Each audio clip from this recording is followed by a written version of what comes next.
Hi అండి. Welcome back to SS Telugu audio నవలలు. ఈరోజు మీరు వినబోయే నవల సంసార సాగరాలు. విఎస్ రామాదేవి గారు రచించారు. 2007లో వచ్చిందండి ఈ నవల. ఇక నవల్లోకి వెళ్ళిపోదాం. గోపాలకృష్ణ మాదాపూర్ చివర్లలో కారు నింపాదిగా పోనిస్తూ భవనాల పేర్లను చూస్తున్నాడు. ఇదే మిత్ర మైత్ర సాఫ్ట్వేర్ కంపెనీ అని ఆ పేరు చదివి తెల్లటి పెద్ద భవనం ముందు కారు ఆపాడు. వాచ్మ్యాన్ లేచి నుంచుని తేరిపారా చూశాడు. సెల్యూట్ పెట్టకుండా ఎవరిని కలవాలి, అపాయింట్మెంట్ ఉందా అని అడిగాడు. కారులో వచ్చిన తన లాంటి వ్యక్తికి కూడా సెల్యూట్ చెయ్యాలనే సభ్యత చూపని వాచ్మ్యాన్ తీరుకి గోపాలకృష్ణ ఒక ఇంత ఆశ్చర్యపోయాడు. అయినా పట్టించుకోనట్లు, ఉంది 11 గంటలకి టైం ఇచ్చారు మీ అయ్యగారు అన్నాడు. కారు బయటే పార్క్ చేసి భవనం ఆవరణలో కడుగు పెట్టాడు. పక్కపక్కనే 2 బిల్డింగులు ఒకే మాదిరిగా ఉన్నాయి. ఏది ఆఫీసో ఏది ఇల్లో అర్థం కాక కాసేపు తటపటాయించి ఏదైతే అదయిందని మొదటి బిల్డింగ్ దగ్గర ఆగాడు. గుమ్మం లోపల ఒక అతను నిలబడున్నాడు. ఫ్యూను అయ్యుంటాడనుకుని తలుపులు తెరిచే ఉన్న కాలింగ్ బెల్ నొక్కాడు. తన ఊహ నిజమే. గుమ్మంలోకొచ్చి గోపాలకృష్ణ గారు మీరేనా అని అడిగాడు అతను. అవునన్నట్టుగా తల ఊపాడు గోపాలకృష్ణ.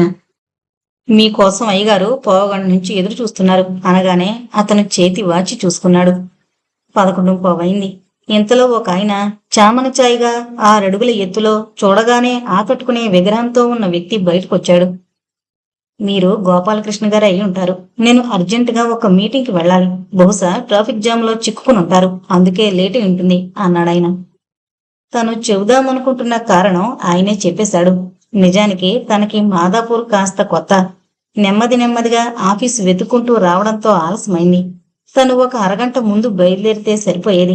అయినా మరీ ఆయనంత టెన్షన్గా 11 గంటలకే తనని పిలుస్తాడనుకోలేదు. తను ఎవరికైనా టైం ఇస్తే ఒక అరగంట అటు ఇటుగా కలుస్తాడు ఆ వచ్చిన వాళ్ళని అనుకుంటూ తలదించుకుని నిలబడిపోయాడు అపరాధిలా అతను. అది గమనించినట్టుగా, బాధపడకండి, నాకు ఏ మీటింగు లేకపోతే మీరు అరగంట ఆలస్యంగా వచ్చినా నాకు ఇబ్బంది ఉండేది కాదు. చూడు రాము, అయ్యగారిని మన అమ్మగారి దగ్గరికి తీసుకువెళ్ళు అని పురమాయించి వెళ్ళిపోయాడాయన. ఎంత సంస్కారవంతుడు అనుకుంటూ రాము వెంట నడిచాడు. 20 అడుగులు వేశాడో లేదో అమ్మగారి ఆఫీస్ ఇదే అంటూ తలుపు తట్టాడు రాము. లోపల నుంచి కమిన్ అన్న పిలుపు విని నెమ్మదిగా అతను లోపల పడుగు పెట్టాడు. ఒక్క క్షణం నిలబడిపోయాడు ఆమెని చూస్తూ. మీరు అంటూ. కూర్చోండి, మీరు గోపాలకృష్ణ గారు సిమెంట్ కంపెనీలో మేనేజర్గా ఉన్నారు అందావిడ. మీకెలా తెలుసు అన్నట్టు చూశాడు గోపాలకృష్ణ. ఆయన చెప్పారు. మీరు నిన్న ఫోన్ చేసి ఆయనతో మాట్లాడారు కదా. ఒకవేళ మీరు వచ్చేలోగా ఆయన మీటింగ్కు వెళ్ళిపోవలసి వస్తే మీతో నన్ను మాట్లాడమన్నారు అందావిడ చిన్నగా నవ్వుతూ. గోపాలకృష్ణ తెల్లబోవడం తప్పితే వచ్చినప్పటి నుంచి నోరు తెరవలసిన పని లేకపోయింది. అతనింకా తనని తెల్లబోయి చూడడం గమనించి మీరే పని మీద వచ్చారు అందావిడ. అప్పటికొక గుటక మింగి తేరుకొని, ఎంకామ్ కంప్యూటర్స్ చేసిన వ్యక్తి కావాలని మీరీ మధ్య ఒక ప్రకటన ఇచ్చారు అని ఆగాడతను. అవును, అయితే మాకు 30 ఏళ్లలోపు వ్యక్తి కావాలి అందావిడ చెంపల దగ్గర నెరిసిన అతని జుట్టును చూస్తూ. ఆవిడ నవ్వు ఆపుకుంటున్నట్టు పసిగట్టాడతను. నా కోసం కాదండి, మా అబ్బాయి కోసం. మేం త్వరలోనే ఇంటర్వ్యూ తేదీ తెలియజేస్తాం. అప్పుడు మీ అబ్బాయిని పంపండి. అలాగే, నేనొక వివరణ ఇవ్వాలి. మీరు అభ్యర్థులు ఎంకామ్ కానీ కనీసం బీకామ్ ఫస్ట్ క్లాస్ కానీ అయి ఉండాలని ప్రకటనలో పేర్కొన్నారు. అవును, మాకు తెలివైన వ్యక్తి కావాలి. నిజమేననుకోండి, మా అబ్బాయి బీకామ్ ఎంకామ్ కూడా కొద్ది మార్కులతోనే ఫస్ట్ క్లాసు మిస్ అయ్యాడు. ఆ విషయాలు అప్లికేషన్లో తెలియజేశారా? అవును. మీరు తనని అసలు ఇంటర్వ్యూకే పిలవరేమోనని భయం. ఎవరికి భయం, మీకా మీ అబ్బాయికా? మా ఆవిడకు. అనుకోకుండా అతని నోటి నుండి ఆయాచితంగా నిజం బయటపడింది. ఆవిడ వస్తున్న నవ్వు నవ్వుకుంటూ, అయితే మీ ఇంట్లో అన్ని నిర్ణయాలు మీ ఆవిడే తీసుకుంటారన్నమాట. ఆవిడేం చేస్తూ ఉంటారు? ఆవిడ ఉత్త గృహిణి మాత్రమే, మీలా బాగా చదువుకుంది కాదు. పెద్ద చదువులకి ఇంట్లో నిర్ణయాలు తీసుకోవడానికి అంత పెద్ద సంబంధం ఉన్నక్కర్లేదేమో. ఏమైనా ఆవిడ నేను ఇంటి విషయంలో సమయానికి తగిన నిర్ణయాలు తీసుకోనని, నా ఆఫీసు పని గొడవల్లోనే పడుంటానని అనుకుంటుంది. అది నిజమేనేమో కొంతవరకు. ఇతరులు ఏదైనా సాయం చేయమంటే వాళ్ళకి సిఫార్సులు చేసి సాయం చేస్తానట. మా పిల్లల దగ్గరకు వచ్చేటప్పటికి మాత్రం పట్టనట్టు ఊరుకుంటానట. అది నిజమేనేమో, లేకపోతే ఆవిడ అలా నెపం ఎందుకు వేస్తారు? మీరు ఆవిడనే సమర్థిస్తున్నారు. మా అబ్బాయి ఇంటర్వ్యూ విషయంలో ఇలా ఆఫీస్కు సెలవు పెట్టి మీ దగ్గరకు రావడానికి నాకెంత చిన్నతనంగా ఉందో మీరు ఊహించగలరా? ఊహించనక్కర్లేదు. మిమ్మల్ని చూస్తుంటే మీ ఇబ్బంది, మీ మొహమాటం తెలిసిపోతూనే ఉంది. నేను కూడా ఆఫీసులో లేకపోతే నేను వెళ్ళాను, ఇద్దరూ లేరు ఆఫీసులో అని హాయిగా తప్పించుకునేవారు. అవునా కాదా? ఆ మాటలకి గోపాలకృష్ణ తలెత్తి ఆవిడ ముఖంలోకి తేరిపారా చూసి, ఎలా ఊహించారు మీరు? సరిగ్గా అలాగే అని ఉండేవాణ్ణి అన్నాడు. మరోసారి కలుసుకుందాం. ఇవాళ అర్జెంటు పని మీద వెళ్ళిపోతున్నానని మిమ్మల్ని మా వారు అలాగే పంపించేస్తే సంతోషించేవారు కదూ? ఆవిడ మాటలకు గోపాలకృష్ణకు ఆశ్చర్యమేసి, ఎలా నా ఊహల్ని చదవగలుగుతున్నారు మీరు? మీకేమైనా ముఖం చూసి మనిషి ఎలాంటివాడో తెలుసుకోగల పరిజ్ఞానందా అన్నాడు. అందరి విషయంలో ఏమో గాని మీ విషయంలో కాస్త పసిగట్టగలను అందావిడ. అప్పటికైనా అతను తనను గుర్తిస్తాడేమోనని చూస్తూ, మిమ్మల్ని ఎక్కడో చూశాను. మీరు కొంపదీసి వేదవల్లి గారు కాదు కదా? గోపాలకృష్ణ గారు, నేనెవరి కొంప తీయలేదు. ముఖ్యంగా మీ కొంప అసలు తీయలేదు. అసలు అలాంటి సందర్భమే వస్తే మీకు సాయంగా నేనుండి మీ కొంప నిలబెడతాను అంది భరోసా ఇస్తున్నట్టుగా బింకంగా ముఖం పెట్టి. ఎందుకు చెప్పనేలేదు, మీరు వేదవల్లే కదూ అన్నాడు విడవకుండా. అవును గోపాల్, నేను వేదనే. 30 ఏళ్ల తర్వాత కలుసుకుంటే గుర్తుపట్టడం కష్టమే. మరి మీరు నన్ను ఎలా గుర్తుపట్టారు? మీ పేరులో మార్పు లేదు కదా, మీలోనూ అంత మార్పు లేదు. చెంపలు కొంచెం నిరిశాయంతే. నాకెంతో ఆనందంగా ఉంది ఇవాళ మిమ్మల్ని కలుసుకోవడం. మా ఆవిడకు మీ ఆయనకు ధన్యవాదాలు అర్పించాలి నాకు ఈ అవకాశం కల్పించినందుకు. ఏమని ధన్యవాదాలు చెప్తారు? ఒకప్పటి నా కాలేజీ బెట్ని కలుసుకోగలిగానా? అలానే చెప్పాలి మరి అని లేచాడు వెళ్ళడానికి. కాసేపు కూర్చోండి గోపాల్ గారు. ఆ రోజుల్లో మిమ్మల్ని గోపాలని పిలిచేవాళ్ళం కదా. మాకు మర్యాద అసలు తెలీదనా మీ ఉద్దేశం? కాఫీ వస్తోంది. నాకు కాఫీ ఇష్టమని ఇంకా గుర్తుందా? మీ ఇంట్లో కాఫీ బాగా చేసేవారు. ఎప్పుడొచ్చినా కాఫీ తాగందే వెళ్ళనిచ్చేవారు కాదు. మామూలుగా ఎవరైనా వస్తే ఫ్రిడ్జిలో ఉన్న కూల్ డ్రింక్ ఇస్తారు. మీకు కాఫీ ఇష్టమని అది తెమ్మని చెప్పాను రాముతో. మీరేమో ఏంటో కంగారుగా బిత్తర చూపులతో నిలబడిపోయారు. నిజమే వేదా, సారీ. మిమ్మల్ని అలా సంబోధించకూడదు. మీ స్థాయి ముందు నేనెంత. అది సరే గోపాల్, మనిద్దరం ఒకప్పుడు ఒకే కాలేజీలో చదివాం, స్నేహంగా ఉండేవాళ్ళం, నోటు పుస్తకాలు ఇచ్చిపుచ్చుకునేవాళ్ళం. ఆ రోజుల్లో నువ్వు వేద అంటే నేను గోపాల్ అనేదాన్ని. క్లాసులో అందరం మీరు అనుకునేవాళ్ళం కాదు. ఏ స్థాయి విద్యార్థినైనా నువ్వు అని పేరు పెట్టి పిలిచేవాళ్ళం కదా. నిజమే, ఆ రోజుల్లో కూడా నీ స్థాయి చాలా పెద్దది. కలెక్టర్ గారి చెల్లెలివి, నేను స్కూల్ మాస్టర్ కొడుకుని. మీరన్నట్టు మిమ్మల్ని వేద అని పిలిచేవాణ్ణి, స్థాయి గొడవ లేకుండా. కానీ 30 ఏళ్ల తర్వాత ఆకాశమంతా ఎదిగిపోయిన మిమ్మల్ని వేద అని పిలవలేను, నిన్ను అనలేను. మనం ఏకవచనంలోనే సంబోధించుకోవచ్చు. అయినా నువ్వు స్కూల్ మాస్టర్ కొడుగ్గానే ఉండిపోలేదుగా. ఏదో కంపెనీలో మేనేజర్ అయ్యావు. నీకు ఒక హోదా అంటూ ఉంది. అలా ఎందుకు నిన్ను నువ్వు కించపరుచుకుంటావు? లేదు వేద, నీ ముందు అలా అనిపిస్తోంది. మిగతా ఎవరి ముందు అలా అనిపించదు. వీళ్ళందరికంటే చాలా విషయాల్లో నేను ఎక్కువే అనిపిస్తోంది. అదే నీతో వచ్చిన చిక్కు. తక్కువగానన్నా ఊహించుకుంటావు, లేదా ఎక్కువగానన్నా ఊహించుకుంటావు. ఈ హెచ్చుతగ్గుల పరిధి నుంచి బయటపడలేవా? ఒక్కసారిగా ఎలా బయటపడగలను? పుట్టిన ఇంటి వాతావరణం నుంచి ఒక్కసారిగా విడుదల కాలేం. 30 ఏళ్ల క్రితం కూడా నువ్విలాగే మాట్లాడేవాడివి. నువ్వా కలెక్టర్ చెల్లివి, నేను స్కూల్ మాస్టర్ కొడుకుని అంటూ. మా అన్నయ్యని చూస్తే చాలు చివాలన లేచి నుంచునేవాడివి. అన్నయ్య నవ్వుతూ మందలించేవాడు నిన్ను. నువ్వు మా ఇంట్లో ఒక వ్యక్తివే అంటూ. అది ఆయన గొప్పతనం. నేను మీ ఊరి కరణంగారి మనవణ్ణని అలా ఆపేక్షగా చూసేవారు. మీ తాతగారు కూడా మా తాతగారిని ఎంతో ఆదరంగా చూసేవారట. ఆ ఇంటిలో పుట్టి ఆ వాతావరణంలో పెరిగిన మీకు హెచ్చుతగ్గులు ఆలోచనల్లో కూడా రావు. కొంతవరకు నువ్వు చెప్పింది నిజమే, కానీ మన ప్రవర్తనని మనం కూడా కొంతవరకు మలుచుకోవాలి. కనీసం ప్రయత్నమన్నా చేయాలి. వేద, నిజంగా నాకు ఇవాళ ఆనందంగా ఉంది. 30 ఏళ్ల క్రితానికి వెళ్ళిపోయినట్టుంది. భార్యామణి కొడుకు ఇంటర్వ్యూ విషయం ఏమైందోనని ఎదురు చూస్తూ ఉంటుంది. నేను మీ ఆఫీస్కి వచ్చానని చెబితే కూడా నమ్ముతుందో లేదో. నేను చెమటనని ఆవిడ అభిప్రాయం అన్నాడతను నవ్వుతూ. నా కొడుకుని ఇంటర్వ్యూకి పిలవండి అని అడగడం కొంచెం కష్టమే, ముఖ్యంగా నీలాంటి మొహమాటస్తులకి. ఆవిడతో చెప్పు మీ అబ్బాయిని ఇంటర్వ్యూకి పిలుస్తామని. అయితే ఇంటర్వ్యూల్లో బాగా సమాధానాలు చెప్పాలి. నీలాగుంటే చూడగానే ఆకట్టుకుంటాడు. మరి తెలివితేటల సంగతికొస్తే మీ ఆవిడ కొంచెం తెలివైన దానిలాగానే అనిపిస్తోంది. ఆవిడ తెలివి వస్తే ఇంటర్వ్యూలో బాగానే చేస్తాడనుకుంటున్నాను. పొరపాటు పడుతున్నారు. ఆవిడ అందం నా తెలివి వచ్చాయి. అందుకే సెకండ్ క్లాస్తోనే గట్టెక్కాడు. చూస్తాగా ఇంటర్వ్యూకి వచ్చినప్పుడు అని వేదవల్లి గది గుమ్మం వరకు వచ్చి సాగనంపింది గోపాలకృష్ణని. కారులో కూర్చున్న గోపాలకృష్ణకి తన బుల్లి కారుకి కాంపౌండ్ లో ఉన్న కెమెరే కారుకి ఎంత వ్యత్యాసం ఉందో తన స్థాయికి వేద స్థాయికి అంత అంతరం ఉందనిపించింది. తనలో పెద్దగా వయసు తెచ్చిన మార్పు లేదంది వేద. తనకి మాత్రం ఆవిడలో చాలా మార్పు కనపడింది. కాస్త ఒళ్ళు చేసినట్టుంది. అంతేకాదు ఏదో తమాషాగా ఉంది. ఎంతో ధైర్యంగా ఎలాంటి నదురు బెదురు లేకుండా మాట్లాడింది.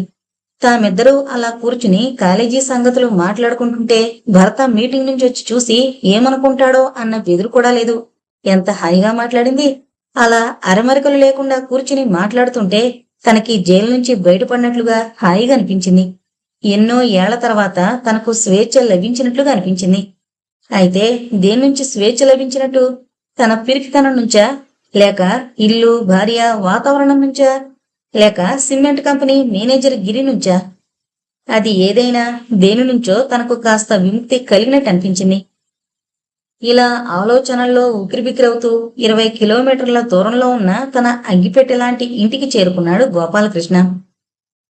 కాలు బెల్ కొట్టి కొట్టకముందే తలుపు తీసి, ఏమైందండి, పండా కాయా? అంది భార్య కాత్యాయిని ఆతృతతో.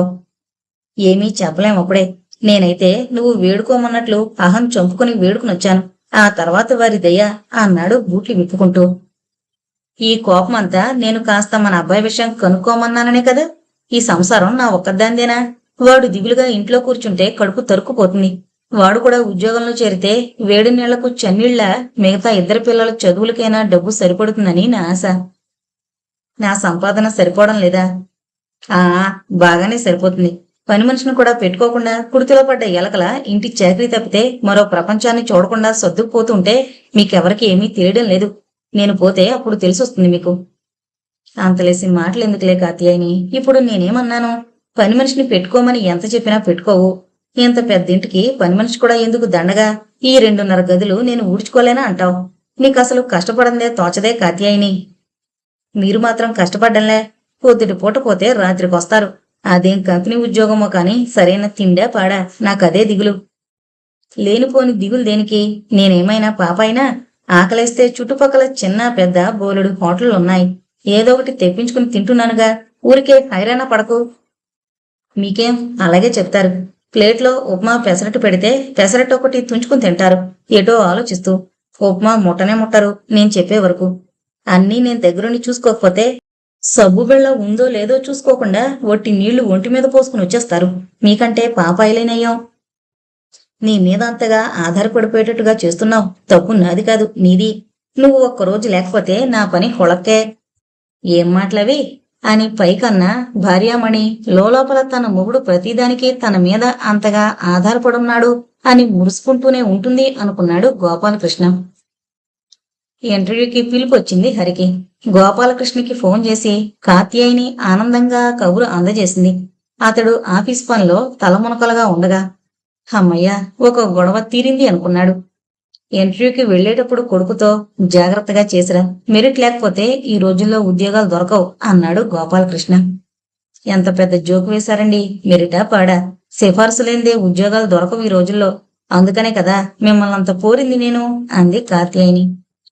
మీ అమ్మ మాట పట్టించుకోకు. సమాధానాలవి ఆలోచించి మరీ ఇవ్వు. తెలియని దానికి తెలీదని నిజం చెప్పాయి, అంతేగాని బొంకకు అని హితవు చెప్పి పంపాడు తండ్రిగా. ఇంటర్వ్యూ నుంచి వచ్చాక కొడుకు ముఖం చూసి తల్లి కాస్త ఆదుర్దా పడింది. పైకి అది కనబరచకుండా ఇంటర్వ్యూ బాగా జరగకపోతే ముంచుకుపోయిందేమీ లేదు. ఇది కాకపోతే మరొకటి. కాస్త మీ నాన్నగారితో చెప్పి ఎవరైనా పెద్దాయనతో సిఫారసు చేయించుకోరా. మీ నాన్నగారి సిఫారసు ఒకటే పనిచేసినట్లేదు అంది. అదేంటమ్మా, నాన్నగారు చెప్పబట్టే కదూ సెకండ్ క్లాస్ వచ్చినా నన్ను ఇంటర్వ్యూకి పిలిచారు. అక్కడికి ఎలాంటి వాళ్ళొచ్చారో తెలుసా? అందరూ ఫస్ట్ క్లాసు డిస్టింక్షన్ లో వచ్చిన వాళ్లే. వాళ్ళందరినీ చూశాక ఇక నాకు ఆ ఉద్యోగం రాదని అనిపించింది. అలా ముందే ఊహించుకుని ఇంటర్వ్యూ బాగా చేసి ఉండవు. ఇక మర్చిపోమ్మా దాని గురించి. ఊరికే నాన్నగారిని సిఫారసు సిఫారసు అని వెంట పడకు. నాకు తగిన ఉద్యోగం నాకు దొరకపోదు. కొంచెం ఊపిక పట్టు. అని తల్లిని ఓదార్చినంత పనిచేశాడు కొడుకు. వారం రోజుల వరకు ఏ సమాధానం రాలేదు. ఇక ఆ ఉద్యోగం పోయినట్టే అని నిర్ధారణ చేసుకున్నారు ఇంట్లో అందరూ. పోనీ ఫోనైనా చేసి ఏమైందో కనుక్కుంటే అని భార్య పోరిన గోపాలకృష్ణ ససేమీరా అన్నాడు. వారం రోజుల తర్వాత ఇంటికి రాగానే ఎవరో వేదవల్లట మీరున్నారా అని అడిగింది. రాత్రి 8 వరకు రారని చెప్పాను అని చెప్పింది కాత్యాయని గోపాలకృష్ణతో. ఆ రోజున వేదవల్లికి తన కార్డిచ్చిన గుర్తులేదు. అసలెప్పుడు కార్డు జేబులో పెట్టుకుపోడతను. మరి ఫోన్ నెంబరు, అందులోనూ ఇంటి ఫోన్ నెంబరు ఎలా తెలుసుకుంది అనుకుంటూ మల్లగుల్లాలు పడుతూ ఉండగా వేదవల్లి దగ్గర నుంచి మళ్ళీ ఫోన్ వచ్చింది. గోపాల్, నీ నెంబరు మీ అబ్బాయి అప్లికేషన్ ఫారంలో చూసి చేస్తున్నాను. మీ అబ్బాయి నీలాగే మొహమాటస్తుడు. నువ్వేమీ అనుకోకపోతే ఒక మాట చెప్పాలి. మీ అబ్బాయి కంటే మిరికెల్లాంటి కుర్రాళ్ళొచ్చారు. వాళ్లలో 2 తీసుకున్నాం. ప్రకటించిన దానికంటే చిన్న పోస్ట్ ఒకటి ఉంది, దానికి ఒప్పుకుంటారా అని అడిగితే ఆ వచ్చిన వాళ్లలో ఎవరూ వద్దన్నారు. మీ అబ్బాయిని అడిగాం, అభ్యంతరం లేదన్నాడు. జీతం మరీ ఎక్కువగా ఉండదు, నువ్వు ఎంతైతే చేరగలవు అని అడిగాం. మొహమాట పడకుండా అడుగు అన్నాం. నిజంగా నాకు తెలీదు ఎంత అడగాలో అన్నాడు. అందుచేత మేము ఆలోచించి 10,000కు నిర్ధారించాం. రేపు ఆఫర్ పంపుతాం, తర్వాత మీ ఇష్టం అంది. భార్య ఏదో పనున్నట్లు అక్కడే తెచ్చాడుతోందని గోపాలకృష్ణకు తెలుసు. ఎవరైనా ఆడవాళ్ల దగ్గర నుంచి ఫోన్ వస్తే ఎలా పసిగడుతుందో ఏమో. ఇక ఒక చెవి ఆ ఫోను సంభాషణ మీదే నిలుపుతుంది. ఇష్టమేంటి, అసలు వాడికి 10,000 ఉద్యోగం వస్తుందంటేనే నాకు ఆశ్చర్యంగా ఉంది అన్నాడు గోపాలకృష్ణ. అలా కాదు, మిగతా ఆ 2కి 20,000 చొప్పున నిర్ధారించాం. మేం ప్రకటనిచ్చినప్పుడే మెరిట్ ని బట్టి జీతం నిర్ణయిస్తాం అని ఇచ్చాం కదా. అందుచేత వాళ్ళకి 20,000, నాకు 10 అని చిన్నబుచ్చుకోవచ్చు కదా. మీరిచ్చే తర్ఫీదులో వాడు పుంజుకుంటాడన్న నమ్మకం నాకుంది. థ్యాంక్స్ వేద అని ఫోన్ పెట్టేశాడు. ఎవరావిడ వేద అంటూ అంత చనువుగా మాట్లాడేస్తున్నారు ఇంతసేపు అంది కాత్యాయని నిష్ఠూరంగా. నీతో వచ్చిన చిక్కే అది. ఆవిడ పేరు వేదవల్లి. మేమిద్దరం కాలేజీలో కలిసి చదువుకున్నాం. మా ఇంటికి ఎదురుగా పెద్ద భవనంలో ఉండేవారు వాళ్ళు. ఇప్పుడు మన అబ్బాయి ఇంటర్వ్యూకి వెళ్ళింది వాళ్ళ కంపెనీకే అన్నాడు. ఆ మాట నాతో మీరెంతవరకు చెప్పలేదేం? అన్నీ నా దగ్గర దాస్తారు. నాకు పెద్ద చదువులు లేవని మీ గొప్ప గొప్ప స్నేహితుల గురించి చెప్పరు. మీకసలు అంత పెద్ద స్నేహితులు ఉన్నారంటే నమ్మడం కష్టమే అనుకోండి. ఇంతకీ ఏంటంటారావిడ? ఏముంది అనడానికి, మీ సుపుత్రుడికి 10,000 రూపాయల జీతంతో ఉద్యోగం ఇస్తున్నామని చెప్పింది. కాత్యాయని ముఖం ఒకసారిగా వెలిగింది. హరి, రారా నాన్న ఇటు, అందరి నోళ్లలో కాస్త పంచదారన్నా పోయాలి అంటూ హడావిడిగా వంటింట్లోకి వెళ్ళింది. తల్లి కేకకు హరి అక్కడికొచ్చాడు. యారా హరి, ఎంత కావాలి నీకు జీతం అని అడిగితే నిజంగా నాకు తెలీదు ఎంత అడగాలో అన్నావట. పిచ్చి సన్యాసి, ఇప్పుడు ఎంత నిర్ణయించారో తెలుసా? 10,000 అన్నాడు తండ్రి. నిజమా నాన్న?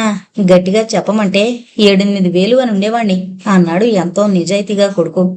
అతని నిజాయితీ చూస్తే తండ్రికెంతో సంతోషం వేసింది. కొడుకు మాటలు విన్న తల్లి మాత్రం బాధపడిపోయింది. ఈ పిచ్చి వెధవ ఎలా బతుకుతాడో అనుకుంటూ. కొడుకు 10,000 సంపాదనాపరుడయ్యాడంటే ఆవిడెంతో ఆనందపడిపోయింది. తన భర్తకి ఉద్యోగంలో చేరిన 10 ఏళ్లకొచ్చిందా 10,000 జీతం అనుకుంది. అయితే అప్పటి 10,000కున్న విలువ గొప్పదన్నమాట ఆవిడకు స్ఫురించలేదు. ఆ రాత్రి పనులన్నీ ముగించుకుని ఉస్సూరనుకుంటూ వచ్చి కూర్చుంది భర్త పక్కన. కాత్యాయని, ఇప్పుడు కొడుకు సంపాదనాపరుడయ్యాడు. వాడి కోసం కూడా వాళ్ళు వీళ్ళు వస్తూ ఉంటారు. ఇంకాస్త పెద్దిల్లు తీసుకుందాం, ఒక పని మనిషిని పెట్టుకుందాం, నీకు కాస్త విశ్రాంతిగా ఉంటుంది అన్నాడు గోపాలకృష్ణ. బాగానే ఉంది సంబరం. ఆ వచ్చే 10,000కు అప్పుడే ఖర్చుల జాబితా తయారు చేశారన్నమాట. నాకు వేరే పనేముంది, ఇంటి పని వంట పని తప్ప. 4-5 ఏళ్లలో ఒకరి తర్వాత ఒకరికి పెళ్లిళ్లు చెయ్యాలంటే కొంచెం కొంచెం బంగారం కొని పెట్టుకోవాలి అందావిడ. నీ ముందు చూపు బ్రహ్మాండంగా ఉంది. నువ్వు సుఖపడవు, ఇతరుల్ని హాయిగా బతకనియో. మీ అందరి సుఖం కోసం అహర్నిశలు రెక్కలు ముక్కలు చేసుకుంటూ ఉంటే మీకింకా తృప్తిగా లేదు. నాలాంటి పెద్ద చదువులు చదవందాన్ని చేసుకోబట్టే కదా మీకెంత తలుసైపోయాను. ఏ పెద్ద చదువులు చదివినావిడ నన్ను చేసుకుంటానంది?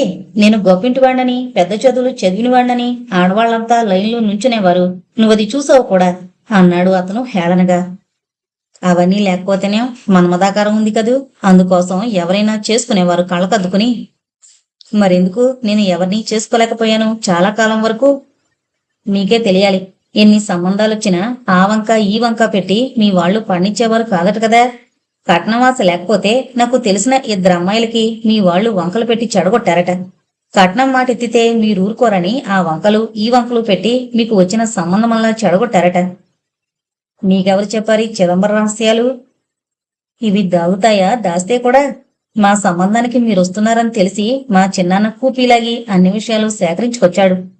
అంత అందమైన కుర్రాడికి పెళ్లి కాలేదు అంటే కట్నం ఆశైన అయి ఉండాలి, లేదా ఏదో అతనికి అవకరమైన ఉండుండాలి అని చెప్పాడు మా అమ్మ నాన్నతో. ఇంతలో మీరు అనుకోకుండా పెళ్లి చూపులకొచ్చారు. తలదించుకుని కూర్చున్నాను. నన్ను సరిగ్గా చూసి ఉండరు. ఎలా అనుకున్నావలా? సరిగ్గా చూస్తే నన్ను చేసుకునేవారు కాదు. నాకు ఎన్నో సంబంధాలొచ్చి వెనక్కిపోయాయి. పిల్ల అంత బాగుండదు, కట్నము పెద్దగా లేదని. మరి నేను చేసుకున్నానుగా నిన్ను, అలాంటిదేమీ అనకుండా. వచ్చిన సంబంధాలు ఖాయం కాకపోవడంతో మీ వాళ్ళని నోరెత్తనివ్వకుండా ఈసారి చూసిన అమ్మాయిని ఎవరికి నచ్చినా నచ్చకపోయినా చేసేసుకుంటానని చెప్పి మరీ వచ్చారటగా. ఈ సంగతి నీకెవరు చెప్పారు? మీ వాళ్లే. నేను మీకు ఏ విషయంలోనూ తగిన దాన్ని కాదట. అయినా మీ వాళ్ల మీద మీకు విసుగొచ్చి చేసేసుకున్నారట. అది దైవ నిర్ణయం. అలా అనుకునే మీకు ఏ విధమైన కష్టము కలగకుండా మిమ్మల్ని చేసుకున్నప్పటి నుంచి మీరే లోకంగా, మీ పిల్లలే లోకంగా బతుకుతున్నాను. ఎప్పుడైనా నేను ఆ మీటింగ్ అని ఈ మీటింగ్ అని ఎవరొచ్చి పిలిచినా వెళుతున్నానా? ఏ పేరంటానికో వెళ్ళినా వెంటనే తిరిగి ఇంటికి వచ్చేస్తాను. పిల్లలు కాలేజీ నుంచి వస్తారనో, మీ రాత్రి భోజనానికి వంట ఆలస్యమవుతుందో అనో. గోపాలకృష్ణకు భార్య మీద ఎనలేని జాలి కలిగింది. ఇన్ని మనసులో పెట్టుకుని ఎందుకు బాధపడుతున్నావు? నేను ఎప్పుడైనా నిన్ను అందంగా లేవనన్నానా? కట్నం తేలేదని అన్నానా? పైగా నాకొచ్చే జీతంలోనే ఎంతో పొదుపుగా ఆర్థిక ఇబ్బందులు లేకుండా సంసారం నడుపుతున్నావు. నన్ను పిల్లల్ని ఏ కొంచెం కష్టపడినయ్యావు. నువ్వొక్కరోజు లేకపోయినా నాకు గడవదు. రోజంతా నా అవసరాలన్నీ జాగ్రత్తగా స్వయంగా చూసుకుంటావు. ఒక్క ఆఫీస్ పని తప్పితే ఏనాడు ఇంటి విషయం నేను పట్టించుకోలేదు.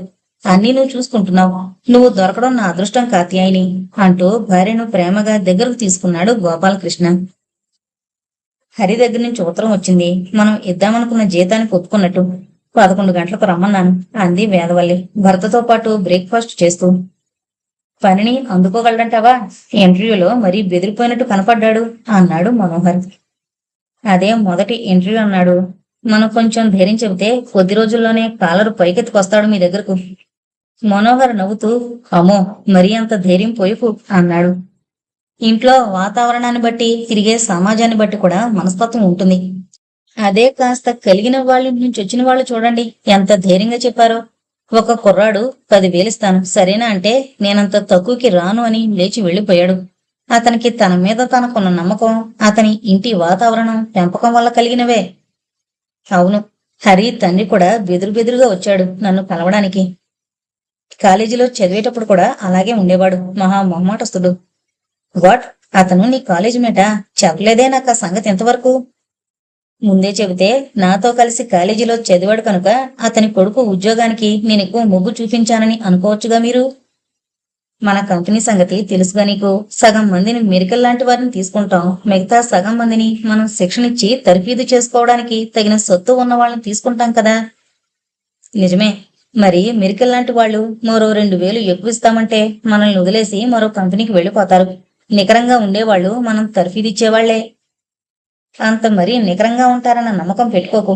బాగా తర్ఫీదయ్యి మనల్ని వదిలేసి ఎగిరిపోవచ్చు కూడా. అందుకే బాండ్ తీసుకున్నాం కదా. అయినా అసిస్టెంట్ ఇంజనీర్ల దగ్గర నుంచి 2 ఏళ్లకే బాండ్ తీసుకున్నారెందుకు? మనం అంతకంటే ఎక్కువ కాలం కట్టిపడేయడం భావ్యం కాదు. జూనియర్ ఇంజనీర్ల దగ్గర 4 ఏళ్లు తీసుకున్నాం. 2 ఏళ్లలో తర్ఫీదవుతారు. ఆ తర్వాత మరో 2 ఏళ్లు నికరంగా ఉన్నా పర్వాలేదు. నిజంగా నీ దగ్గర నుంచి ఇలాంటి మెళకువలు ఎప్పటికప్పుడు నేర్చుకుంటూనే ఉన్నాను. నేను తర్ఫీదవుతున్నాను. అమ్మో, అంటే నువ్వు 4 ఏళ్ల తర్వాత నన్ను వదిలేసి ఎగిరిపోతావా? అది కుదరదు. నీ దగ్గర జీవితకాలానికి బాండు తీసుకున్నాను అన్నాడు నవ్వుతూ. బాండో గీండో నన్ను పొమ్మన్నా పోనుగా. నవ్వుకుంటూ ఇద్దరూ బ్రేక్ఫాస్ట్ ముగించి ఎవరి ఆఫీసు గదుల్లోకి వాళ్ళు వెళ్లిపోయారు. వేదవల్లి సరిగ్గా 11 గంటలకు బెల్ కొట్టి హరి అన్న కుర్రాడొచ్చాడా అని అడిగింది లోపలికొచ్చిన ప్యూన్ని. వచ్చి కూర్చున్నారమ్మా పక్క గదిలో అన్నాడతను. హరిని తీసుకురమ్మని చెప్పి తను అతని అప్లికేషన్లోని వివరాలు తిరిగి చూడడం మొదలుపెట్టింది.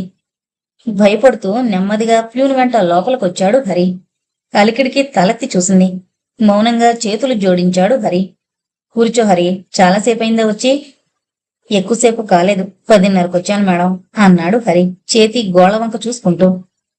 నేను 11 గంటలకి రమ్మన్నాను కదా, 5 నిమిషాలు ముందొస్తే సరిపోయేది. 2 బస్సులు మారి రావాలి మేడం. నాన్నగారు ఒక అరగంట ముందే వెళ్ళమని చెప్పారు. మీ నాన్నగారు అస్తమానం ఇలా సలహాలిస్తూ ఉంటారా? లేదండి, ఇవాళ కొత్తగా నేను ఉద్యోగంలో చేరడం కదండి, అందుకే. మీ అమ్మగారు నీ నోట్లో పెరుగు పంచదార పెట్టారా? పెట్టింది మేడం, నీకెలా తెలుసు? అనుకున్నాను. మన ఇళ్లలో అలా చేస్తారు సాధారణంగా. మీ ఇళ్లలో కూడానా మేడం? నువ్వు మమ్మల్ని గురించి ఏమనుకుంటున్నావు? మాకొక కంపెనీ ఉంది కనుక, మీలాంటి వాళ్లకు ఉద్యోగాలు ఇస్తున్నాం కనుక మేం ఆకాశం నుంచి ఊడిపడ్డామనుకుంటున్నావా? దానికి హరి జవాబుగా చిరునవ్వు నవ్వి ఊరుకున్నాడు. హరి, నీకొక సంగతి చెప్పనా?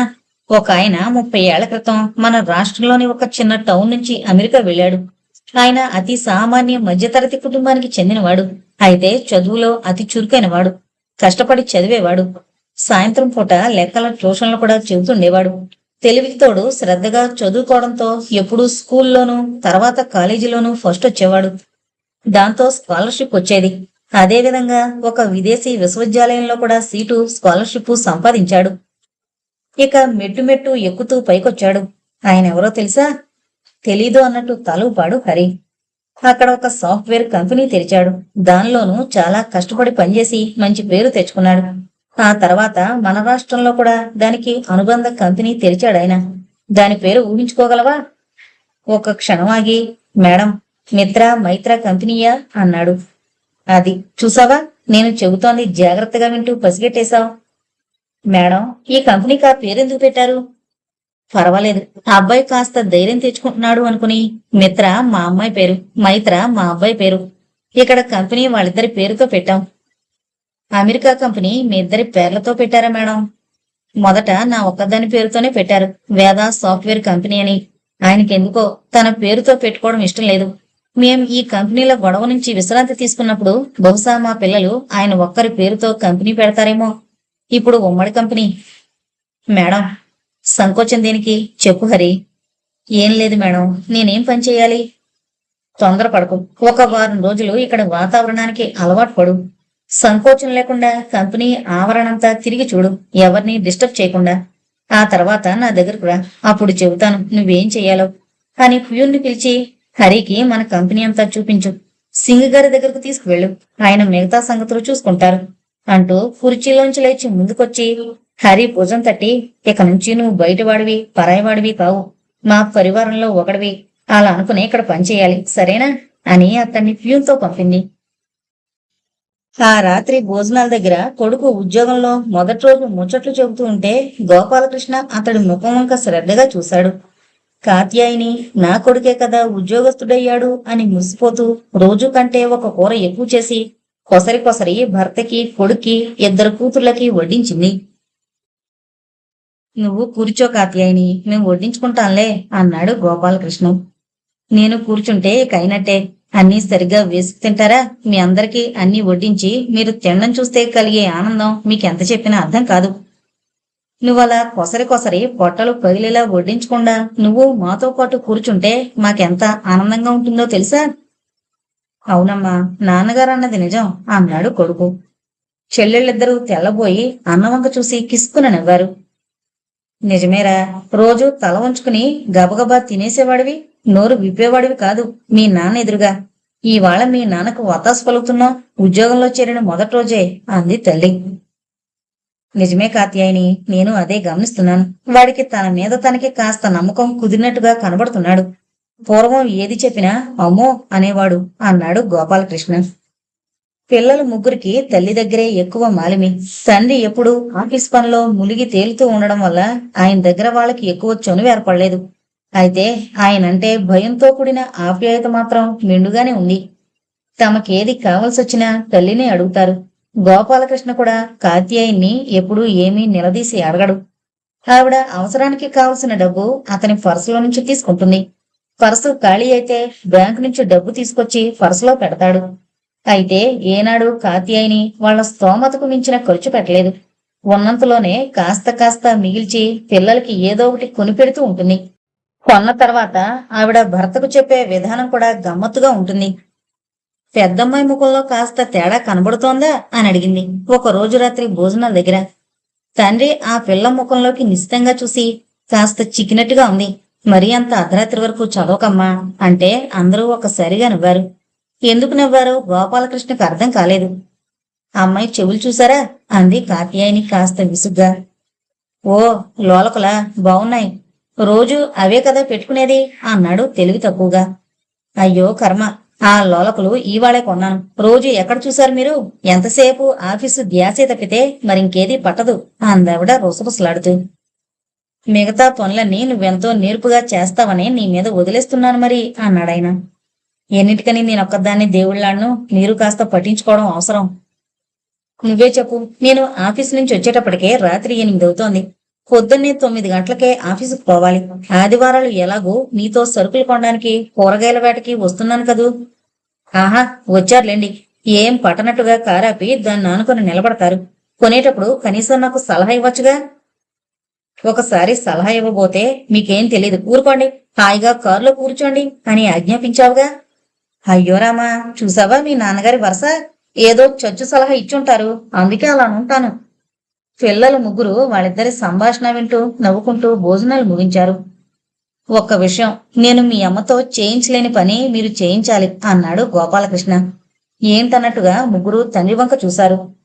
రోజు రాత్రి 9 గంటలకు మనతో పాటు మీ అమ్మ కూడా భోజనానికి కూర్చునేటట్టు చూడాలి అన్నాడు. మా వల్ల కాదు అన్నట్టు సైగలతో చెప్పారు. అసలు నాతో పాటు పిల్లల్ని కూడా 9 గంటల వరకు ఎందుకు కూర్చోబెడతావు? వాళ్ళకి 8 గంటలకే ఎందుకు భోజనం పెట్టేవు? నువ్వెలాగూ నేను తినందే తిన్నంటావు. మనిద్దరం కలిసి తినచ్చుగా 9 గంటలకు. అలా కుదరదు. రోజులో ఒక్కసారైనా అందరం కలిసి కూర్చోకపోతే ఇక కుటుంబం అంటే అర్థమేమిటి? సరే, నీ మాట కాదన్ను. అందుకే నువ్వు కూర్చో మాతో పాటు. రాత్రింబవళ్ళు పనితో అవస్థపడుతూ ఉంటావు. నువ్వు తినకుండా మాకు తినబుద్ధవుతుంది అనుకుంటున్నావా? సరేలేండి, మీ మాట మాత్రం ఎందుకు కాదనాలి అందావిడ. ఇది నా మొదటి విజయం. పదండి, మీ అమ్మ అన్నం తినగానే అందరం ఐస్ క్రీం తినడానికి వెళదాం అన్నాడు గోపాలకృష్ణ. హరి రోజు ఆఫీస్కు వెళుతున్నాడు. రోజు రోజుకు అతడిలో ఆనందం, ధైర్యం పెరుగుతున్నట్టుగా ఇంట్లో అందరూ గుర్తిస్తున్నారు. ఎప్పుడూ నోరు మెదపకుండా అన్నం తిని లేచేవాడు. రోజు ఏదో మాట్లాడమో జోకు వేయడమో మొదలు పెట్టాడు. అన్నని చూసి ఆడపిల్లలు కూడా కాస్త నోరు విప్పి మాట్లాడడం మొదలు పెట్టారు. ఒకరోజు గోపాలకృష్ణ పొద్దుట 8 గంటలకు కాఫీ తాగుతుండగా టెలిఫోన్ మోగింది. హలో అనగానే, నువ్వా గోపాల్? నేను హరి కోసం ఫోన్ చేశాను. ఇవాళ కాస్త త్వరగా రమ్మన్నాను. నువ్వే ఫోన్ చేయడం ఏమిటి? ఇంత పొద్దుటే పియ్యే రాడు. ఏం, నేరుగా నేను చేయకూడదా? అలాని కాదు, సామాన్యంగా అలా ఎవరూ చేయరు కదా. నువ్వు మారవు. అది సరే, హరిలో ఈ నెలలో ఏమైనా కాస్త మార్పు కనబడుతోందా? కాస్తేంటి, చాలా కనబడుతోంది. చాలా ధైర్యంగా ఉన్నట్టు కనబడుతున్నాడు. అంతేనా? అంతేకాదు, సంతోషంగా కూడా కనబడుతున్నాడు. అదే నాకు కావలసింది. మా ఉద్యోగులందరూ సంతోషంగా పని చేయాలని మా ఉద్దేశం. ఆముదం తగిన ముఖాలు పెట్టుకుని తిరిగితే ఇష్టముండదు మాకు. అది నిజమే. వాడిలో కొత్త జీవం వచ్చినట్టుగా ఉంది. స్వతహాగా తెలివైనవాడు. ఫస్ట్ క్లాస్ ఎలా మిస్ అయ్యాడో కాని సూక్ష్మగ్రాహి అని జూనియర్స్ కు శిక్షణ ఇచ్చే ఇంజనీరు హరి గురించి చెబుతుంటాడు. నిజమా? వాడి గురించి నువ్వు చెప్పే వరకు నాకు ఆ సంగతి తెలీదు. మహా గొప్ప తండ్రివే. ఎంతసేపు నీ ఆఫీసు గొడవే కాని పిల్లల సంగతి పట్టించుకోవన్నమాట. అవన్నీ మా ఆవిడే చూసుకుంటుంది. ఆవిడ మాట్లాడుతుంది, ఒక్క నిమిషం అన్నాడు. ఎవరితో ఆవిడ అంటున్నారు అంది కాత్యాయని. ఆ అగ్గిపెట్టేంత ఇంట్లో ఫోన్లో ఎవరై మాట్లాడినా అందరికీ వినబడాల్సిందే. ఇటు రా కాత్యాయని, వేదవల్లి గారు హరి కోసం ఫోన్ చేశారు. నువ్వు థ్యాంక్స్ చెప్పావిడకు అన్నాడు గోపాలకృష్ణ రిసీవర్ పై చేయి పెట్టి. నాకేం తెలుసావిడా, నేనేం మాట్లాడగలను అంది లోపల నుంచే. నువ్వొకసారి ఇటొచ్చి మాట్లాడితేగా తెలిసేది. నేను పనిలో ఉన్నాను, తర్వాత మాట్లాడతాలేండి అందావిడ మొండిగా. ఇక లాభం లేదనుకుని రిసీవర్ మీద చేయి తీసేసి, వేదా, ఆవిడ వంటింట్లో ఏదో పని మీద ఉంది, తర్వాత తనే ఫోన్ చేసి మాట్లాడతానంది అన్నాడు గోపాలకృష్ణ. పర్వాలేదు గోపాల్, ఆవిడకు నేను పరిచయం లేను కదా, మొహమాట పడి ఉంటారు అని వేద ఫోన్ పెట్టేసింది. మిమ్మల్ని గోపాల్ అంటుందేమిటి ఆవిడ అంది అతని వెనకనే నిలబడున్న భార్య. అరే, నువ్వెప్పుడొచ్చావు చడి చప్పుడు కాకుండా అన్నాడు గోపాలకృష్ణ ఆశ్చర్యపడుతూ. మీ రహస్యాలు వినడానికి రాలేదు. మీరు మరీ అంతగా మాట్లాడమని అడుగుతారేమో మాట్లాడదామని వచ్చాను. అదేంటి, తర్వాత మాట్లాడతానన్నావు కదా. అలా కాదు, ఇప్పుడే మాట్లాడంటే మీ సొమ్మేం పోయింది. కాత్యాయని, నీకు నిజంగా రాను రాను మతిపోతోంది. ప్రతిదానికి ఎడ్డువంటే తెడ్డుమంటావు. మళ్ళీ నేనేదో మరీ బలవంతం చేసి చెప్పలేదంటావు. తప్పేముంది? భార్యాభర్తల మధ్య భేషజాలు దేనికి? మీరు గట్టిగా చెప్తే నేనెప్పుడు వినలేదు మీ మాట. గోపాలకృష్ణ అవ్వక్కయ్యాడు. ఏం బదులు చెప్పాలో తోచక ఒక్క క్షణం తటపటాయించి, ఇక నుంచి గట్టిగా చెబుతానులే, నీకు పుణ్యం ఉంటుంది, ఓ కప్పు కాఫీ ఇవ్వు అంటూ మళ్లీ పక్కన పెట్టిన పేపర్ చేతిలోకి తీసుకున్నాడు. కాత్యాయని వంటింట్లోకి వెళ్ళింది కాఫీ చేయడానికి. గోపాలకృష్ణ పేపర్ చూస్తున్నాడే కాని అక్షరాలు కంటికి ఆడడం లేదు. భార్య గురించే ఆలోచిస్తున్నాడు. గట్టిగా ఏదేనంటే పెద్ద చదువులు లేని ముద్దునని తిడుతూ ఉంటారు అంటుంది. నెమ్మదిగా చెప్తే గట్టిగా 1-2 సార్లు చెప్పలేరా అంటుంది. ఎలా వేగాలో అర్థం కావడం లేదు అనుకుంటూ ఉండగా మళ్లీ ఫోన్ మోగింది. ఎవరో సిమెంట్ వ్యవహారం గురించి మాట్లాడుతున్నారు. సరే, ఆఫీస్కి రండి, అలాగే మాట్లాడుకుందాం అన్నాడు.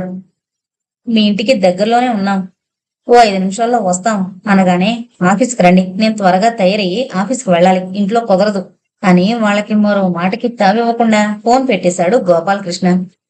ఇంతలో కాత్యాయిని కాఫీ కప్పుతో ప్రత్యక్షమైంది. చూడు, ఎవరైనా వచ్చిన వాళ్ళని కూర్చోబెట్టి మాట్లాడడానికి అనువైన గది లేదు మనకి, ఇల్లు మారదాం, కాస్త పెద్ద తీసుకుందాం అన్నాడు అనునయంగా. నిన్నగాక మొన్న అబ్బాయికి ఉద్యోగం రాగానే ఆ జీతాన్ని ఎలా ఖర్చు పెట్టాలా అని ఆలోచిస్తే ఎలా?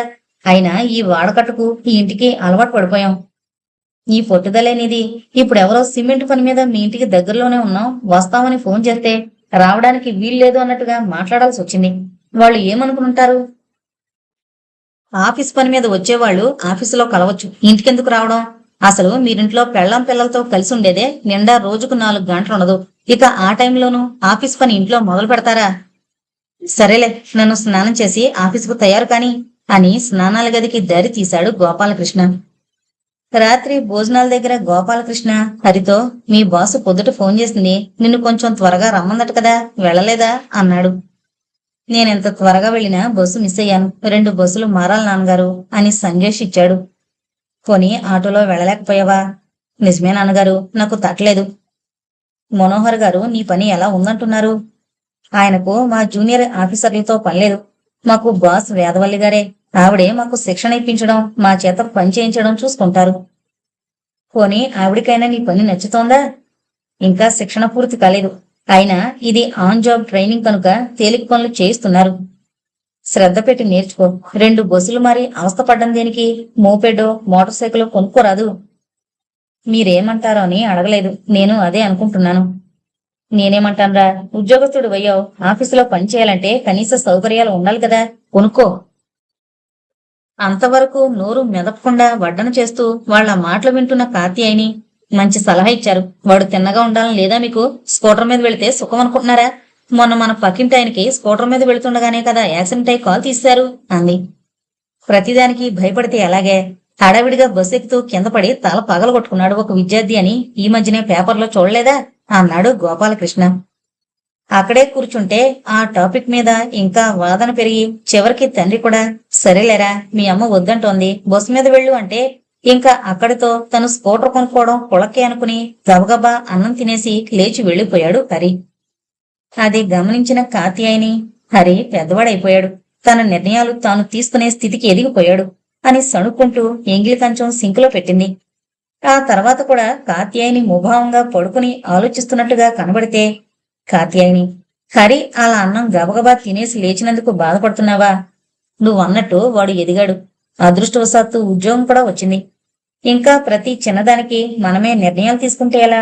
తండ్రిగా అది నా కనీస ధర్మం కదా.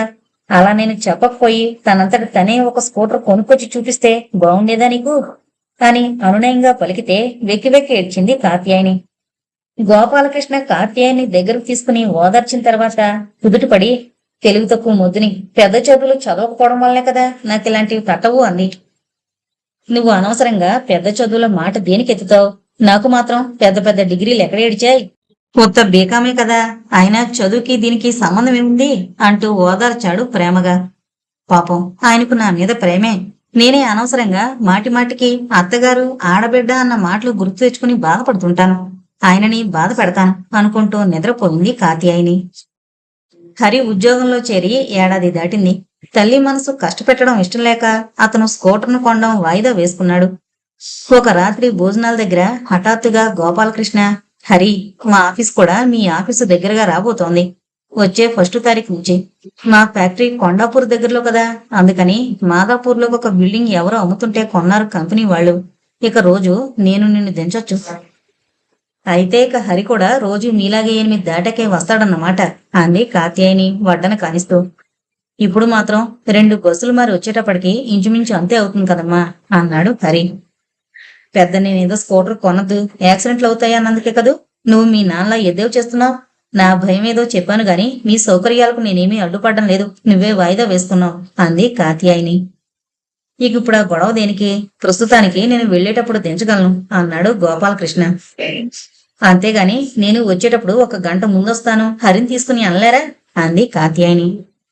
నీకెన్నిసార్లు చెప్పాను, ప్రైవేట్ కంపెనీలో పనిచేస్తూ కూడా నేను మాత్రం త్వరగా వచ్చేయగలుగుతున్నాను.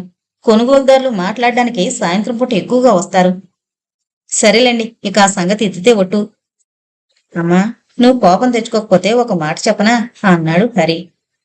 నా కోపం ఎవరినేం చేస్తుంది కనుక అక్కడికేదో నేనేదో రాక్షసులా మిమ్మల్ని అందరినీ కట్టడి చేస్తున్నట్టు చెప్పరా నాంచక అంది తల్లి. ఇక్కడి నుంచి అంత దూరం వెళ్లాలంటే రోజు నాన్నగారికి పెట్రోల్ ఖర్చు పెరుగుతుంది. ఎలాగూ భార్గవికి 2 నెలల్లో కంప్యూటర్ ఇంజనీరింగ్ అయిపోతుంది. ప్రమీల కూడా ఇంకో సంవత్సరంలో ఎంకామ్ పూర్తవుతుంది. వాళ్ళకు కూడా మాదాపూర్ సైడ్లోనే ఉద్యోగాలు వెతుక్కోవచ్చు.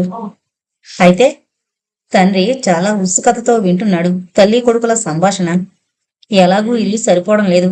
నా స్నేహితులెవరైనా వచ్చినా కూర్చోబెట్టి మాట్లాడడానికి వీలు కావడం లేదు. మొన్న ప్రమీల చదువుకుంటున్నప్పుడు మా కొలీగు పతనొస్తే దానికి చదువుకోవడానికి ఇబ్బంది అయింది అన్నాడు హరి. అది సరే, అసలు చెప్పదలుచుకుందేదో చెప్పు త్వరగా అంది కాత్యాయని. మనం మాదాపూర్ వైపే ఇల్లు అద్దెకి తీసుకుంటే బాగుంటుందిగా, ఇది అద్దిల్లే కదా. ఎక్కడద్దికి అక్కడద్దికి పోలికేంట్రా, అక్కడ పెద్దిల్లు తీసుకుందామంటావు, అంత అద్దె పెట్టగలవా? ఇప్పుడు పెడుతున్న అద్దెకు తోడు మిగతాది నేను పెడతాను. కొడుకు మాటకు లోపల మురుస్తున్నా పైకి మాత్రం బింకంగా ఏమోరా నీ ఇష్టం మీ నాన్నగారిష్టం అంది. ఇక మాకు ఇష్టం అంటూ లేదా అంది భార్గవి. తల్లి తండ్రి తెల్లబోయి చూశారు. అయితే తండ్రి సంతోషించాడు లోపలే. అన్నయ్య సంపాదిస్తున్నాడు, తన ఇష్టానికి తగ్గట్లు మాట్లాడగలడు అంది కాత్యాయని. సంపాదన లేకపోతే అవసరాలకు సరిపడా ఇష్టాలు ఉండకూడదా అంది భార్గవి రోషంతో.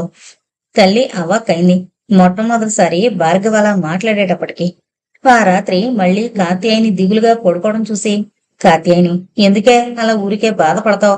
పిల్లలు పెరుగుతున్నారు, వాళ్ళ అవసరాలు మనం చూడకపోతే ఎవరు చూస్తారు చెప్పు అనునయించబోయాడు గోపాలకృష్ణ. మీరు పిల్లలకే వత్తాసు పలుకుతున్నారు. పొద్దున్న టిఫిన్లు, ఆ తర్వాత భోజనాల వరకు ఎవరికి ఏది ఇష్టమో చేసి పెడతాను. ఒంట్లో బాగున్నా బాగోకపోయినా బట్టలుతికి ఇస్త్రీ చేసి పెడతాను. కాలేజీలో చదువుకుంటున్న పిల్లలు కదా అని వాళ్ళ చదువుకి అడ్డు రాకూడదని ఇంటి పని ఏది చెప్పను. వాళ్ళ అవసరాలు నేనేం చూడడం లేదో చెప్పండి. నువ్వన్నది నిజమే, అన్నీ నువ్వే చేసి పెడుతున్నావు. ఒక పనివాడిని పెట్టుకుంటే బట్టలు ఉతకడం లాంటి పనులు నీకు తప్పుతాయి కదా. కాలేజీల్లో చదువుతున్న పిల్లలు ఎవరైనా స్నేహితులు కలిసి చదువుకోవడానికో కాసేపు కబుర్లు చెప్పుకోవడానికో వస్తే వాళ్ళకొక గదంటూ ఉండాలి కదా. అలా లేకపోతే ఎవరైనా వచ్చినప్పుడు వాళ్లకు చిన్నతనంగా ఉంటుంది. నేనైతే సర్దుకుపోతాను. ఎవరైనా ఇంటికొస్తానంటే ఆఫీసుకు రండి అంటాను. వాళ్ళలా అనలేరు కదా. కాత్యాయని చివాన్ల లేచి కూర్చుని, అయితే అందుక మీరు ఎవరు వస్తామన్నా వద్దనేది అంది.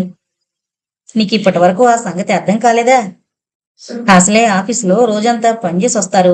ఇంట్లో ఎవరి గొడవ లేకుండా విశ్రాంతి తీసుకోవాలి అనుకున్నాను. అయినా నాకు తెలియకడుగుతాను. ఇవాళైతే మీకు ఒక హోదా వచ్చింది, కారు వచ్చింది, దానికి తగ్గట్టు ఖర్చులు పెరిగాయి. చదువులకే తడిచి మోపుడవుతోంది. రేపు పెళ్లిళ్ళు ఎలా చేస్తాం? ఉన్నంతలోనే కాస్త వెనక్కు వేసుకోకపోతే. నువ్వన్నది నిజమే, కాని ఎంతసేపు ముందు రాబోయే ఖర్చు గురించి ఆలోచిస్తూ ఇప్పుడు మనం కుచించుకుని బతకడం దేనికి? ఉన్నంతలో ఇంట్లో అందరం సౌకర్యంగా ఉండాలిగా. సరే, ఇక మీరు పిల్లలు ఒకటైనప్పుడు నేనేమనగలను? తీసుకోండి, ఏ రాజభవనమైన అద్దెకు. నీ ముఖం, వాళ్ళంటోంది మధ్యతరగతి కుటుంబానికి సరిపడే ఇల్లే, కాస్త సౌకర్యంగా ఉండేది తీసుకోమంటున్నారు అన్నాడు. ఆ రోజు తర్వాత ఆవిడ ముభావంగా ఎప్పట్లాగానే పని చేసుకుంటూ పోవడం పసిగట్టారు పిల్లలు. అయితే పూర్వంలా టిఫిన్కి రండి, నీళ్లు పోసుకోండి అంటూ గట్టిగా అరవకుండా, మాట మాట్లాడకుండా టైంకు అన్ని టేబుల్ మీద అమర్చడం కూడా గమనించి అందరూ ఏ టైంకు ఆ టైంకు అన్ని యథాప్రకారం చేసుకుంటూ పోతున్నారు. పూర్వం ఎప్పుడు అరుపులు కేకలతో దద్దరిల్లే ఇల్లు ఇప్పుడు ఏ చెడి చప్పుడు లేకుండా నిశ్శబ్దంగా ఉంటోంది. పిల్లలకైతే అది నచ్చింది, కాని గోపాలకృష్ణకు అది తుఫాను ముందు నిశ్శబ్దంగా అనిపించింది. ఎప్పుడు ఏం జరుగుతుందోనని భయపడుతున్నాడు. ఆ రోజు ఆఫీసులో త్వరగా తెమిలి గోపాలకృష్ణ పెందరాళే ఇంటికి చేరుకున్నాడు. ప్రమీల తలుపు తీసింది. అలవాటు చొప్పున అతను కాత్యాయిని అంటూ పిలుస్తూ వంటింట్లోకి వెళ్ళాడు. అక్కడ కనబడకపోతే తమ గదిలోకి వెళ్ళాడు. ఏనాడు అలా వెల్లకిల్లా పడుకొని కాత్యాయిని చూసి ప్రమీల అంటూ కూతుర్ని కేకేశాడు. తండ్రి కేక వినగానే ప్రమీల పరిగెత్తుకుంటూ వచ్చింది. సామాన్యంగా పిల్లెవరూ ఆ గదిలోకి రారు. ఇంతలో భార్గవి కూడా వచ్చి తల్లిని చూసి మాన్పడిపోయింది. కంగారు పడింది. ఏమైంది నమ్మకు అని అడిగింది ప్రమీలను తగ్గు స్వరంతో. ఫోన్ చేయగానే ఆ వీధి చివరన చిన్న డిస్పెన్సరీ నడుపుకుంటున్న డాక్టర్ నారాయణరావు వచ్చాడు. కాత్యాయిని పరీక్షించి రావడంతోనే గదిలోకి అసలు గాలి రావడం లేదు. ఫ్యాను గాలి చాలా వేడిగా ఉంది. చల్లటి నీళ్లలో ఒక బట్ట ముంచి తెండి, జ్వరం కాస్త ఎక్కువగానే ఉంది అన్నాడు.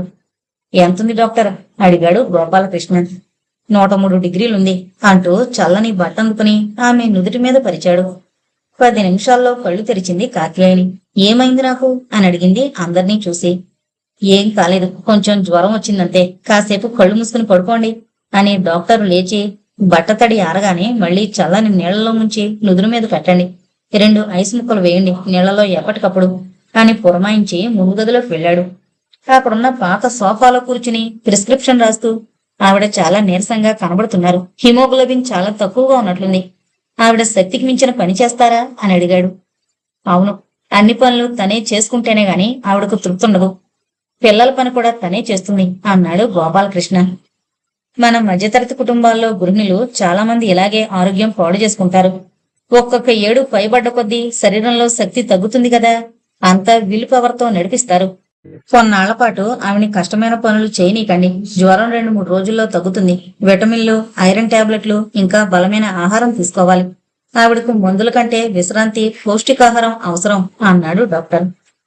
పొద్దుట బాగానే ఉంది, ఇంత అకస్మాత్తుగా ఎలా జ్వరం వచ్చిందంటారు అడిగాడు గోపాలకృష్ణ. ఇది అకస్మాత్తుగా రాలేదు. కొద్దిగా జ్వరం ఉన్నా ఆవిడ ఖాతరు చేసినట్లు లేరు. ఆవిడికి ఈ మధ్య ఆందోళన కలిగే వ్యవహారం ఏమైనా జరిగిందా? కొందరు పైకి చెప్పేసి ఊరుకుంటారు. అలా కాకుండా లోపలే బాధపడితే ఇలా జరిగే అవకాశం ఉంది. ఏమైనా ఆవిడ చేత పనీకు చేయనీకండి. ఎంత మొత్తుకున్నా పని మనిషిని కూడా పెట్టుకోదండి మా అమ్మ అని చెప్పింది ప్రమీల. పెళ్ళంటే అంతేనమ్మా, పిల్లలు సంసారం కోసం అలా తమ సంగతి చూసుకోకుండా సంవత్సరాల తరబడి గడిపేస్తుంటారు. మరీ తట్టుకోలేని పరిస్థితుల్లో ఇలా జబ్బు పడుతుంటారు. మీరంతా తలా ఒక పని అందుకుని ఆవిడకి విశ్రాంతినివ్వండి అని డాక్టర్ చనువుగా బుద్ధులు చెప్పి వెళ్లిపోయాడు. డాక్టర్ గారిని పంపి గోపాలకృష్ణ లోపలికొచ్చి మంచం పక్కనే కూర్చుని చల్లని బట్ట మార్చి కాత్యాయిని నుదుటి మీద పెడుతూ ఉన్నాడు. కాత్యాయిని నెమ్మదిగా కళ్ళు తెరిచి లేవబోయింది. ఇదిగో ఈ క్రోసిన్ టాబ్లెట్ వేసుకుని కాఫీ తాగు అన్నాడు గోపాలకృష్ణ. ప్రమీల తన చేతిలో పెట్టిన కాఫీ కప్పును ఆమె నోటికి అందిస్తూ, పిల్లలు కంగారు పడిపోయారు, నువ్విలా మంచం మీద పడిపోయి ఉంటే అన్నాడు. కాఫీ సగం తాగి ఇక చాలు, నాకేమీ కాలేదు, మందు బిళ్ళొద్దు అంటూ మంచం దిగబోయింది కాత్యాయిని. ఆవిడ్ని వారించి, ఇందాకటి నుంచి నుదుటి మీద చల్లని బట్ట వేస్తే ప్రస్తుతానికి కాకతీరి జ్వరం తగ్గినట్టు అనిపిస్తోంది నీకు. మందు వేసుకోకపోతే మళ్లీ మొదటికొస్తుంది అని బలవంతం చేసి క్రోసిన్ బిళ్ళ మింగించాడు గోపాలకృష్ణ. భర్త చేయి పట్టుకుని భార్గవొచ్చిందా అని అడిగింది. ఎక్కడే ఉందే, ఎక్కడికి వెళ్ళింది అన్నాడు. దాన్ని అడగండి అని కళ్ళు మూసుకుని పడుకుంది. రెప్పల నుంచి కన్నీటి చుక్కలు కణతల మీదుగా దిన్ను మీదకి కారాయి. ఆ కన్నీళ్లు చూసి గోపాలకృష్ణ త్రుళ్ళిపడ్డాడు. ఏమైంది కాత్యాయిని, దేనికి ఏడుపు? నీకేం కాదు, కాసేపు విశ్రాంతిగా పడుకో, రేపటికి హాయిగా లేచి తిరుగుతావు అన్నాడు. నాకేదో అవుతుందని నేనేమీ భయపడ్డం లేదు, నా బెంగంతా మీ అందరిని గురించే అంది నీరసంగా. నువ్వు ఆరోగ్యంగా ఉన్నంత వరకు మాకెవ్వరికి ఏమీ కాదు. నువ్విలా మంచం మీద పడితే పిల్లలు బెంబేలు పడిపోతారు, ఇక పడుకో అని తల నిమురుతూ ఆవిడ నిద్రలోకి జారుకునే వరకు పక్కనే కూర్చున్నాడు. తర్వాత లేచి ముందు గదిలోకి వచ్చాడు. హరి రాగానే, మీ అమ్మ లేచే వరకు హోటల్ నుంచి టిఫిన్, భోజనం తీసుకురా, ఎందుకైనా మంచిది. ఈ 2 రోజులు నువ్వు మీ బాస్ని అడిగి త్వరగా వచ్చే అని చెప్పాడు. ఇంతలో ప్రమీల కాఫీ కప్తో వచ్చింది. నాన్నగారు, ఇంట్లో అన్నం వండుతాం. ఈ వీధి చివరన ఒక ఆవిడ కూరలు చేసి అమ్ముతోంది, అక్కడి నుంచి తెప్పించుకోవచ్చు, మీరేమీ గాబరా పడకండి అంది భరోసా ఇస్తున్నట్లు. గోపాలకృష్ణ మెచ్చుకోలుగా చూశాడు కూతురు వంక. ఇంతకీ భార్గవి ఎక్కడికి వెళ్ళింది? అమ్మ ఆరాటపడింది అన్నాడు. అక్కకి రేపు పరీక్ష ఉందట, దానికోసం అర్జెంటుగా నోట్స్ కావాల్సి వస్తే స్నేహితురాల దగ్గరకు వెళ్లి తెచ్చుకుంటాను అందట. నోట్స్ కావాలని ఇప్పుడు గుర్తుకొచ్చిందా? పగలంతా ఏం చేశావు? రాత్రిపూట ఆడపిల్లలు తిరగడం నాకు ఇష్టం ఉండదు. తిరిగొచ్చే వరకు ఆరాటంగా ఉంటుంది. నీకేమైనైతే నాన్నగారు హరి కూడా ఇంట్లో లేరు అని అమ్మ కేకలేసిందట. అక్క నవ్వి, 7 గంటలకే నన్ను ఎవరేం చేస్తారమ్మా? కాల్ సెంటర్లలో రాత్రులు పనిచేసే వాళ్ళ మాట ఏమిటి అందట. అయినా అమ్మ ససేమీర అన్నంతో అక్కకు కోపం వచ్చి, ఎక్కడో ఏదో జరిగిందని మాకేదో అయిపోతుందని ఎందుకమ్మా అనవసరంగా గాబరా పడతావు? నీకంత ఇష్టం లేకపోతే వెళ్ళంలే, పరీక్ష పోతే పోనీలే అని మాట్లాడకుండా కూర్చుందట. పరీక్ష పోవడం అనే మాట వినేసరికి చివరికి అమ్మ సరేలే వెళ్ళిరా అని పంపించిందట. ఆ టెన్షన్ కూడా కొంత కారణం కావచ్చు జ్వరం రావడానికి అన్నాడు గోపాలకృష్ణ. మనం ఈ మధ్య ఇల్లు మారదాం అన్నప్పటి నుంచి అమ్మ ముభావంగా ఉంటోంది. పూర్వంలా ఎవరి మీద కేకలు వేయడం లేదు. మనం తనని లెక్క చేయడం లేదని బాధపడుతోందనిపిస్తోంది నాన్నగారు అంది భార్గవి వంటింట్లో నుంచి వస్తూ. నిజమే, నాకు అలాగనిపిస్తోంది అన్నాడు హరి. నా మీద ఇవాళ అమ్మకు చాలా కోపం వచ్చింది. పరీక్ష పోతే పోనీలే అన్నానని. నువ్వు ఎదిరించడం నేర్చుకున్నావా? మా అంతటి వాళ్ళు అయ్యారు మీరు. నా అవసరం మీకెవరికి ఉన్నట్టు కనపడడం లేదు. వెళ్ళు, నీ పరీక్షకేమైనైతే అది నేను భరించలేను అంటూ నేను వెళ్లే వరకు ఊరుకోలేదు అంది భార్గవి. నువ్వెప్పుడొచ్చావు భార్గవి? ఏదో తన మనసుకి గట్టి ఆఘాతం తగిలిందని నేను ముందే అనుకున్నాను అన్నాడు తండ్రి. మీరు అమ్మ దగ్గర ఉండగా వచ్చాను. ఇలాగైతే మేము ఎలా చదువుకోవాలి నాన్నగారు? పరీక్షల్లో ఎలా మంచి మార్కులతో పాస్ అవ్వాలి? కాస్త చీకటి పడితే ఎవరింటికి వెళ్ళకూడదు. మరి చిన్నపిల్లలం కాముగా స్పెషల్ క్లాసుకు వెళ్ళినా త్వరగా వెళ్ళవే, మీ అమ్మగారు కేకలేస్తారు అంటూ మా స్నేహితులు హేళన కూడా చేస్తున్నారని నిష్ఠూరమాడింది భార్గవి. అది కాదమ్మా, ఈ మధ్య టీవీల్లో ఆడపిల్లల గురించి రకరకాల ఘటనలను చూపిస్తున్నారు కదా, అందులోనూ మీరిద్దరూ నదురుగా ఉంటారు. దాంతో మీ అమ్మకు మరీ భయం కలుగుతుంటుంది అన్నాడు తండ్రి అనునయంగా. మీరిద్దరూ నదురుగా ఉంటారన్న మాట విని ప్రమీల, భార్గవులిద్దరూ ఒకరినొకరు చూసుకుని సిగ్గుతో తల వంచుకుని లోపలికి వెళ్లిపోయారు. హరి క్యారియర్ తీసుకుని బయటికి వెళ్ళాడు. గోపాలకృష్ణ కాత్యానికి ఎలా ఉందో చూడ్డానికి ఆవిడ దగ్గరకు వెళ్ళాడు. మరుసటి రోజు హరి ఆఫీసులో వేదవల్లి దగ్గరకు వెళ్లి, మేడం 2 రోజులు సెలవు కావాలి అని అడిగాడు. వేదవల్లి వివరాలు అడగడంతో తల్లి కొంట్లో బాగలేని సంగతి చెప్పాడు. అతడు చెప్పింది విని వేదవల్లి బెల్ నొక్కి ప్యూని పిలిచింది. చూడు, నిన్న మీ అక్క వచ్చిందన్నావు కదా అని అడిగింది. అవునమ్మగారు, దానికి పుట్టిన పిల్లలిద్దరూ పోయారు. 40 ఏళ్ల తర్వాత ఇక నీకు పిల్లలేం పుడతారు అని దాన్ని నొగ్గేసి మొగుడింకో పెళ్లి చేసుకుంటే అది నా దగ్గరికి వచ్చేసింది అన్నాడు. ఇప్పుడు మీ అక్కని ఏం చేద్దామనుకుంటున్నావు? కొన్నాళ్లు నా దగ్గరే పెట్టుకుని ఏదైనా పనిలో పెడదాం అనుకుంటున్నాను. ఏం పని చేస్తుంది? ఇంకేం పని చేస్తుందమ్మా, ఇంటి పని తప్పిస్తే. ఇందాక మీకు నేను తెచ్చిన చాయ్ తనే చేసింది. టీ బాగుంది. హరిబాబు గారింట్లో పనిచేస్తుందా? అడుగుతానమ్మా. మనకు తెలిసిన బాబు గారింట్లో అయితే భయమేముందమ్మా, అసలే పల్లెటూరుది. హరి, నువ్వు త్వరగా వెళ్లాలన్నావు కదూ అని రంగయ్య వైపు తిరిగి విషయం చెప్పి మీ అక్కను తీసుకురా అని పంపేసింది అతన్ని. మేడం, చాలా థ్యాంక్స్. మా పట్ల మీరు చాలా శ్రద్ధ తీసుకుంటున్నారు. కానీ మా అమ్మ ఏమంటుందో తెలీదు అన్నాడు తల్లి తత్వం గుర్తుకొచ్చి. ఆవిడ ఏమన్నా ఆవిడ ఆరోగ్యం కాపాడాల్సిన బాధ్యత కొడుగ్గా నీకు ఉంది కదా. డాక్టర్ ఆవిడకి విశ్రాంతి అవసరం అన్నాడు. నువ్వు ఆఫీస్కి రావాలి. నీ చెల్లెలిద్దరూ కాలేజీకి పోవాలి. పనిచేయడానికి చేతి కింద ఎవరు లేకపోతే ఇక ఎలా విశ్రాంతి దొరుకుతుంది ఆవిడకు? జీతం మేడం, నేను తర్వాత రంగయ్యతో మాట్లాడి చెబుతాలే. నీ తాతకు మించేమీ కాదు అంది వేదవల్లి నవ్వుతూ. రంగయ్య తన అక్కని తీసుకొచ్చాడు. ఆవిడ తన వంక చూస్తుందో మేడం వంక చూస్తుందో అర్థం కాలేదు హరికి. అంత మెల్ల. అసలు అది కూడా కొంత కారణం అయి ఉంటుంది భర్త ఇంటి నుంచి వెళ్ళగొట్టడానికి. వయసా 45. ఇక పిల్లల్ని కనే యంత్రంగా కూడా పనిచేయదు. అందున మెల్లకన్ను, ఎత్తుపళ్ళు. ఎలాగో ఆ నీళ్లు భరించి సందు దొరకగానే వదిలించుకున్నట్టున్నాడు భర్త అనుకున్నాడు హరి. ఏమంటావు హరి అంది వేదవల్లి. మీ ఇష్టం మేడం అన్నాడు. సత్యమ్మా, నువ్వు చేసిన ఛాయ్ బాగుంది. ఇక్కడ మాకొక వంట ఆవిడుంది కదా, నువ్వు ఈ బాబుగారింట్లో పనిచేయాలి అని హరితో సత్యమ్మని పంపింది. హరి ఇంటికి రావడంతోనే, రానయ్య, నీకోసమే చూస్తున్నాం. అమ్మకింకా జ్వరం ఉంది. నువ్వు వచ్చాక మధ్యాహ్నం నుంచి క్లాసులకు వెళదామని ఆగిపోయాను అంటూ తల్లి పక్కన కూర్చున్నదల్లా లేచింది భార్గవి. తల్లి చూడకుండా భార్గవిని ముందు గదిలోకి రమ్మన్నట్టు సైగ చేశాడు హరి. ఏంటబ్బా అనుకుంటూ భార్గవి ముందు గదిలోకి వచ్చింది హరి వెంట. అక్కడున్న రంగమ్మను చూసి, ఈవిడెవరు అంది నెమ్మదిగా హరితో. మా వాచ్మెన్ వాళ్ళక్క. అమ్మను చూసుకోవడానికి, పనిలో సాయం చేయడానికి మా మేడం గారు కుదిరిచారు అని చెప్పాడు హరి. నీ పేరేంటి అడిగింది భార్గవి. సత్యమ్మ. సత్య అంటారమ్మా అందరూ. భార్గవి వస్తున్న నవ్వు నాపుకుని, మేం సత్యమ్మ అని పిలుస్తాంలే అంటూ ఆమెను వంటగదిలోకి తీసుకువెళ్ళింది. తర్వాత ఉన్న 2 చిన్న గదులు చూపించింది. ఇల్లింకా ఎవరూ ఊడ్చినట్టు లేదు. చీపురెక్కడుందమ్మా, ముందు తుడుచుకొస్తాను అంది సత్యమ్మ పనందుకుంటూ. పర్వాలేదు, పనిచేసే రకమేలే అనుకుని భార్గవి సత్యమ్మకి మిగతా పని వివరాలన్నీ చెప్పింది. అయితే అమ్మాయి గారు, నేను వండితే మీరు తింటారా అమ్మా అని అడిగింది సత్యమ్మ. గొంతులో పచ్చి వెలకాయ పడ్డట్టయింది భార్గవికి ఆ ప్రశ్నతో. ఏంటన్నట్టు హరివంక చూసింది. సత్యమ్మ, మిగతా పనులన్నీ చేయి. అమ్మకు జ్వరం తగ్గే వరకు బయట నుంచి కూరలవి తెచ్చుకుంటాం. నువ్వు చేయనక్కర్లేదు. అంట్లు తోమి బట్టలు దిగి మిగతా చిన్న చిన్న ఇంటి పనులు చూసుకుంటే చాలు అన్నాడు హరి. అన్నయ్య, మాకంటే నీకే ఎక్కువ ఇంటి పనుల సంగతి తెలిసే అని భార్గవి ఆటలు పట్టించింది. ఈ రోజుల్లో అన్ని పనులు అందరికీ తెలియాలి. మగ పనులు ఆడపనులు అంటూ ఉండవు ఇక నుంచి అన్నాడు హరి తల్లి గదిలోకి వెళుతూ.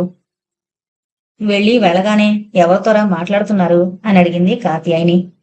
నీకొంట్లో బాగలేదని డాక్టర్ గారు విశ్రాంతి తీసుకోవాలన్నారని చెబితే ఇంట్లో నీకు సాయంగా ఉంటుందని మా మేడం గారు పనమ్మాయిని కుదిరించి పంపించారు అన్నాడు హరి. పనమ్మయ్య దేనికి? రేపటి నుంచి జ్వరం తగ్గిపోతుంది. పనులు చేసుకోగలుగుతాను. ఈ చిన్నింట్లో దాన్ని కూడా ఎక్కడ ఉంచుకోగలను అందావిడ. ముందు గదిలో పడుకుంటుందిలే, నువ్వు హైరాణ పడకు, మేం చూసుకుంటానులే అవన్నీ అన్నాడు. ఏం చూసుకుంటారు? మీకేం తెలుసునని? అవసరం వస్తే తెలుస్తాయి. నువ్వన్నీ పట్టించుకోకుండా విశ్రాంతి తీసుకో. అది కాదురా, ఇంట్లోనే ఉండిపోయే మనిషి అయితే తిండి బట్ట ఇవ్వాలి, పైగా జీతం ఇవ్వాలి. ఎంత ఖర్చు ఆలోచించావా? అమ్మా, నువ్వు ఖర్చు గురించి ఆలోచించకపోతే ఎలారా? ఎన్ని ఖర్చులని భరిస్తారు మీ నాన్నగారు? అది నేను చూసుకుంటానన్నాను కదా. నువ్వు సంపాదన పరుడు అయ్యావని తెలుసులే. అటు పెద్దలు తీసుకోవాలంటావు, ఇటు 24 గంటలు ఇంట్లో పడుండే పని మనిషిని పెడతానంటావు. నీ జీతం అంతా ఇంటి ఖర్చుకే పెడితే ఎలారా? రేపు నీ పెళ్ళైతే మీ ఆవిడ ఊరుకుంటుందా? ఇలా ఇంటి కింద నీ సంపాదన తగలేస్తూ ఉంటే. ఇప్పుడు నా పెళ్లి సంగతి ఎందుకు? ముందు చెల్లెళ్ళ పెళ్లిళ్ళు కావాలి కదా. వాటి కోసమైనా కాస్త డబ్బు వెనకేయాలి కదూ. అమ్మా, మంచి సంబంధాలు రావాలన్నా ఇంట్లో కాస్త హంగులుండాలమ్మా. ఈ రోజుల్లో అలా లేకపోతే కష్టం. నిజమేరా, అది నాకు తట్టనే లేదు అని క్షణం ఆలోచించి, అయితే మీ ఆఫీస్కు దగ్గరలో ఇల్లు చూడు. మీ నాన్నగారికి కూడా రోజు అంత దూరం కారు నడపడం తగ్గుతుంది. ట్రాఫిక్ లో కారు నడిపే కంటే 2 బస్సులు మారినా పర్వాలేదనిపిస్తోంది అంటున్నారు నాన్నగారు. అక్కడ చాలా అపార్ట్మెంట్స్ ఉన్నాయమ్మా. కావాలనుకుంటే 1-2 రోజుల్లోనే దొరికిపోతుంది ఇల్లు అంటూ లేచి టాబ్లెట్ మంచినీళ్లు అందించాడు తల్లికి. రాత్రి గోపాలకృష్ణ ఇంటికొచ్చి కాలుబెల్ నొక్కేసరికి సత్యమ్మ తలుపు తీసింది. ఆ అపరిచితురాల్ని చూసి పొరపాటున వేరే ఇంటికి రాలేదు కదా అని తెగమక పడ్డాడు.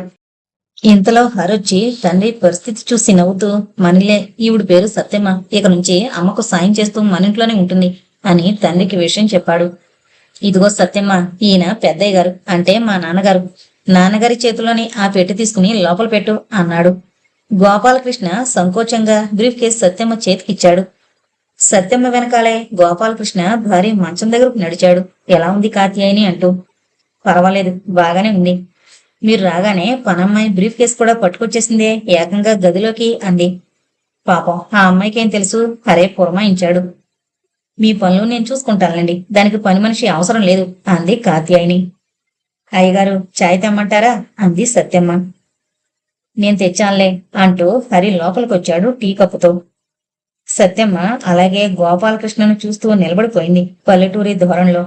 అది చూసి హరి, సత్యమ్మ, నువ్వు వెళ్ళి పనేమన్నా ఉందేమో చూసుకో అని పంపించేశాడు అక్కడి నుంచి. తల్లి మనస్తత్వం తెలిసినవాడు కనుక. హరి, ఏం పనులు చేయాలో సత్యమ్మకు నువ్వే చెబుతున్నావని చెప్పింది భార్గవి. ఈ గదిలో పని మీ నాన్నగారి పని నేను చూసుకుంటానులే. తర్వాత వంటగదిలో పని, వంట కూడా నేనే చేసుకుంటాను. మిగతా గదులు మిగతా పని తనకి చెప్పు అంది కాత్యాయని.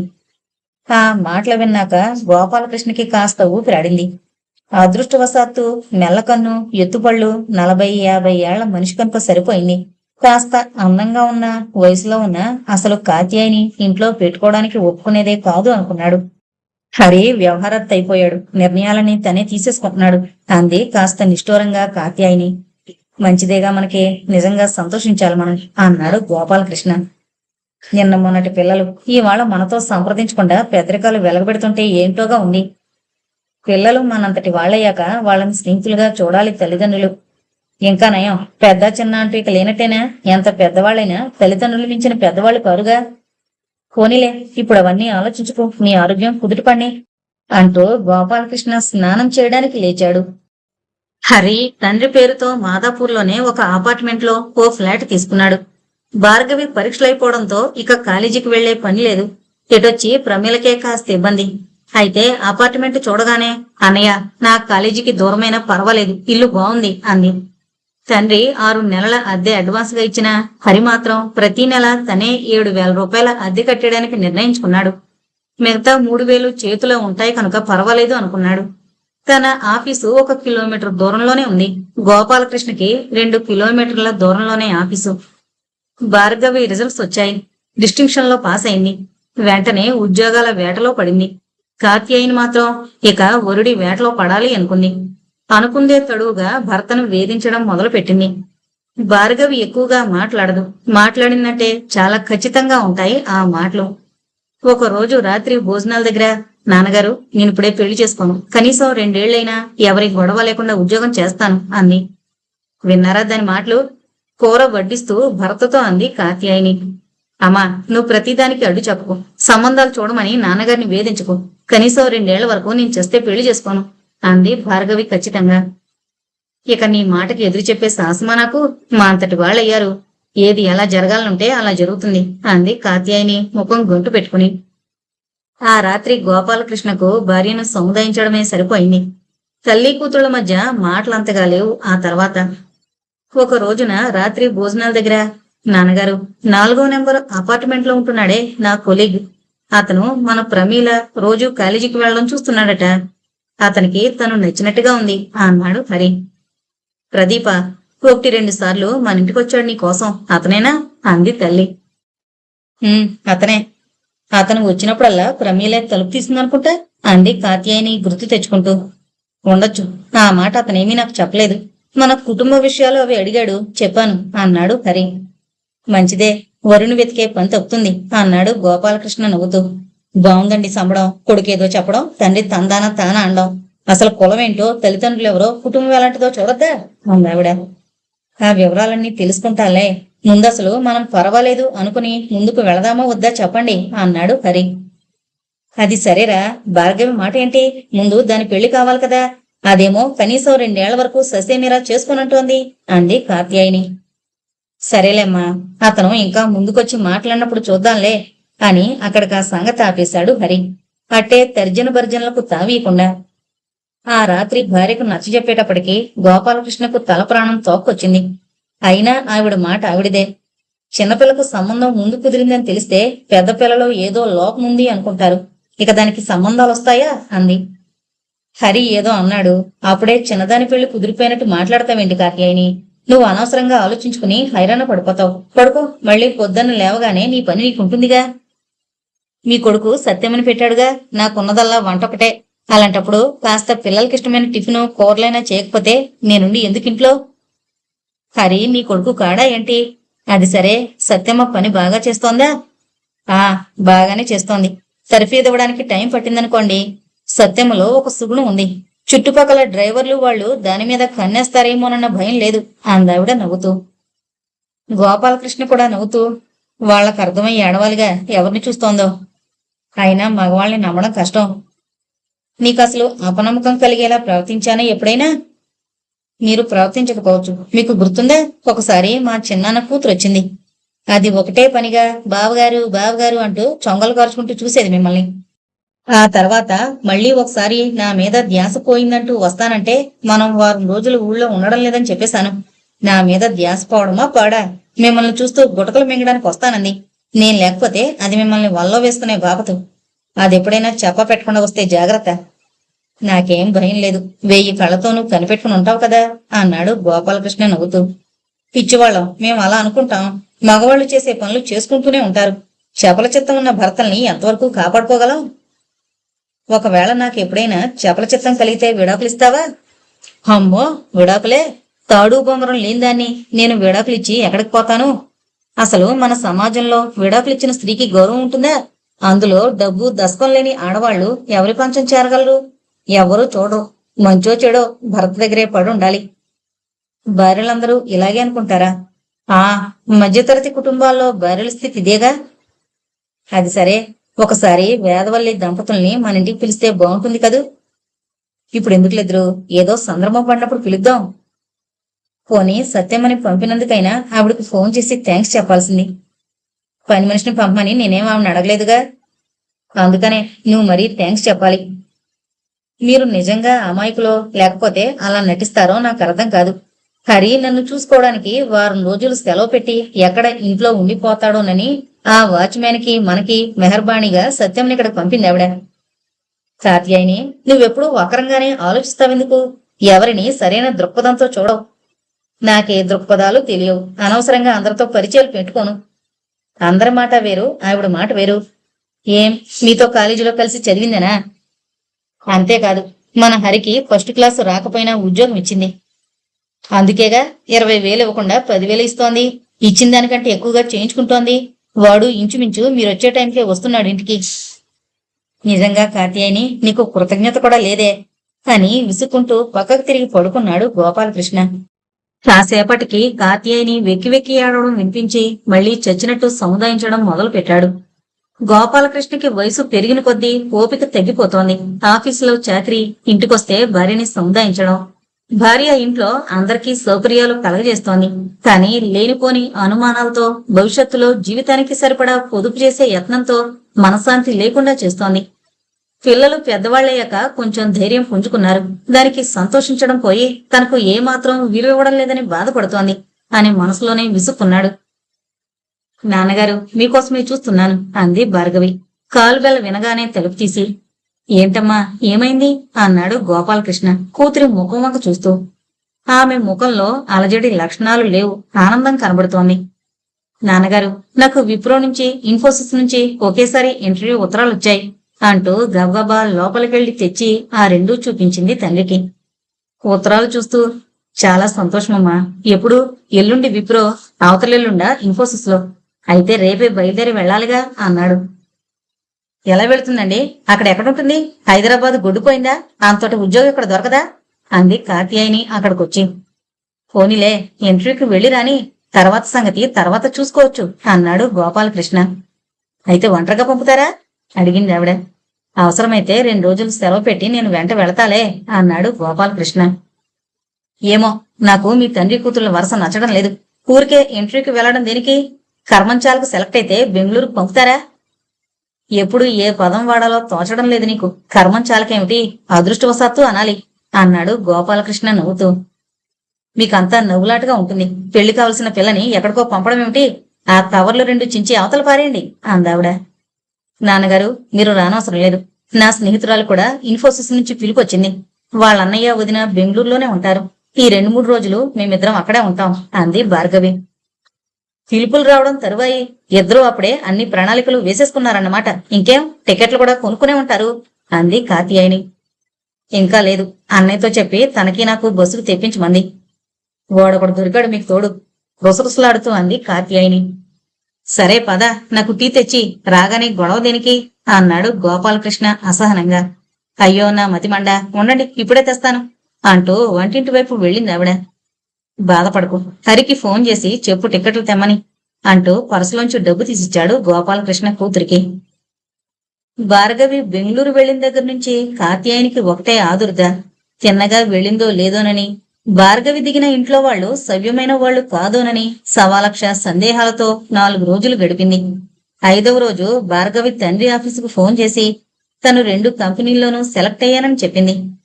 నీ స్నేహితురాలు ఏమైంది అడిగాడైనా. ఇద్దరం సెలెక్ట్ అయ్యాం, అందుకే ఇద్దరం ఒకే చోట చేస్తే వీలుగా ఉంటుందని ఇన్ఫోసిస్ లోనే చేరదాం అనుకుంటున్నాను.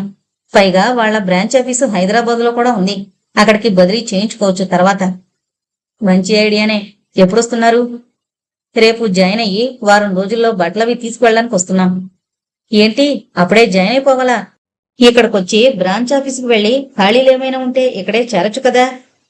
అలా నిమిషాల మీద ఎలా ఒప్పుకుంటారు? మీరు అమలా మాట్లాడుతున్నారు. ఏమోనమ్మా, ఒంటరిగా అంత దూరాన్ని ఉద్యోగంలో చేరడం ఎంతవరకు సమంజసమని ఆలోచిస్తున్నాను. ఎంత దూరం నాన్న? బస్సులో 1 రాత్రి ప్రయాణం. ఇంటర్వ్యూకి ఎక్కడెక్కడి నుంచో వచ్చారు. ఒకసారి ఉద్యోగం చేయి జారితే కష్టం.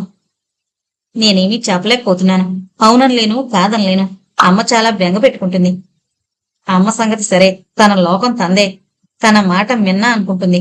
ముందు బాధపడ్డా తర్వాత సర్దుకుంటుందిలేండి. అన్నయ్య స్వతంత్రంగా నిర్ణయాలు తీసుకుంటున్నాడని బాధపడింది. ఇప్పుడు అలవాటు పడిపోయింది. నా విషయంలోనూ అదే జరుగుతుంది. అమ్మ విషయంలోనూ మీరు దిగులు పడకండి అని భార్గవి ఫోన్ పెట్టేసింది. ఇక తండ్రికి మాట్లాడే అవకాశం ఇవ్వకుండా. భార్గవి మొదటి నుంచి ఏదైనా నిర్ణయం తీసుకుంటే ఇక దానిని ఎవరూ మార్పించలేరు. కాని ఏదైతే అదవుతుంది అనుకుంటూ ఇంటి ముఖం పట్టాడు గోపాలకృష్ణ. తలుపు తెరవగానే పెద్దదాని సంగతి ఏమైనా తెలిసిందా అని అడిగింది కాత్యాయిని ఆదుర్దాగా. ఆ కంగారేమీ లేదు, సెలెక్ట్ అయింది అన్నాడు గోపాలకృష్ణ. ఎప్పుడొస్తుందట తిరిగి? త్వరలోనే బయలుదేరతానంది. స్నేహితురాలి సంగతి ఏమైందో చెప్పిందా? ఆ అమ్మాయి కూడా సెలెక్ట్ అయిందట అంటూ తమ గదిలోకి నడిచాడు. కాసేపటికి కాత్యాయిని టీ తీసుకొచ్చింది. పరధ్యానంగా కూర్చుని ఆవిడ రావడం గుర్తించలేదతను. ఏంటంత దీర్ఘాలోచనలో ఉన్నారు? ఉద్యోగంలో చేర్పించకపోవడం మనిష్టమే కదా అంది టీ కప్పు చేతికి అందిస్తూ. పిచ్చిదానా, అన్నీ మనిష్ట ప్రకారమే జరుగుతాయనుకుంటున్నావా? మన పిల్లలు ఇంకా పసివాళ్లు కారు.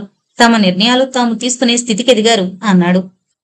అంతేలేండి, కాని పెళ్లి కాని ఆడపిల్లను ఒంటరిగా అలా ఎక్కడ ఉన్నివ్వగలం? గుండె నిబరం చేసుకుని మనం పిల్లలకు ధైర్యం చెప్పాలి. ఆడపిల్లలు కూడా ఉద్యోగాలు చేసుకుంటూ తమ కాళ్ల మీద తాము నిలబడగల స్థితికొచ్చారని తల్లిదండ్రులు సంతోషించాలి. ఏమో, నేను పురాతన కాలపు మనిషిని. నీ భావాలింకా మన తరం భావాలే. ఆడపిల్లలను పెద్ద చదువులు చదివించి ఇక్కడ ఉద్యోగం చేయి, అక్కడొద్దు అంటే ఎలా? ఎక్కడైనా చేసుకొనియండి, మనం పెళ్లి చేసి పంపేస్తే మన బాధ్యత తీరిపోతుంది. ఆ తర్వాత వాళ్ళిష్టం ఏం చేసుకున్నా. అది కనీసం 2 ఏళ్ల వరకు చేసుకోనని భీష్మించుకుని కూర్చుంది కదా. కొని ఎక్కడైనా చూడండి, ఏ చిన్నపాటి ఉద్యోగమో. అక్కడ మంచి ఉద్యోగమే వచ్చింది, కంగారు పడకు. ఇక్కడ కంపెనీ బ్రాంచ్ ఉంది, నెమ్మది మీద బదిలీ చేయించుకోవచ్చునట. అయితే అన్ని మీతో సంప్రదించేసిందన్నమాట. నాకు చెప్పింది అలా అని. దానిని నువ్వు సంప్రదింపే అంటావో ఏమంటావో నీ ఇష్టం. ఇక నేనున్నా లేకపోయినా ఒకటే. నాతో ఎవరూ ఒక మాట కూడా చెప్పరు. చెప్పి ఏం లాభం? గట్టిగా కేకలేస్తావు లేదా ఏడుపు మొదలు పెడతావు, అందుకని నీకు చెప్పరు. అవునులేండి, నేను పిచ్చిదాన్ని, మూర్ఖురాల్ని. భర్త పిల్లలు అంటూ అహోరాత్రులు ఆరాటపడ్డం తప్పు. నాకు తగిన శాస్తి అయింది అంటూ ఖాళీకప్పు తీసుకుని వెళ్లిపోయింది ఆవిడ అక్కడి నుంచి. ఆ తర్వాత ఆవిడ ముభావంగానే ఉండిపోయింది. భార్గవి వచ్చినా కూడా సరిగ్గా మాట్లాడలేదు. అమ్మ అంటూ దగ్గరకొచ్చి ఏదో చెప్పబోయినా వినిపించుకోనట్లే ఉంది. భార్గవి పరిస్థితి అర్థం చేసుకుని ఊరుకుంది. వెళ్లే రోజు బట్టలవి సర్దుకుంటుంటే 4 పట్టు చీరలు, 2 బంగారు గాజులు, ఒక చిన్న నెక్లెస్ పట్టుకొచ్చి, ఇవి కూడా సర్దుకో, పెళ్లికుంటాయని పోనించాను, ఇక్కడుండి ఏం చేస్తాయి అని. భార్గవి అవును కాదు అనకుండానే తాతయ్యని గురుక్కున తిరిగి తన గదిలోకి వెళ్లి పడుకుంది. అమ్మా వెళుతున్నాను అని చెప్పడానికొచ్చినా తిరిగి చూడలేదు. తండ్రి, హరి, ప్రమీల వెంట వెళ్లి బస్సెక్కించొచ్చారు. వెళ్లిన 4-5 రోజులకు ఫోన్ చేసి తన స్నేహితురాలి అన్నయ్య ఇంటికి దగ్గరలో గది అద్దెకి తీసుకుని తను తన స్నేహితురాలు కలిసి ఉంటున్నామని, కలిసి వండుకుంటున్నామని చెప్పింది. ఆ మాటే భార్యతో చెబితే పొలం చెడగొట్టుకుంది, స్నేహితులతో కలిసి మాంసం కూడా తింటుందేమో, ఇక ముందు ముందు ఇంకెన్ని వినాలో అనుకుంటూ సణుక్కుంది తప్పితే పెద్దగా ఏడవలేదు పూర్వంలాగా. ఇక అప్పటినుంచి తనంతా తానే భార్గవి సంగతులు అడగడం మానేసింది ఆవిడ. భర్త కాని కొడుకు కాని చెబితే విని ఊరుకునేదంతే. రాను రాను కాత్యాయంలో ఏదో మార్పు కనబడుతోంది. పూర్వంలా ఇష్టం లేని పనులు చేస్తే కేకలు వేయడం లేదా ఏడవడం లాంటివి చేయడం మానేసింది. మనిషి మాత్రం పూర్వపు చలాకీతనం పోయి ఒక యంత్రంలా పనులు చేసుకుంటున్నట్లు కనబడుతోంది. గోపాలకృష్ణకు భయంగా ఉంది, ఇది ఎక్కడికి దారి తీస్తుందోనని. ఒక రోజున గోపాలకృష్ణ ఇంటికొస్తూనే రేపు సాయంత్రం వేదవల్లి గారు మనని వాళ్ళ ఇంటికి రమ్మని పిలిచారు అని చెప్పాడు భార్యతో. తెలుసు, మీరు వెళ్ళండి. ఎలా తెలుసు? హరి చెప్పాడా? లేదు, ఆవిడే ఫోన్ చేశారు. మరి ఇకనేం వెళ్ళకపోతే బాగుండదు. దగ్గర 7 ఏడాదవుతోంది హరి ఉద్యోగంలో చేరి. ఆవిడ పిలవక ముందే వెళ్లి కలిసి భార్యాభర్తల్ని మనం పిలిస్తే బాగుండేది. బాగుంది, పిలిస్తే అంతటి వాళ్ళు మన ఇంటికొస్తారా? వచ్చేవారో కాదో, రారనుకుని మనం ఎందుకు అనుకోవాలి? ఏమో, మీరు వెళ్ళండి. అంత పెద్దవాళ్ళింటికి వెళ్లడం నాకు కుదరదు. వాళ్ళందరూ గబగబా ఇంగ్లీష్లో మాట్లాడుతూ ఉంటారు, నేను తెల్లముఖం వెయ్యాలి. అదా నీ బాధ?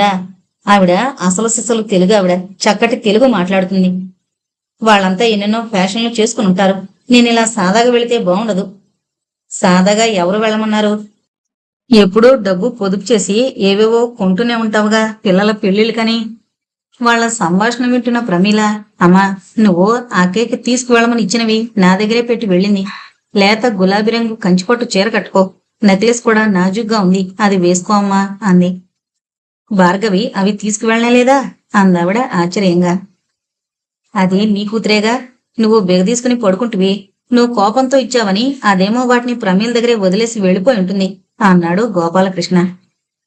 ప్రమీల, నువ్వా చీర కట్టుకుని ఆ నెక్లెస్ వేసుకుని వెళ్ళు. నేను రాన్లే. అసలావిడ పిల్లలొచ్చారని కదా పిలిచింది. నువ్వు హరి వెళ్ళండి. మీ నాన్నగారు ఆవిడ కాలేజీలో కలిసి చదువుకున్నారు కనుక అప్పటి కాలేజీ కబుర్లు చెప్పుకుంటారు. నాకేం తోస్తుంది? నేను మరొకసారి వస్తానులే, రేపు మాత్రం రాను అంది దృఢంగా. గోపాలకృష్ణకు విసుగొచ్చి ఇక భార్యను రమ్మని బలవంతం చేయలేదు. మరుసటి రోజు సాయంత్రం, కాత్యాయని, మేం బయలుదేరుతున్నాం, ఇక నువ్వు రానట్టేగా అన్నాడు చిరాగ్గా. ఆవిడ వంటింట్లో ఏదో పని చేసుకుంటూ ఉంటే. భర్త అలా చిరాగ్గా నువ్వు వస్తేరా లేకపోతే లేదు అన్నట్టు పిల్లల్ని తీసుకుని వెళ్ళిపోతే తన ఇల్లు భూకంపానికి ఊగినట్టుగా అనిపించింది ఆమెకు. తెలియని భయంతో ఆవిడ ఒళ్ళు జలదరించింది. ఎవరు తనకు దూరమైన భర్త మాత్రం ఎలాంటి పరిస్థితుల్లోనూ దూరం కాడనుకుంది. ఇప్పుడు ఆ నమ్మకం సడలనట్టు అనిపించింది. ఎక్కువ మందిని పిలిచినట్టుగా లేరు, 10 మందే ఉన్నారు. వాళ్ళు పిల్లలే. కాసేపు కూర్చుని, మనోహర్ గారు వచ్చాక చెప్పు వేద, కాత్యాయని కొంట్లో బాగాలేదు, నేను వెళతాను, పిల్లల్ని ఎంజాయ్ చేయని అని లేచాడు. గోపాలకృష్ణ వేదవల్లి వరండాలోకి వచ్చేటప్పటికి మనోహర్ కారు దిగుతున్నాడు, ఒక విదేశీ స్త్రీతో కలిసి. గోపాలకృష్ణను చూసి హలో అంటూ కరచాలనం చేసి, అప్పుడే వెళ్ళిపోతున్నారేమిటి? ఈవిడ రేచల్, అమెరికాలో నా పార్ట్నర్ అని పరిచయం చేశాడు మనోహర్. భార్య కొంట్లో బాగుండలేదట, అందుకని పిల్లల్ని దించి వెళ్ళిపోతున్నాడు అని సంజేష్ ఇచ్చింది వేద అతడి తరపున. గోపాలకృష్ణ ఇంటికొచ్చి బెల్ల కొడితే సత్యమ్మ తలుపు తీసింది. గదిలోకి వెళ్లి చూస్తే తమ పాత సోఫాలో బొగ్గన చేయి పెట్టుకుని కాత్యాయని దీర్ఘాలోచనలో మునిగిపోయి కనిపించింది. పక్కనే కూర్చుని, కాత్యాయని, నువ్వన్నది నిజమే, అది నిజంగా పిల్లలదే, అందుకని వాళ్ళనక్కడ దించేసి వచ్చేశాను, నువ్వు ఒంటరిగా ఉన్నావని అన్నాడు. ఒంటరిగా ఉన్నానన్నారా, ఒంట్లో బాగుండలేదన్నారా అంది తీక్షణంగా ఆవిడ. నీకెలా తెలుసు అన్నాడు ఆశ్చర్యపోతూ. మీ వేదగారే ఫోన్ చేసి అడిగారు, గోపాల్ కొద్దిసేపట్లోనే చేరుకుంటాడు, మీ ఆరోగ్యం సరిగా చూసుకోవడం లేదనుకుంటాను అంటూ. నాకేమైంది, బాగానే ఉంది అన్నాను. ఇంకా ఆవిడేం మాట్లాడలేదు. పిల్లలు ఇక్కడే భోంచేసి వస్తారు అని ఫోన్ పెట్టేసింది. పాపం వేద నిజంగానే బాగాలేదనుకుని ఫోన్ చేసి ఉంటుంది అనుకున్నాడు లోపల. పైకి మాత్రం అలా చెప్పకపోతే నన్ను వచ్చేనీరు కదా, అందుకని అలా చెప్పాను అన్నాడు. అంటే మీ పబ్బం గడుపుకోవడానికి నాకు జబ్బు కూడా అంటగడతారన్నమాట అంది ముఖం చిన్నబుచ్చుకుని. మరి నువ్వు మూర్ఖంగా రాని ఇంట్లో కూర్చుంటే అబద్ధం చెప్పక చావనా అన్నాడు విసుగ్గా. అంతలేసి మాటలు దేనికి, నాకు తెలుసండి మీకు తగిందాన్ని కాదని. కాత్యాయని, పిల్లలు చేతికందొచ్చి వారి బతుకులు వారు బతికే స్థితికి ఎదిగాక కూడా నువ్వింకా మీకు తగను అనే పాతపాటే పాడుతున్నావు, అది ఎప్పటికీ వదలవా? నేను మరిచిపోదామన్నా మీ అక్కగారు మరిచిపోనిస్తారా? అత్తగారు పోయే వరకు ఇరుగు పొరుగు వాళ్లతో కూడా ఆ మాటే అంటూ ఉండేవారు. నేను విని బాధపడతానేమోనని కూడా అనుకునేవారు కాదు. నేను కదా వాళ్ళని కాదని నిన్ను చేసుకుంది, నేనా మాట ఎప్పుడైనా అన్నానా? వాళ్ల మీద పంతంతో చేసుకున్నాక ఎలా అంటారు? అవును, పెళ్లి చూపులకొచ్చినప్పుడు తలెత్తి నన్ను కూడా చూడలేదు కదా. మా వాళ్ళు కూడా ఆ మాటే అన్నారు. అబ్బాయి అమ్మాయి కంటే సిగ్గుపడుతున్నాడు, తల కూడా ఎత్తడం లేదని. నేను తలెత్తకపోవడానికి కారణం ఎక్కడ మా అమ్మ, అక్క, కట్నం, ఆడపడుచు లాంఛనాలు అంటూ మొదలు పెడతారేమోనని భయపడుతూ అలా కూర్చున్నాను. మా వాళ్లంతా ఆశ్చర్యపోయారనుకోండి. మా నాన్న కట్నం లాంఛనాల మాట అనగానే అదేమీ వద్దండి, ముహూర్తం పెట్టించి తెలియజేయండి అంటూ హడావిడిగా మీ అమ్మగారిని, అక్కగారిని నోరు విప్పనీయకుండా తీసుకుపోయారుగా. నేనంతా గమనిస్తూనే ఉన్నాను. మా చిన్నాన్న కూతురు ఒకటే వాపిరితనంతో మిమ్మల్ని తినేసేటట్టు చూడడం కూడా గమనించాను. అమ్మ బాబోయ్, నీవి అఖండమైన తెలివితేటలే కాత్యాయని అంటూ భుజం మీద చేయి వేసి, ఇటు చూడు, నువ్వు అందంగా ఉన్నావా లేదా అని ఏనాడు ఆలోచించడానికి కూడా తావివ్వకుండా అహర్నిశలు మాకు సేవలు చేస్తూనే ఉన్నావు ఇన్నేళ్లు. అలా భార్యాభర్తలు ఒకరికొకరు అలవాటు పడిపోతారు, ఆప్యాయత పెరుగుతుంది. ఇక భార్య అందంగా ఉందా లేదా, భర్త అందంగా ఉన్నాడా లేడా అన్న ఆలోచనే రాదు. నాకు తెలుసు, మా అమ్మ రాజీకి రాలేకపోయింది. పోయే వరకు తనకి నువ్వెంత సేవ చేశావు, అయినా అందం, కట్నం రెండూ లేవంటూ కన్ను మూసింది. అక్క కూడా పిచ్చిది, తను రాజీకి రాలేకపోయింది ఇప్పటికేను. పోనీలే అదంతా. అవును, మరిచిపోయాను, అక్క ఉత్తరం రాసింది, లెటర్ బాక్స్ తీసి చూడలేదా ఇవాళ అన్నాడు కవరు చించుతూ. ఏమో, నా మనసు బాగాలేదు, ఇవాళ లెటర్ బాక్స్ మాటే గుర్తులేకపోయింది. పోనీలే, మునిగిపోయింది ఏం లేదు, చదువుతాను విను తమ్ముడు, ఇంట్లో అందరూ కులాసాగా ఉన్నారనుకుంటాను. నీకు తెలుసుగా, నేను సూటిగా మాట్లాడతాను ఏ విషయంలోనైనా. అసలు విషయానికి వస్తాను. మీ బావగారు పెద్దబ్బాయికి పెళ్లి చేయాలనుకుంటున్నారు. వాడు ఉద్యోగంలో చేరాడు. భార్గవికి ఇంత పెద్ద రాష్ట్రంలో ఉద్యోగమే దొరకలేదా? బెంగళూరులో ఉద్యోగంలో చేర్పించావట. ఆడపిల్లను అలా పెళ్లి కాకముందు ఎలా పంపేశావు? మీ ఆవిడ కూడా ఊరుకుందా? ఏదో ఒకటిలే. ఈ సంగతి నాకెలా తెలిసిందంటావా? మొన్న ఫోన్ చేస్తే ప్రమీల చెప్పింది. మా పెద్దాడికి మీ భార్గవిని ఇస్తావేమో కనుక్కోమన్నారు మీ బావగారు. మళ్ళీ మీ వాళ్ళు మమ్మల్ని ఆడకుండా బయట సంబంధాలు చూసుకున్నారని నింద వేయొచ్చు అన్నారు. ఏ సంగతి తెలియజేయి. వాడికి ఇప్పటికే చాలా సంబంధాలు వస్తున్నాయి. కానీ నాకు భార్గవి మీద బాగా మనసుంది. నీకు తెలుసుగా, నేను అందం అంటే ప్రాణం ఇస్తానని. అదృష్టవశాత్తు నీ పిల్లలకు నీ అందం రంగు వచ్చాయి. ఏ సంగతి వెంటనే రాయ్. రక్త సంబంధం తెంచుకోవని అనుకుంటున్నాను. కోడలు నలుపైతే వంశమంతా నలుపే అంటారు. అందుకే పచ్చటి భార్గవిని కావాలనుకుంటున్నాను. ఇట్లు నీ అక్క. అయితే ఆ ముక్కు పురుగుని చంద్రం బొమ్మ లాంటి మన భార్గవికి అంటగట్టాలని ప్రయత్నం అన్నమాట. అన్ని సంబంధాలుస్తుంటే మన మీదంత ప్రేమ ఒలకపోయినక్కర్లేదు. చేసుకోమనండి వాళ్ళనే అంది కాత్యాయిని కోపంగా. గోపాలకృష్ణకు నవ్వు ఆగలేదు. కాత్యాయిని, ఎందుకే అంత కోపం అక్క మీద? నీకు అందం మీద మొక్కువే అని బయటపడిపోయావు. నిజమే, దురదృష్టవశాత్తు దాని కొడుకులిద్దరికి బావగారి రంగు రూపు వచ్చాయి. కాని బుద్ధిమంతులు అన్నాడతను. అయితే చెయ్యండి. తను మీ కూతురు, మీ ఇష్టం. నేను అందంగా లేనని సాధించే ఆవిడ నా పిల్లను అందం లేనివాడికి ఇస్తానని ఎలా అనుకుంది? అయినా నాకెందుకులేండి మీ అక్క తమ్ముళ్ళ మధ్య కల్పించుకోవడం. ఇటు చూడు కాత్యాయిని, అక్క మాత్రం అప్పటి మా పరిస్థితులను బట్టి తన అందం చూసి కట్నం లేకుండా చేసుకోవడానికి ఇష్టపడ్డారని మా బావగారిని మనసు చంపుకుని పెళ్లి చేసుకుంది. అయినా ఆయనతో సరిపెట్టుకుని కాపురం చేస్తోందా లేదా? అక్క తమ్ముళ్ళు ఒకటే, మీరు మాత్రం సరిపెట్టుకుని నాతో వేగడం లేదా? కాత్యాయిని, నేనేం చెప్తే నువ్వు నన్ను నమ్ముతావు? అసలు మన భార్గవి ఏముంటుందో తెలుసుకోవాలిగా. అది నిజమే, మందమతిని. అసలే అది కట్టే కొట్టే తెచ్చే అనే రకం. అంతా మేనత్త పోలికలు గుణాలు. సూటిగా మాట్లాడడం అంటూ మనసు విరిచేసేలా మాట్లాడతారు. పోనీయండి, నా సోదికేం గాని భార్గవిని కనుక్కోండి అంది. హాల్లో నుంచి ఫోను శబ్దం విని గోపాలకృష్ణ హడావిడిగా లేచి వెళ్ళాడు. భార్య అతన్ని అనుసరించింది. రిసీవర్ అందుకుని హలో అన్నాడు. అటువైపు నుంచి కూతురి స్వరం విని, ఏంటమ్మా భార్గవి, బావున్నావు కదా అన్నాడు. బాగానే ఉన్నాను నాన్నగారు. అత్తయ్య దగ్గర నుంచి ఉత్తరం వచ్చింది. నీ అడ్రస్ ఎలా తెలిసిందమ్మా? మొన్న ఫోన్ చేస్తే ప్రమీల ఇచ్చిందట. ఎంతకీ ఏమని రాసింది? వాళ్ళ అబ్బాయిని నేను చేసుకోవాలట. వాళ్ళ అబ్బాయే కాని నీకు బావకాడా? ఏమో, అలా వరసలు పెట్టి మాట్లాడడం నాకు ఇష్టం ఉండదు. ఇప్పుడే ఉద్యోగంలో చేరాను. 2-3 ఏళ్ల వరకు నేను పెళ్లి చేసుకోదలుచుకోలేదు. ఆ సంగతి అత్తయ్యతో మీరు చెప్పండి. ఆ మాటే నువ్వు రాసేయకూడదా అమ్మా? సరే నాన్నగారు, మీరేమీ అనుకోకపోతే నేను రాసేస్తాను అని ఫోన్ పెట్టేసింది భార్గవి. చూసారా దానికి ఎంత ఉదాసీనతో? నా సంగతి ఏమైనా ఎత్తిందా? అమ్మ ఎలా ఉంది అని అడిగితే దాని నోటి ముత్యాలు రాలిపోతాయా? పిల్లలు పిల్లలు అని నేను పడి చావడమే కాని అంటూ కళ్ళనీళ్లు పెట్టుకుంది కాత్యాయిని. గోపాలకృష్ణ ఆవిడ భుజం మీద చేయి వేసి లోపలకు తీసుకువెళుతూ అర్థం చేసుకోదాన్ని. అది ఇంక వేరే సంగతులు ఆలోచించే స్థితిలో లేదు. నెమ్మదిగా అంతా సర్దుకుంటుందిలే అని అనునయించాడు భార్యని. 4 రోజుల తర్వాత గోపాలకృష్ణ ఇంటికొచ్చేటప్పటికీ అక్క విమల తలుపు తీసింది. ఆమెని చూడగానే ఆశ్చర్యపోయాడు.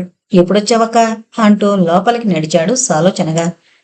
నువ్వు ఆఫీసుకు వెళ్ళాక వచ్చానులే అందావిడ కాస్త కోపంగా. ఫోన్ చేసి చెప్పుంటే బస్టాండ్కి వచ్చేవాణ్ణిగా. నీకంత కష్టం దేనికిలే, భార్గవ ఉత్తరం రాసింది. అతనేమీ మాట్లాడలేదు. నీకు చెప్పే రాసిందా అడిగింది ఆవిడ. అవునన్నట్టు తల పడతను. నీ ఉద్దేశం కూడా అదేనా? మళ్లీ మౌనమే అతడి సమాధానమైంది. సరేలే తమ్ముడు. తమ్ముడు కూతుళ్ళని నేను పడి చావడమే కాని మీకు అసలు చుట్రెక్కం అనే భావనే లేదు. అన్నీ తల్లి బుద్ధులు. వచ్చినప్పటి నుంచి చూస్తున్నాను. వంటింట్లోనే వంటలు మొదలు పెట్టింది. నేనిక్కడికి తిండికి కరువాసొచ్చానా? 10 కూరలు 4 పిండి వంటలు చేసి పెట్టకపోతే పెట్టలేదని అనుకుంటానా? భార్గవి సంగతి ఎత్తితే నాకు తెలీదు, మీ తమ్ముడిని అడగండి. నా మాట ఎవరు వింటారు అంటుందేంటి? తల్లిగా తనకే బాధ్యత లేదా అంటూ ఉండగా ప్రమీల కాలేజీ నుంచి వచ్చింది. అత్తను చూస్తూనే అత్తయ్య ఎప్పుడొచ్చావు అని అడిగింది. ఆ పిల్లను చూస్తూనే దగ్గరకు పిలిచి పక్కన కూర్చోబెట్టుకుని అందంలో భార్గవిని మించిపోయింది.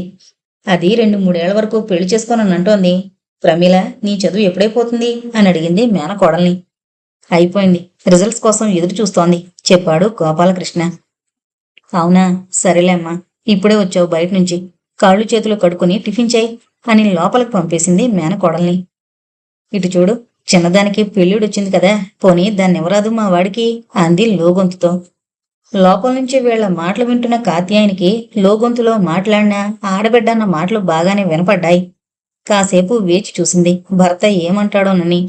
నువ్వే అడుగక్క దాన్ని అన్నాడు. ఇక కాత్యాయని ఉండలేకపోయింది.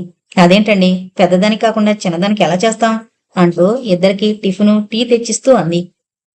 ఈ రోజుల్లో ఇలాంటి పట్టింపులు ఎక్కడున్నాయి కాత్యాయని అంది ఆప్యాయంగా పిలుస్తూ ఆడబిడ్డ. అవసరం వచ్చినప్పుడు ఆప్యాయత బాగానే వలకబోస్తోంది అని లోపల గింజుకుంటూ, పట్టింపు కాదు, పెద్ద పిల్ల కాకుండా చిన్నదానికి చేస్తే పెద్దదానికి ఏదో లోపం ఉందనుకుంటారు, ఇక దానికి సంబంధాలు వస్తాయా అంది ధైర్యం కూడగట్టుకుని. గోపాలకృష్ణ తెల్లబోయి చూశాడు భార్య వంక, అలా ధైర్యంగా ఆవిడ మాట్లాడడం చూసి. నాకు అర్థమైందిలే కాత్యాయని, నువ్వు అందంగా లేవని మా వాణ్ణి చేసుకోవద్దు అన్నామని ఇవాళ బదులు తీర్చుకుంటున్నావు. ఆడదాని అందం చూడమన్నారు, మగవాడి సంపాదన చూడమన్నారు. మీ విషయంలో తారుమారైంది పోని అని తమ్ముడి వైపు తిరిగి, అసలు మీ బావగారు చాలా డబ్బున సంబంధాలు వస్తుంటే వద్దని మీ తమ్ముడి కూతురిని చేసుకుంటే పెళ్లికి ఉభయ ఖర్చులు మనమే భరించాలి అని ఎగతాళి చేస్తున్నారా? సరేలే, మేనరికం అన్న మమతతో వచ్చాను కాని కాత్యాయని, మీ పిల్లపాటి మరెవరూ మాకు దొరకకపోరు, చూస్తుండు. నీ పిల్లల్ని తలదన్నే అందగత్తెల్ని తీసుకొచ్చి నా కొడుకులిద్దరికీ చేయకపోతే నన్ను నా పేరుతో పిలవద్దు అంటూ ఎంత వారించినా వినకుండా తమ్ముడి చేతిని కూడా తోసేసి తెచ్చుకున్న చిన్న బ్యాగు పట్టుకుని చరచరా బయటకు వెళ్లిపోయింది విమల. గోపాలకృష్ణ కంగారుగా కారు తీసుకుని బస్టాండుకు వెళ్లి చూస్తే ఆటోలో నుంచి దిగుతోంది. అతడు బతిమలాడుతున్నా వినకుండా కౌంటర్ దగ్గరకు చరచరా వెళ్లి టికెట్ కొనుక్కుని అప్పుడే బయలుదేరబోతున్న బస్ ఎక్కేసింది. గోపాలకృష్ణ ఇక చేసేదేమీ లేక ఇంటికి తిరిగి వచ్చేశాడు. రావడమే, నేనలా అనకుండా ఉంటే అక్కగారి మీద ప్రేమతో ప్రమేలనివ్వడానికి మీరు ఒప్పుకునేవారు అంది కాత్యాయని. అక్కటు నువ్విటు, ఇద్దరూ అడకత్తర్లో వేసి ముక్కలు చేయండి నన్ను అంటూ విసురుగా బాత్రూంలోకి వెళ్లి దబాలను తలుపేసుకున్నాడు గోపాలకృష్ణ.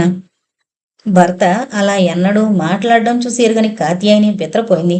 మరుక్షణమే తనని తాను నిందించుకుంటూ, ప్రమీల, మీ నాన్నగారికి టిఫిన్ ఇవ్వమ్మా, ఇందాకిచ్చింది చల్లారిపోయింది, నాకు తలనొప్పిగా ఉంది, కాసేపు పడుకుంటాను అని గదిలోకి వెళ్లి పడుకుంది. గోపాలకృష్ణ స్నానం చేసి హాల్లోకి వచ్చాడు. ప్రమీల టిఫిన్ వేడి చేసి తెచ్చిచ్చింది. టీ మళ్లీ చేసి తీసుకొచ్చింది. గోపాలకృష్ణ ఏం జరగనట్టే కూతుర్ని పక్కన కూర్చోబెట్టుకుని, నువ్వేం చేద్దామనుకుంటున్నావమ్మా అన్నాడు. నాకేం తెలుసు నాన్నగారు, మీరెలా చెబితే అలా అంది. అది మంచి పద్ధతి కాదు. నీకై నువ్వు నిర్ణయాలు తీసుకునే చదువు వయసు ఉన్నాయి, నీకు మేం సలహా మాత్రమే ఇవ్వగలం అంటూ కాసేపు ఆ కబురు ఈ కబుర్లు చెబుతూ ఉండగా అరొచ్చాడు ఆఫీసు నుంచి. హరి, రోజు మరీ ఇంత ఆలస్యం అవుతుందా? నా ఆఫీసనయం అన్నాడు తండ్రి నవ్వుతూ. 9 గంటలయ్యేటప్పటికీ భోజనానికి కూర్చోపోతే అమ్మ ఊరుకోదని ముగించేసుకుని వచ్చాను, ఇంకా పని మిగిలిపోయింది అన్నాడు హరి. పని ఒత్తిడి ఎక్కువగా ఉండి కష్టంగా ఉంటోందా? లేదు నాన్నగారు, ఎన్ని గంటలైనా చెయ్యాలనిపిస్తోంది. పైగా మా మేడం కూడా ఆఫీసులో కూర్చునే ఉంటారు. మధ్య మధ్యలో మా దగ్గరకు వచ్చి ఏమైనా సందేహాలుంటే తెలియజెప్తారు. ఏంటి, వేద ఎంతసేపు ఆఫీసులోనే ఉంటుందా అన్నాడు తండ్రి ఆశ్చర్యంగా. రోజు 10 గంటల వరకు ఆవిడ ఆఫీసులోనే కూర్చుని పనిచేసుకుంటూ ఉంటారు. మేడం, మీరు ఆఫీసులో ఉండగా టైం అయిపోయిందంటూ మేమెలా వెళ్ళగలం అని ఒకరోజు అడగను కూడా అడిగేశాం. ఏమంది తను?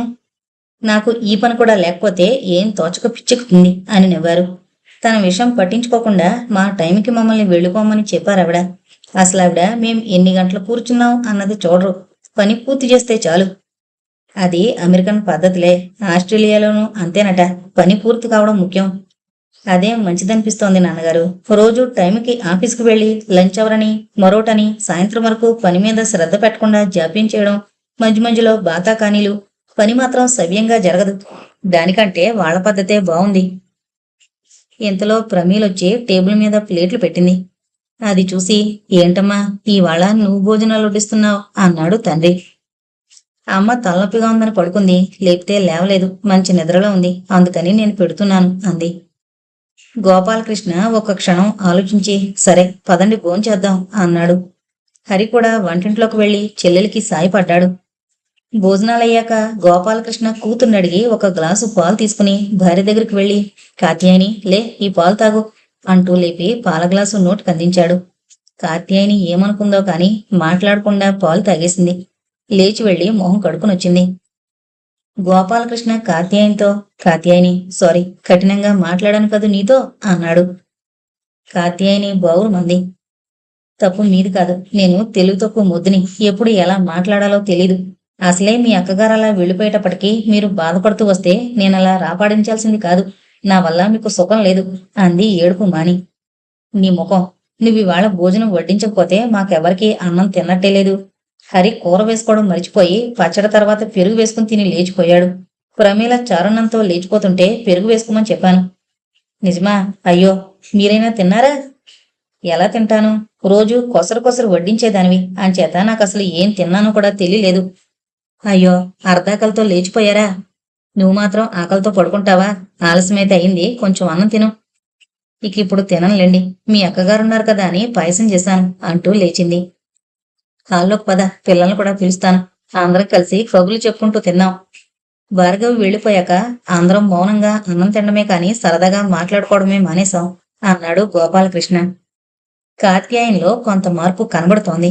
గోపాలకృష్ణ దానికి కారణం కనిపెట్టగలిగాడు. అక్క మీద ప్రేమతో ప్రమేలనిస్తానని చెప్పకపోయేటప్పటికీ తన మీద నమ్మకం ఏర్పడిందని, అక్క తల్లి కంటే తన మీదనే ఎక్కువ ప్రేమ ఉందని అనుకుని కాస్త ధైర్యం తెచ్చుకుంటోంది. పిచ్చిది, ఇన్నేళ్లు కలిసి బతికినా ఇంకా అపనమ్మకమే. అపనమ్మకం కంటే తనకు అందం లేదన్న న్యూన్యతాభావం బాగా పాతుకుపోయింది. దాంతో తను నాకు తగదన్న భావం లోతుగా నాటుకుపోయింది. వట్టి అమాయకురాలు. తన సేవలతో ఇంటిల్లపాదిని ఎంతగా తన మీదనే ఆధారపడేటట్టు చేసుకుందో తనకు అర్థం కాదు అనుకుంటూ నిద్రలోకి జారుకున్నాడు గోపాలకృష్ణ. భార్గవి దగ్గర నుండి ఉత్తరాలు లేవు. కానీ ఫోన్ మాత్రం తరచూ చేస్తూనే ఉంది. ఊరికే కూర్చోవడం ఎందుకని కంప్యూటర్ సెంటర్కు వెళుతోంది ప్రమీల. ఉద్యోగాలకు అప్లికేషన్లు పెడుతోంది. ఒకరోజు ఫోన్ వచ్చింది వేదవల్లి దగ్గర నుంచి. గోపాల్, ఇవాళ ఆదివారం కదూ, అందరూ మా ఇంట్లో భోజనానికి రావాలి అంది. నేను రెడీ. అసలు ఎందుకో చెప్పు. నా పుట్టినరోజు మాత్రం కాదు. మరి మేం కంపెనీ పెట్టి 3 సంవత్సరాలైంది. ఆ సందర్భంగా. ఓ, చాలా మందిని పిలిచావా? ఎవరూ లేరు, మీరే. ఆమెను పిలు. కాత్యాయని, నీకు ఫోను అని కేక వేశాడు. వంటింట్లో నుంచి చేతులు తుడుచుకుంటూ వచ్చి, నాకెవరు ఫోన్ చేశారండి అంటూ ఫోన్ తీసుకుంది. కాత్యాయని గారు, మీరు మీ వారు పిల్లలతో సహా మా ఇంటికి వాళ్ళ భోజనానికి రావాలి అంది వేదవల్లి. ఆయన పిల్లలు వస్తారులేండి. అదేంటి, మీరు రాకపోతే ఎలా? నాకంతగా బయటకు వెళ్ళడం అలవాట్లేదండి. చేసుకోవాలి. ఊరికే ఇంట్లోనే కోపస్థం వండుకొనలా ఉంటే ఎలా? ఏంటో పిల్లలతో కుదరదండి. పిల్లలు చిన్నవాళ్ళైనప్పుడు సరే, ఇప్పుడు వాళ్ళకి మన అవసరం అంత ఉండదు. మా పిల్లలలా కాదండి. ఆయన పిల్లలు కూడా దగ్గరుండి చూస్తేనే సరిగ్గా భోంచేస్తారు. లేకపోతే ఒకటి తింటే ఒకటి తినకుండా చేతులు కడిగేసుకుంటారు. అదృష్టవంతులు గోపాల్. మా ఇల్లు మీ ఇల్లు అనుకుని రండి. మీ వాళ్ళందరితో పాటు నాకు భోజనం పెట్టండి. మీరు మరీ మొహమాట పెడుతున్నారు, చూస్తాలేండి అని మళ్ళీ ఆవిడ మాట్లాడడానికి ఛాన్స్ ఇవ్వకుండా ఫోన్ పెట్టేసింది. ఆ రోజు సాయంత్రం వరకు కాత్యాయని అన్యమనస్కంగా ఉండడం కనిపెట్టాడు గోపాలకృష్ణ. సాయంత్రం, కాత్యాయని, కిందటి దీపావళికి కట్టుకున్న చీర కట్టుకో. ఎవరినీ పిలవలేదట, ఒక్క మన కుటుంబాన్ని మాత్రమే అంటూ బాత్రూంలోకి వెళ్ళాడు. ఇక ఆవిడికి రాను కాదు అనే అవకాశం లేకపోయింది. ఒక్క క్షణం ఆలోచించి ఏదో నిశ్చయం చేసుకున్నట్టు భర్త బయటకు రాగానే తను బాత్రూంకి వెళ్లి మొహం కాళ్ళు చేతులు కడుక్కునొచ్చింది. ఆవిడ గదిలోకి వచ్చేటప్పటికి గోపాలకృష్ణ బట్టలు వేసుకుని హాల్లోకి వెళ్ళిపోయాడు. ఇంతకు ముందున్నింట్లో వాళ్ల గదిలో హంగులేమీ లేకపోయినా చిన్నపాటి అద్దం గోడకు కొట్టుండేది. మంచం కాకుండా ఇద్దరు కూర్చునే వీలుగా ఇక్ష్వాకుల కాలం నాటి పాత సోఫా ఉండేది. ఈ అపార్ట్మెంట్కి వచ్చాక నిలువుటద్దంతో డ్రెస్సింగ్ టేబుల్ కాక స్టీలు బీరువా కూడా వెనక నుండి కనిపించే విధంగా అద్దం ఉంది. మొదటిసారిగా తన ముఖాన్ని పరిశీలనగా చూసుకుంటూ పౌడర్ రాసుకుని కళ్లకు సన్నగా కాటుకు పెట్టుకుంది. దోసగింజలాంటి బొట్టు పెట్టుకుంది. ఆమె ముఖంలో బాగున్నట్టు కనపడేవి నుదురు, ఉంగరాల జుట్టు. ముడి వేసుకుంది జాగ్రత్తగా. పర్వాలేదు, తను ఏమంత అనాకారి కాదు. సత్యం వచ్చాక అంట్లు తోమే పనిలేక చేతులు మృదువుగా ఉన్నాయి. అరచేతులు ముద్దుబారి లేవు. బట్టలు కూడా ఉతికే పని లేదాయే. చేతులు పాదాలు కూడా మొరటగా లేవు. వయసు పైబడుతున్న కొద్దీ నలుపు కాస్త విడివడి ఒంటి రంగు చామన ఛాయలోకి మారింది అనుకుంది. లేచి లేత ఊదారంగు వెంకటగిరి చీర కట్టుకుంది. మెడలో మంగళసూత్రం గొలుసు తప్పిస్తే మరే నగ పెట్టుకోలేదు. తను నగల్ని పిల్లల కోసమే కొంటోంది కాని తన కోసం కాదుగా. చెవులకు తెల్లరాళ్ల కమ్మలు 2 చెప్పున 2 చేతులకు సన్నటి గాజులు వేస్తుంది. వెనక బీరువా అద్దంలోకి చూసుకుంటే మెడ మీదుగా వేసుకున్న ముడి మెడను కప్పేసి తన ఒంటి రంగు బయట పన్నీయడం లేదు. పైగా ఎంతో హుందాగా ఉంది అనిపించింది. పెళ్ళైన నాటి నుంచి ఈనాటి వరకు తనని తాను ఇంతగా పరిశీలించి చూసుకోలేదు. ఇప్పుడు అలా ఎందుకు చూసుకుందో తనకే అర్థం కాలేదు. అందరిలాగే బ్యూటీ సెలూన్కి వెళితే తను బాగానే ఉంటుంది. ఈ రోజుల్లో ఎవరు వికారంగా కనబడుతున్నారు? అందరూ అందంగానే కనబడుతున్నారు. పిచ్చిదానిలాగా ఇన్నేళ్లు నా సంగతి నేను పట్టించుకోలేదు. అయినా ఇవాళ నేనెందుకిలా ప్రవర్తిస్తున్నాను? నేనేమన్నా అందాల పోటీకి వెళుతున్నానా? వేదవల్లి ముందు తను తీసికట్టుగా కనపడకూడదనా? ఆవిడంత అందంగా లేకపోయినా తను అంత కురిపి కాదు అని ఆవిడకు తన భర్తకు తెలియాలనా? అనుకుంటూ తెగని ఆలోచనల్లో మునిగిపోయింది కాత్యాయని. కాత్యాయని, పిల్లలు తయారయ్యారు. నీకింకా ఎంత టైం పడుతుంది? అంటూ గదిలోకొచ్చిన గోపాలకృష్ణ ఆవిడ్ని చూసి మెచ్చుకోలుగా చిరునవ్వు నవ్వాడు. కాత్యాయని ఒక్క క్షణం కొత్త పెళ్లికూతురులా సిగ్గుపడింది. దగ్గరకొచ్చి, చాలా బావున్నావు, ఈ రంగు చీర నీకు బాగా నప్పింది అని భుజాల మీద చేతులు వేసి దగ్గరకు తీసుకున్నాడు. ట్రాఫిక్ రద్దీ లేకపోవడంతో పావుగంటలో వేదవల్లి ఇంటికి చేరుకున్నారు. హరి అంతకుముందే పెద్ద ఫేము బుట్టలో అందంగా ఏర్పాటు చేసిన పూల బొకే కొంతెచ్చి కారులో పెట్టాడు. అది తల్లి చేతికిచ్చి, ఇది మా మేడంకి నువ్విస్తే బావుంటుంది అన్నాడు. వాళ్ళు వస్తున్న శబ్దం విని ఆహ్వానించడం కోసం వేదవల్లి ఎదురుగా వచ్చింది నవ్వుతూ. హరి తల్లి చేతిలో బొకే పెట్టాడు. కాత్యాయని అలవాట్లేక కాస్త ఇబ్బంది పడుతూనే దానిని వేదవల్లి చేతిలో పెట్టింది. చాలా బావుంది, రజనీగంధపు పూలు ఎంత గుబాళిస్తున్నాయో అంటూ ఆ బొకేని పక్కనే ఉన్న టేబుల్ మీద పెట్టి కాత్యాయని చేతులు పట్టుకుని, చాలా సంతోషం, క్రితంసారి ఒంట్లో బాగోక రాలేకపోయినా ఇవాళైనా వచ్చారు అంది. అంత పెద్ద సుస్తేమీ కాదు, తలపోటు అంతే, ఊరికే ఆయన కంగారు పడ్డారు అంది. రండి, ఈ పక్క వరండాలో కూర్చుందాం, చల్లటి గాలి వీస్తోంది. ఎంతైనా ఎయిర్ కండిషనర్ గాలి కంటే సహజమైన గాలి హాయిగా ఉంటుంది అంటూ వరండా వైపుగా దారి తీసింది వేదవల్లి. ప్రమీల, రిజల్ట్స్ ఎప్పుడొస్తాయమ్మా? హరి చెప్పాడు, ఎంకామ్ కంప్యూటర్స్ చేసావట కదా అందావిడ. ఈ వారంలోనే వస్తాయండి అంది ప్రమీల. తర్వాత ఏం చేద్దామనుకుంటున్నావు? ఉద్యోగమేనండి, కొన్నింటికి అప్లై చేశాను. దొరుకుతుందిలే. మా కంపెనీలో ఒక నియమం ఉంది, ఒక ఇంటిలో ఇద్దరికి అత్యవసరమైతేనే కాని ఉద్యోగం ఇవ్వకూడదని, లేకపోతే ఇబ్బంది ఉండేది కాదు. మీ కంపెనీలో చేరాలని కాదు, అవునా ప్రమీల అన్నాడు గోపాలకృష్ణ. అవును నాన్నగారు, చాలా పెద్ద కంపెనీల్లో ఇలాంటి నియమం ఉంటుందని విన్నాను అంది ప్రమీల. గోపాల్, నీకే కంపెనీలోని వాళ్లతోనైనా బాగా పరిచయం ఉందా అంది వేదవల్లి. సరేలేండి, ఆయనకు తెలిసిన తన పిల్లల కోసం చెప్పరు, పాపం వాళ్ళంతటా వాళ్లే పైకొచ్చారు. పెద్దమ్మాయికి ఆయన ఇక్కడ ప్రయత్నిస్తే ఏదైనా ఉద్యోగం దొరకకపోయేదా అంది కాత్యాయని కాస్త నిష్ఠూరంగా. అవును, పెద్దమ్మాయి రాలేదేమనుకుంటున్నా, ఇక్కడ లేదా అని అడిగింది వేదవల్లి. బెంగళూరులో ఇన్ఫోసిస్లో చేరింది చెప్పాడు గోపాలకృష్ణ. మీరైనా చెప్పండి ఆయనకు, ఇక్కడ వాళ్ళ ఆఫీస్ ఉందటగా, ఇక్కడికి బదిలీ చేయించే ప్రయత్నం చేయమని అంది కాత్యాయని. వేద, నువ్వైనా నచ్చజెప్పావిడికి. ఈ రోజుల్లో చదువుకున్న ఆడపిల్లలు ధైర్యంగా తమ బాగోగులు తాము చూసుకోగలుగుతున్నారంటే వినడం లేదు అన్నాడు గోపాలకృష్ణ. అది కాదండి వేదవల్లి గారు, మేమెలా పెంచాం పిల్లల్ని? ఇవాళ ఊరుకాని ఊరు పంపేసి తన సంగతి తను చూసుకోగలదని వదిలేస్తే ఎలా? ఏమో, నన్ను నేను సమాధానం పరుచుకోలేకపోతున్నాను.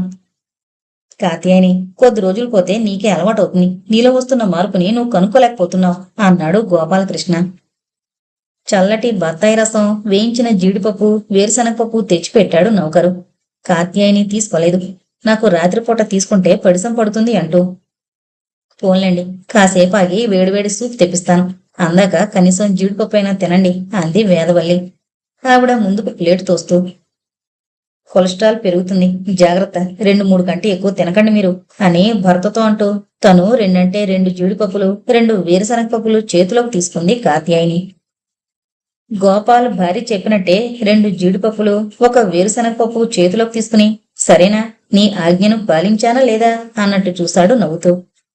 అది చూసి వేదవల్లి వస్తున్న నవ్వు నాపుకుంటూ, సూపు తెమ్మని చెప్పొస్తాను అంటూ లేచి లోపలికి వెళ్ళింది. వేదవల్లి లోపలికి వెళ్ళగానే, మీకు చల్లగాలిలో కూర్చుంటేనే పడిసం పడుతుంది, అంతటి చల్లటి బత్తాయి రసం రాత్రిపూట తాగితే 1 వారం రోజులు పడుతుంది పడిసం తగ్గేటప్పటికి అంది కాత్యాయని.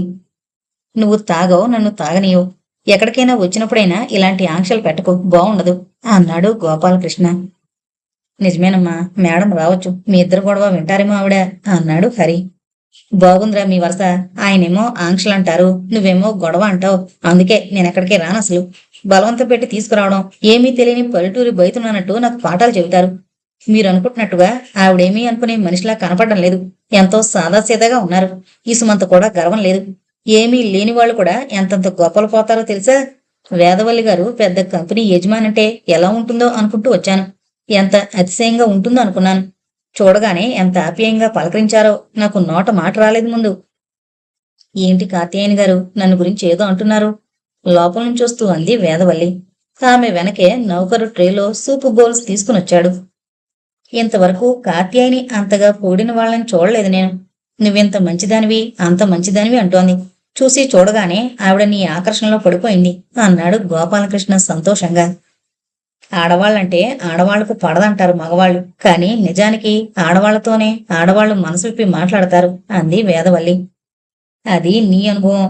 ఆడా మగ అని కాదు, నచ్చిన మనిషితో మనసు విప్పి మాట్లాడతారు ఎవరైనా అన్నాడు గోపాలకృష్ణ. వేడిగా ఉంది, సూప్ తీసుకోండి అంటూ పింగాణి గిన్నెలో వేయించిన బ్రెడ్ ముక్కలు వేసి బౌలు కాత్యాయని చేతికి అందించింది వేదవల్లి. కాత్యాయని సూప్ కొంచెం తాగి, మిరియాల చారులా ఉంది, ఇంకేంటో కలిపారు అంది. చెప్పుకోండి చూద్దాం. వేదవల్లి కవ్వింపుగా అంది. మరో చెంచా సూప్ తాగి బియ్యం పిండి వేశారా అని అడిగింది కాత్యాయని. కాదు, కొంచెం గింజిలో కాసిన్ని మెతుకులు మెత్తగా మెదిపాను. అయితే మీరే చేసి తీసుకొచ్చారన్నమాట. బావుంది. అమెరికాలో ఇలా చేస్తారా? అమెరికాలో నేను చూడలేదు. ఒకసారి ఢిల్లీ వెళ్ళినప్పుడు ఇండియా ఇంటర్నేషనల్ సెంటర్లో భోజనానికి వెళితే ఇచ్చారు. అక్కడ బేరన్ అడిగాను. దానిని గురించిన వివరాలు రాసున్న కాగితం తెచ్చిచ్చాడు. ఇలాంటి సూపుని బ్రిటిష్ వారికి ఎవరో ఇండియాలో ఇచ్చారట. వాళ్ళు బాగుందని మెచ్చుకున్నారట. అందుచేత అన్ని రకాల సూపులతో పాటు ఈ సూపును చేస్తున్నారట. నిజంగా రుచిగా ఉంది. నా చిన్నప్పుడు జ్వరం పడితే ఇలాగే మా అమ్మ మిరియాల చారులో మెత్తగా అన్నం కలిపి పిండి పిప్పి తీసి ఆ పల్చటి అన్నం చారు తాగించేది. ఈ సూపు తాగితే నా చిన్నతనం గుర్తుకొస్తోంది అంది కాత్యాయని. భోజనాల దగ్గర ఎవరూ అంతగా మాట్లాడలేదు. కూర బాగుంది, ఇంకాస్త వేసుకోండి లాంటి మాటలు తప్పిస్తే మరే విషయం మీద మాటలు గాని చర్చలు గాని లేవు. గోపాలకృష్ణ సాంబార్లో నంచుకోవడానికి మళ్లీ బంగాళదుంపల వేపుడు వేసుకోబోతే ఇప్పటికే 2 సార్లు వేసుకున్నారు. బంగాళదుంప ఎక్కువ తినడం ఆరోగ్యానికి మంచిది కాదు. వడియాలు అప్పడాలను నంచుకోండి అంది కాత్యాయని. గోపాలకృష్ణ వేదవల్లి వంక చూసి చిరునవ్వు నవ్వి ఊరుకున్నాడు. పిల్లలిద్దరూ తల్లి అలా తండ్రికి ఆంక్షలు పెట్టడం చూసి ఒకరి ముఖాలొకరు చూసుకున్నారు. గోపాల్, నువ్వు చాలా అదృష్టవంతుడివి. ఇంత చక్కగా నిన్ను చూసుకునే భార్య దొరికింది అంది వేదవల్లి మెచ్చుకోలుగా. ఆయన అలా అనుకోరు. నేను ఇష్టమైనవేవి తిన్నవనో అనుకుంటారు. పిల్లలు అంతే, వాళ్ళ ఆరోగ్యం కూడా వాళ్ళు చూసుకోరు. ఇక నాకు తప్పదు కదా అంది కాత్యాయని. భోజనాలయ్యాక గోడ గడియారం 10 గంటలవడం చూసి అబ్బో 10 అయిపోయిందే, ఇక వస్తాం అని లేచి నుంచుంది కాత్యాయని. ఒక్క క్షణం కూర్చోండి, ఇప్పుడే వస్తాను అని లోపలికి వెళ్ళింది వేదవల్లి. ఆవిడ వచ్చే వ్యవధిలో ఎదురుగా టేబుల్ మీదున్న వేదవల్లి మనోహర్ల ఫోటో దగ్గరగా వెళ్లి చూస్తూ నుంచుంది కాత్యాయని. కాని మనోహర్కి అటుపక్కన నుంచున్న తెల్లావిడెవరో ఆవిడకు అర్థం కాలేదు. ఏంటంత దీక్షగా చూస్తున్నారు? ఇటొచ్చి ఒక క్షణం కూర్చోండి అంది వేదవల్లి నౌకరుతో ట్రేలో ఏవేవో పెట్టించుకునొచ్చి. కాత్యాయని కూర్చోగానే బొట్టు పెట్టి పాలపిట్ట రంగు మైసూరు సిల్కు చీర రవిక ఒడిలో పెట్టింది. వద్దొద్దు అంటూ లేవబోయింది కాత్యాయని. హఠాత్తుగా ఆవిడంత ఖరీదు గల బట్టలు పెడితే, మొదటిసారి మా ఇంటికొచ్చారు, తీసుకోండి. ఇక ముందొచ్చినప్పుడు ఏమీ ఇవ్వాలండి. గోపాల్, ఇది నీకు. ఇది జెంట్స్ వాచియేలే అంటూ అతని చేతికిచ్చి, ప్రమీల, ఇది నీకమ్మా. ఇది లేడీస్ వాచ్, సన్నగా ఉంది. ఇవాళ రేపు ఆడపిల్లలు పెద్ద పెద్ద వాచులు పెట్టుకుంటున్నారు, కానీ నీకు అలాంటిది ఇష్టముందో లేదోనని ఇది తీసుకున్నాను. హరి, నీకేమీ ఇవ్వదలుచుకోలేదు. నీకిచ్చేది పనిష్మెంట్ అంది వేదవల్లి. పనిష్మెంటా? ఆశ్చర్యంగా అంది కాత్యాయని. మరి అంత డబ్బు పెట్టి అంత పెద్ద బొకే ఎవరు తెమ్మన్నారు? మేమిచ్చే కొద్దిపాటి జీతం మా మీదే ఖర్చు పెడితే ఎలా అంది. ఫోన్ మోగుతుంటే ఒక్క క్షణం అంటూ కొద్ది దూరంలోనే ఉన్న ఫోన్ దగ్గరికి వెళ్లి రిసీవర్ ఎత్తింది. అటువైపు నుంచి ఎవరో మాట్లాడుతున్నారు. ఎంత వద్దనుకున్నా వినబడుతూనే ఉన్నాయి ఆవిడ మాటలందరికీ. అవును, సెల్ స్విచ్ ఆఫ్ చేశాను. మన కంపెనీ 3వ యానివర్సరీ కదా అని గోపాల్ వాళ్ళ కుటుంబాన్ని భోజనానికి పిలిచాను. ఇంకా నయం, ఎలా మర్చిపోతాను? ఆదివారం కూడా వాళ్ళని యానివర్సరీ పేరుతో ఆఫీసుకు పిలవదలుచుకోలేదు. అందుకని రేపు సెలబ్రేట్ చేస్తాం. అందరికీ వాచీలు తెప్పించాను. పోనీలేండి, రాలేకపోతే. మీరు లేరనే అందరినీ పిలవలేదు. సరే, ఇవ్వండి. Rachel, how are you? Thank you అని ఫోన్ పెట్టేసి సారీ, ఆయన దగ్గర నుంచి ఫోను.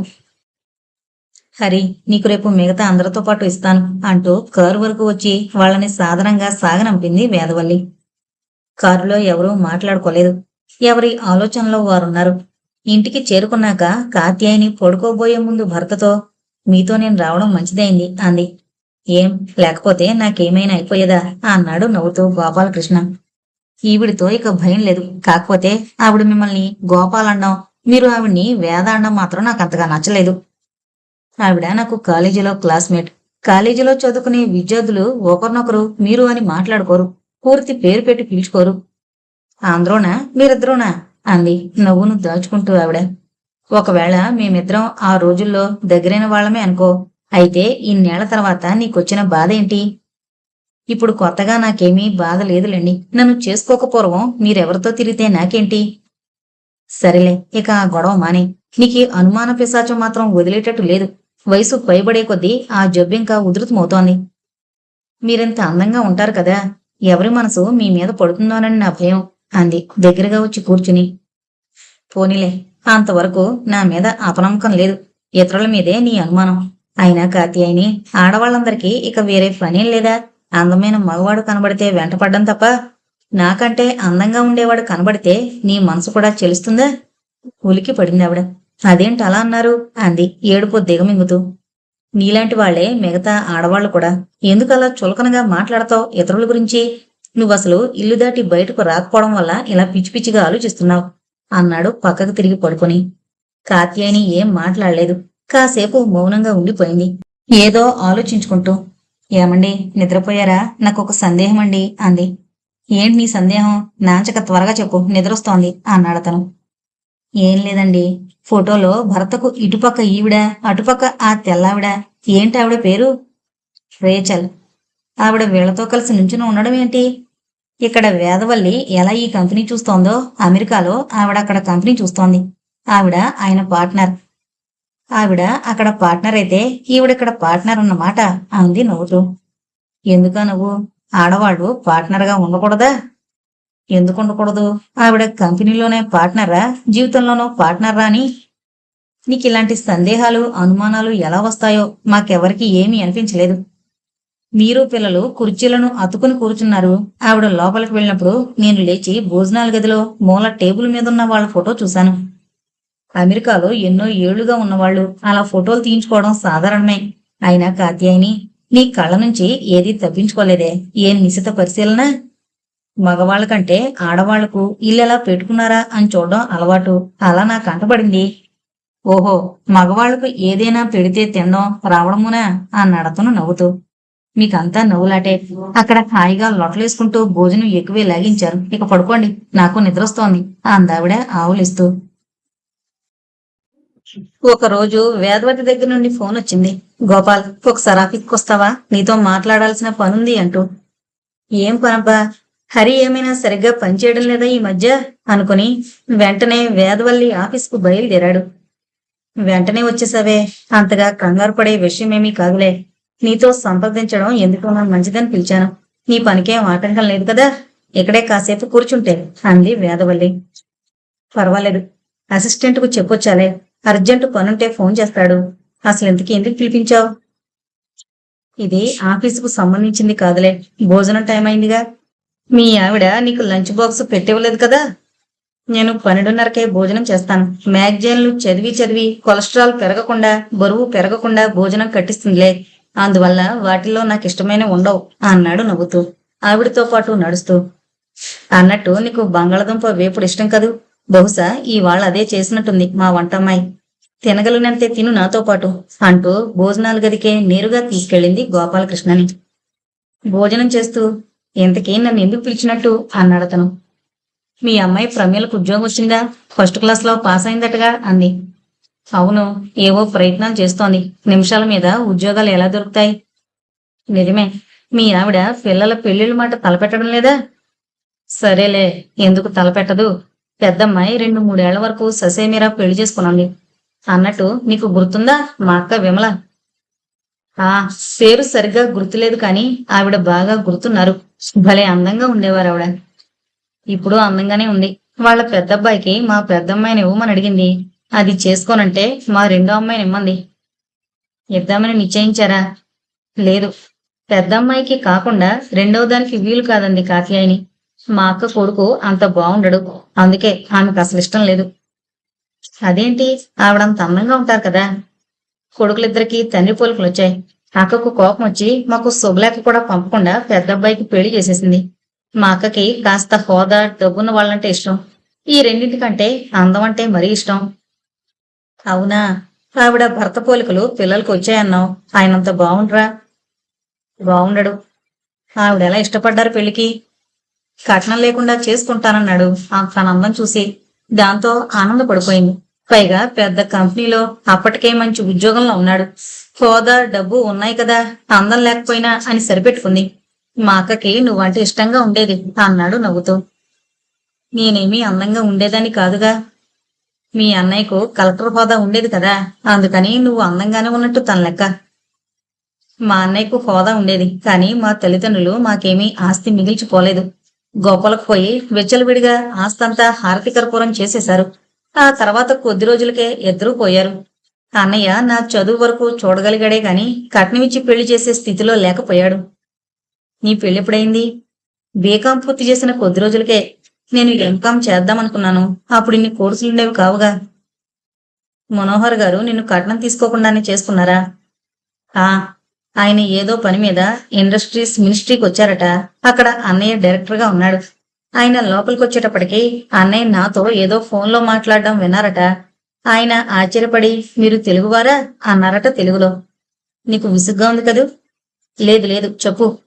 వాళ్ళిద్దరూ మాట్లాడుకుంటుండగా నేను అన్నయ్య గదిలోకి వెళ్ళాను. నా ఫారం మీద గార్డియన్గా తన సంతకం కోసం. అన్నయ్య నన్ను ఆయనకు పరిచయం చేశాడు. నా చెల్లెలు, తనతోనే మాట్లాడుతున్నాను మీరు వచ్చేటప్పటికి. కింద రిసెప్షన్ నుంచే ఫోన్ చేసింది అని చెప్పాడు. ఆయన నమస్కారం చేశాడు. అప్పుడు నేను ఆయన్ని సరిగ్గా చూడలేదు. కాలేజీలో చదివేటప్పుడు కూడా అలాగే ఉండేదానివి కదా. నీ చదువేంటో నువ్వేంటో అన్నట్టు ఉండేదానివి. నీకప్పటి సంగతులు ఇంకా గుర్తున్నాయన్నమాట. ఇవన్నీ నీకెందుకు చెబుతున్నాను ఇప్పుడు? అసలు సంగతి చెప్పని. మా కంపెనీలోనే ఒకతను పనిచేస్తున్నాడు. అతన్ని మనోహర్ అమెరికా ఆఫీసుకు బదిలీ చేద్దామనుకుంటున్నాడు. చాలా తెలివైనవాడు. పనిలో మంచి అనుభవం కూడా సంపాదించాడు.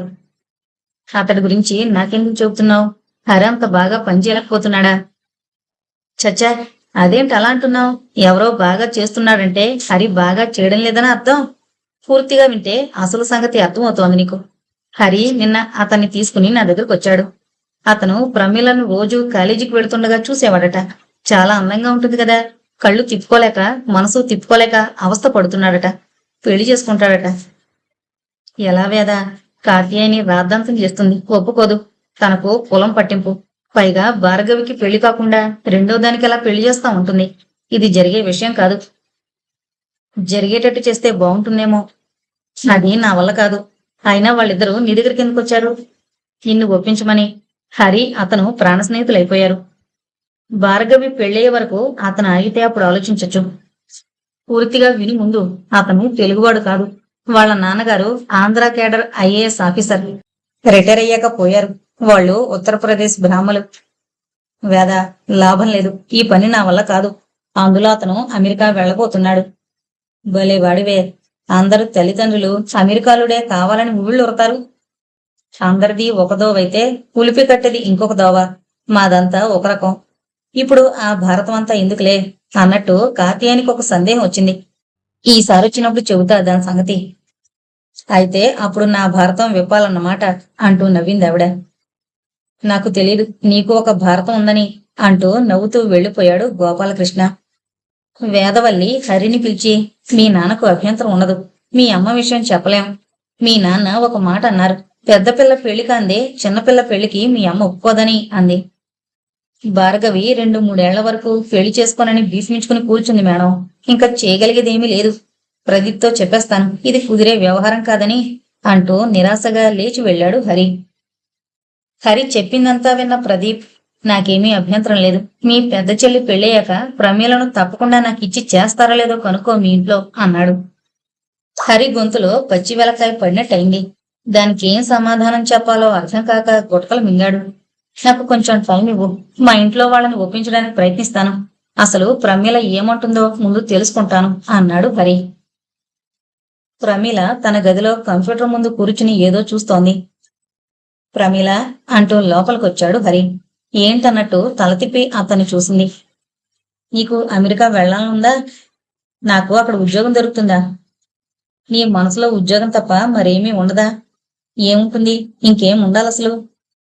నిన్ను ఎవరైనా పెళ్లి చేసుకుని అమెరికాకు తీసుకుని వెళ్ళిపోతానంటే పెళ్లి చేసుకుని వెళ్ళిపోగలవా? అమ్మో, మిమ్మల్ని అందరినీ వదిలా? అప్పుడప్పుడు వచ్చి చూస్తూ ఉండొచ్చుగా. ఇప్పుడు భార్గవి అందర్నీ వదిలి బెంగళూరు వెళ్ళిపోలేదా ఉద్యోగం కోసం? రేపు ఒకవేళ అమెరికాలో ఉద్యోగం దొరికినా వెళ్ళిపోతుంది ధైర్యంగా. నువ్వు అలాగే ధైర్యంగా ఉండాలి. అన్నయ్య, అక్కకున్నంత ధైర్యం నాకు లేదు. ఏ ఆడపిల్లైనా భర్త దగ్గరకు వెళ్ళిపోవాలిగా. అది నిజమే అనుకో. ముందు అక్క పెళ్లి కావాలి కదా. తన పెళ్ళయ్యాక నువ్వు చేసుకోవాలిగా. నేను పెళ్లి చేసుకోనని అనలేదు కదా. ఇప్పుడెందుకా ప్రసక్తి? అవసరం ఉంది కనుకే. నీకు ప్రదీప్ తెలుసు కదా. తెలుసు. నీకోసం మన ఇంటికి వస్తుంటాడు అతనేగా. అవును, ఆ ప్రదీపే. అతనికి నువ్వంటే చాలా ఇష్టమట. నిన్ను పెళ్లి చేసుకుంటానంటున్నాడు. అమెరికా తీసుకువెళ్దాం అన్నావేంటి మరి? ఓ, నీకు చెప్పలేదు కదూ. వచ్చే నెల అతను న్యూజెర్సీ ఆఫీసుకు బదిలీ వెళ్ళిపోతున్నాడు. అదా, వెళ్ళని, గొడవలేదు. నీ ముఖం. న్యూజెర్సీ అంటే మరో లోకం కాదుగా. వచ్చి చేసుకుంటాడు. 2-3 ఏళ్ల తర్వాత మాట కదా. పైగా అమ్మా నాన్న ఒప్పుకోవాలి. అతడు మన కులం కాకపోతే చస్తే ఒప్పుకోదమ్మా. అదంతా సరే. అసలు తనంటే నీకు ఇష్టమేనా? ఏమో.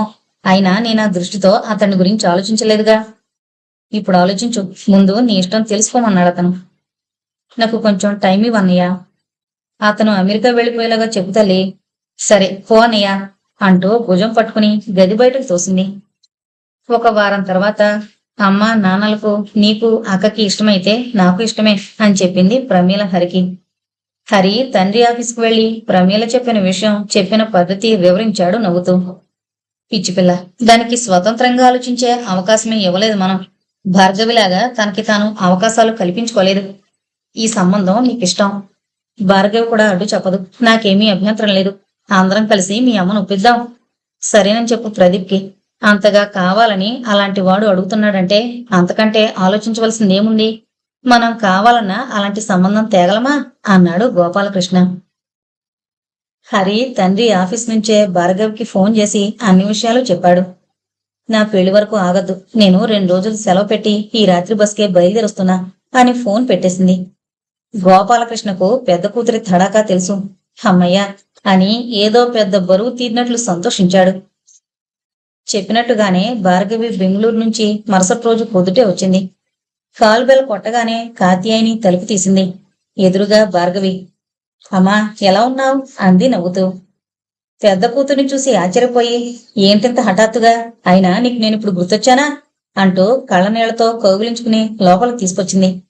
ఏమండి, హరి, ప్రమీల, ఎవరొచ్చారో చూడండి అంటూ గట్టిగా కేకలు వేసింది. భార్గవి వచ్చే విషయం తమకు తెలిసినా కాత్యాయనికి అనుమానం రాకుండా, ఏమ్మా అకస్మాత్తుగా వచ్చావు? అంతా సవ్యమే కదా అన్నాడు గోపాలకృష్ణ హాల్లోకొచ్చి. భార్గవి, ఏంటి సంగతి? ఇలా ఊడిపడ్డావు చెప్ప పెట్టకుండా అన్నాడు హరి. అక్క, ఎన్ని రోజులైందే నిన్ను చూసి. చిగ్గావు కాని ఇంకా బాగున్నావు ఇప్పుడు అంటూ ప్రమీల అక్క 2 చేతులు పట్టుకుంది. ఉన్నావు పెద్ద అన్నవి. నేనేదో దూరంగా ఉద్యోగం చేసుకుంటున్నాను.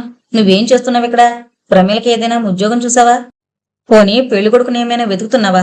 మంచి ఉద్యోగం వచ్చింది కదా అని ఇక ఇంట్లో ఎవరి సంగతి పట్టించుకోవడం లేదు నువ్వు. అమ్మా నాన్న పెద్దవాళ్ళైపోతున్నారు. నాన్నగారిక 2 ఏళ్లలో రిటైర్ అవుతారు. నువ్వు బాధ్యత తీసుకోవద్దా అంటూ హరిని దులిపేసింది భార్గవి. భార్గవి మాటలకు బాధపడుతున్నట్టు నటిస్తూ తల వంచుకుని నుంచున్నాడు హరి. భార్గవి, ఎందుకమ్మా రావడం వాడి మీద విరుచుకుపడుతున్నావు? నిజానికి ఆ బాధ్యత నాది, మీ అమ్మది అన్నాడు గోపాలకృష్ణ. నువ్వు 2-3 ఏళ్ల వరకు చేసుకోనని భీష్మించుకుని కూర్చున్నావు. దానికి పెళ్లి సంబంధాలకేం తొందర వచ్చింది అంది కాత్యాయని. సరేలే, ముందు కాఫీల సంగతి చూడు, తర్వాత తీరిగ్గా మాట్లాడుకోవచ్చు అన్నాడు గోపాలకృష్ణ భార్యతో. కాత్యాయని వంటింట్లోకి వెళ్లగానే హరి భార్గవి బిగ్గరగా నవ్వడం మొదలు పెట్టారు. గోపాలకృష్ణ కూడా నవ్వు ఆపుకోలేకపోయాడు. వాళ్ళు ఎందుకు నవ్వుతున్నారో అర్థం కాక తెల్లబోయి ఆ ముగ్గురి ముఖాల వంక చూస్తూ నుంచుంది ప్రమీల. ఇంతలో కాఫీలు పట్టుకొచ్చింది కాత్యాయని. ఏంటంత గట్టిగా నవ్వుతున్నారు? అన్ని అపార్ట్మెంట్ల వాళ్ళు బయటకొచ్చేటట్టు అంటూ. అమ్మా, ఏడిస్తే వస్తారు, నవ్వితే రారు. అయ్యయ్యో, ఎంత సంతోషంగా నవ్వుకుంటున్నారో వాళ్ళు అని అసూయతో ఏడ్చుకుంటారు. చాలే, బెంగళూరు వెళ్ళాక ఇంకా మాటలు నేర్చావు అంది తల్లి. ఒక్క గుక్క కాఫీ తాగి, అమ్మా నీ చేతి కాఫీ తాగి ఎన్ని రోజులైంది అంటూ భార్గవి మరో కప్పు కూడా అడిగి తాగింది. కాత్యాయని బ్రహ్మానంద పడిపోతూ హడావిడి పడిపోయింది. నిజానికి కాఫీ ఈ రోజు అంత బాగాలేదు. భార్గవి భలే మస్కా కొడుతున్నావే అమ్మకి అని హరి ఆశ్చర్యపోయాడు పెద్ద చెల్లెల్ని నేర్పరతనానికి. బ్రేక్ఫాస్ట్ దగ్గర, అమ్మా నా పెళ్లికేం గాని ప్రమీలకు పెళ్లి చేసేద్దాం, ఉన్న కొద్దీ అందం తేలుతోంది అంది భార్గవి పెసరట్టు ముక్క తుంచుతూ. అదేంటి భార్గవి, నీకు మాత్రం అందమేం తక్కువ? అదృష్టవశాత్తు మీ ముగ్గురికి మీ నాన్నగారి వైపు వాళ్ళ అందాలొచ్చాయి. నాన్నగారు, అసలు జీవితానికి పెళ్లి ముఖ్యమనిపిస్తోంది నాకు అంది భార్గవి. బాగుంది వరుస. పెళ్లి ముఖ్యం కాకపోతే ఏది ముఖ్యం? ఉద్యోగమా? ఒంటరిగా ఉండడం అలవాటైపోతే కొన్నాళ్ళకి భర్త పిల్లలు బరువు అనిపిస్తారు.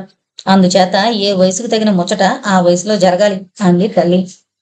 అది సరేనమ్మా, ఒకవేళ నా పెళ్లికి 4-5 ఏళ్లు పడుతుందనుకో, అప్పటి వరకు పాపం ప్రమీలని అలా ఉంచేయడమేనా? దాని మనస్తత్వానికి చక్కగా పెళ్లి చేసి పంపేస్తే భర్త పిల్లలతో హాయిగా సంసారం చేసుకుంటుంది. అంటే ఏమంటావు ఇప్పుడు? నీ పెళ్లి కాకుండా దాని పెళ్లి ఎలా చేస్తామే? తప్పేంటి? తప్పు కాదే. పెద్ద పిల్లకి ఎందుకు కాలేదు? ఏమన్నా లోపం ఉందా అని నీకు సంబంధాలు రావడం కష్టమవుతుందే. అయినా సాంప్రదాయం కూడా కాదు. భార్గవి పకపక నవ్వుతూ, అమ్మా నేను చదువుకుని ఉద్యోగం చేయడం సాంప్రదాయమేనా అంది. ఇవాళ రేపు అందరూ చేస్తున్నారు, నువ్వు చేస్తున్నావు. ఇవాళ నలుగురు చేసేది రేపు సాంప్రదాయం అవుతుంది. అలాగే నలుగురు ఎవరికి సంబంధం వచ్చినప్పుడు వాళ్ళకి పెద్ద చిన్న అని చూడకుండా చేసేస్తే అది సాంప్రదాయమే అవుతుంది. అయినా నా కోసం, నా స్వార్థం కోసం ప్రమీల జీవితం పాడు చేయడం నాకు ఇష్టం లేదు. దాని జీవితం పాడవడం ఏమిటి? ఏమైంది దానికి? ఇంకా ఏమీ కాలేదనుకో, చక్కటి సంబంధాలు వస్తుంటే కాలదనుకోవడం ఎందుకు? అమ్మా ఒకటి సూటిగా చెప్పు. మన పొలంలోని కుర్రవాడే, మంచి ఉద్యోగంలో ఉన్నవాడు, కానీ కట్నం లేకుండా మన ప్రమీలను చేసుకుంటానంటే ఒప్పుకుంటావా? ఎవరన్నా ఉన్నారా నీ దృష్టిలో? మా అందరి దృష్టిలో ఉన్నాడు. ఏంటి అంటూ అలవాటు చెప్పున అరిచినంత పనిచేసింది కాత్యాయని. కాసేపటికి తెప్పరిల్లి అందరి వంక చూసింది. నిజమేనా అని అడుగుతున్నట్టు. అందరూ తలలు వంచుకున్నారు, ఏ సమాధానం ఇవ్వకుండా.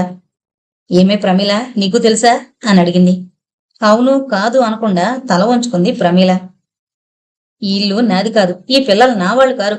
ఆయన దూరం అయిపోతున్నారు. ఇన్నేళ్లు నా ఇల్లే స్వర్గం, నా సంసారమే సర్వస్వాన్ని గానుగెద్దులా పనిచేసుకుంటూ నా లోకంలో నేను బతికాను. నాకు మిగిలిందేంటి అంటూ ఏడు పాపుకుంటూ లోపలికి వెళ్ళిపోయింది.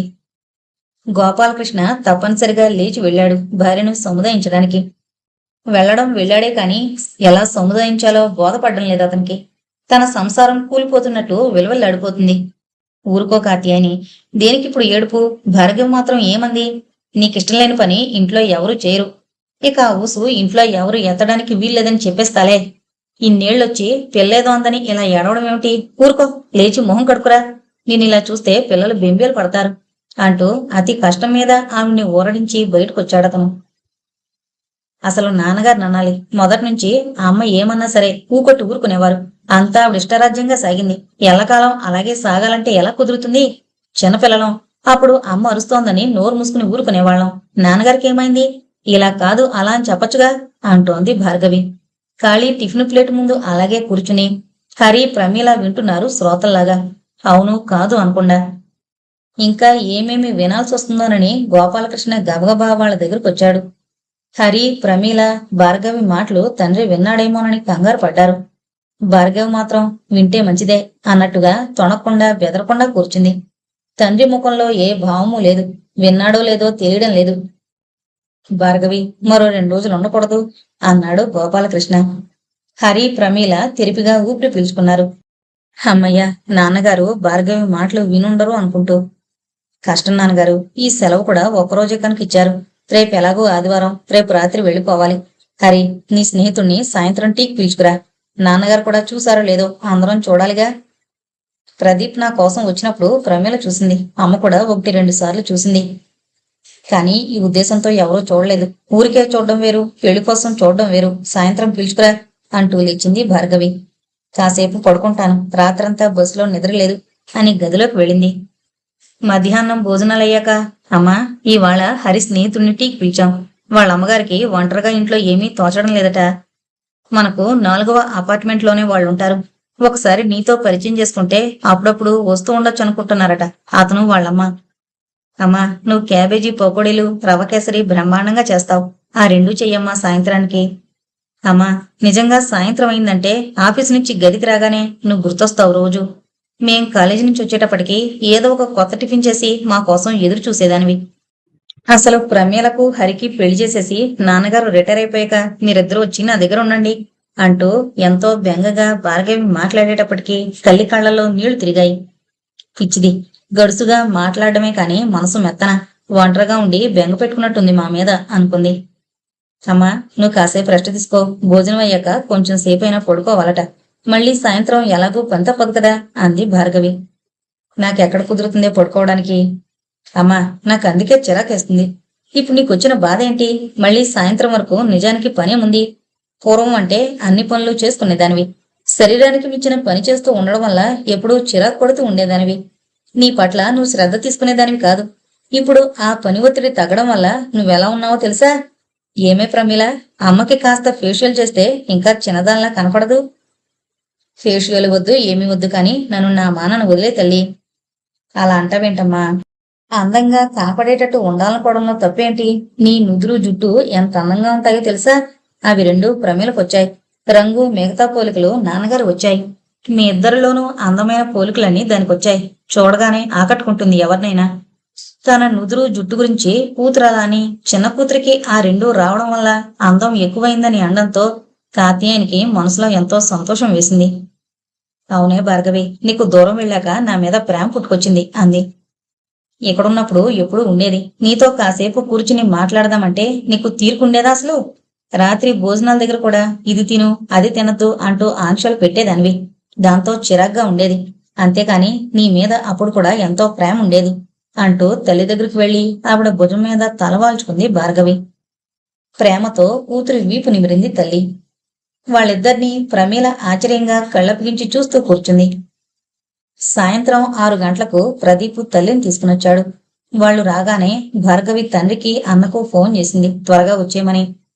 వాళ్ళిద్దరూ వచ్చే వరకు ప్రదీప్ని మాటల్లో పెట్టి ఉద్యోగ వివరాలవి సేకరించింది. అలాగే ప్రదీప్ తల్లి నుంచి కుటుంబ పోగొట్టాలు లాగడానికి ప్రయత్నించింది భార్గవి. మీ దేవురండి అంటూ. మా దశలో ఉత్తరప్రదేశ్లోని గోరఖ్పూర్. ప్రదీప్ నాన్నగారిది ఆంధ్ర కేడర్. అందుచేత ఇక్కడే ఉండిపోయాం ఇన్నేళ్లు అందావిడ నవ్వు ముఖంతో. అంతలో గోపాలకృష్ణ, హరి ఒకరి తర్వాత ఒకరొచ్చారు. కాత్యాని లోపలికి వెళ్లి అందరికీ టిఫిన్లు కాఫీ పట్టుకొచ్చింది. ఎందుకండి ఇంత శ్రమ పడతారు? కాఫీ సరిపోతుంది కదా అంటూ ప్రదీప్ తల్లి మొహమాట పడింది. మా ఇంట్లోకైనా ఈ మాత్రం చేసుకోవాలి కదండి. అందులోనూ మా భార్గవి వచ్చింది. దానికి ఈ 2 పలహారాలు ఇష్టం అంది కాత్యాయని. టీపై దగ్గరకు జరిపి ఆ ప్లేట్లు ఆవిడ ముందు పెట్టింది. గోపాలకృష్ణ, హరి ఫ్రెష్ అప్ అయి వచ్చారు. నాన్నగారు, ఆఫీసులో మొదట నాకు తర్ఫీదిచ్చింది ప్రదీపే. తర్వాత తను అమెరికా వెళ్ళిపోతున్నాడు ప్రమోషన్ మీద అంటూ ప్రదీప్ని, అతని తల్లిని పరిచయం చేశాడు హరి. అదేనమ్మా నాకు చింతగా ఉంది అంది అతడి తల్లి.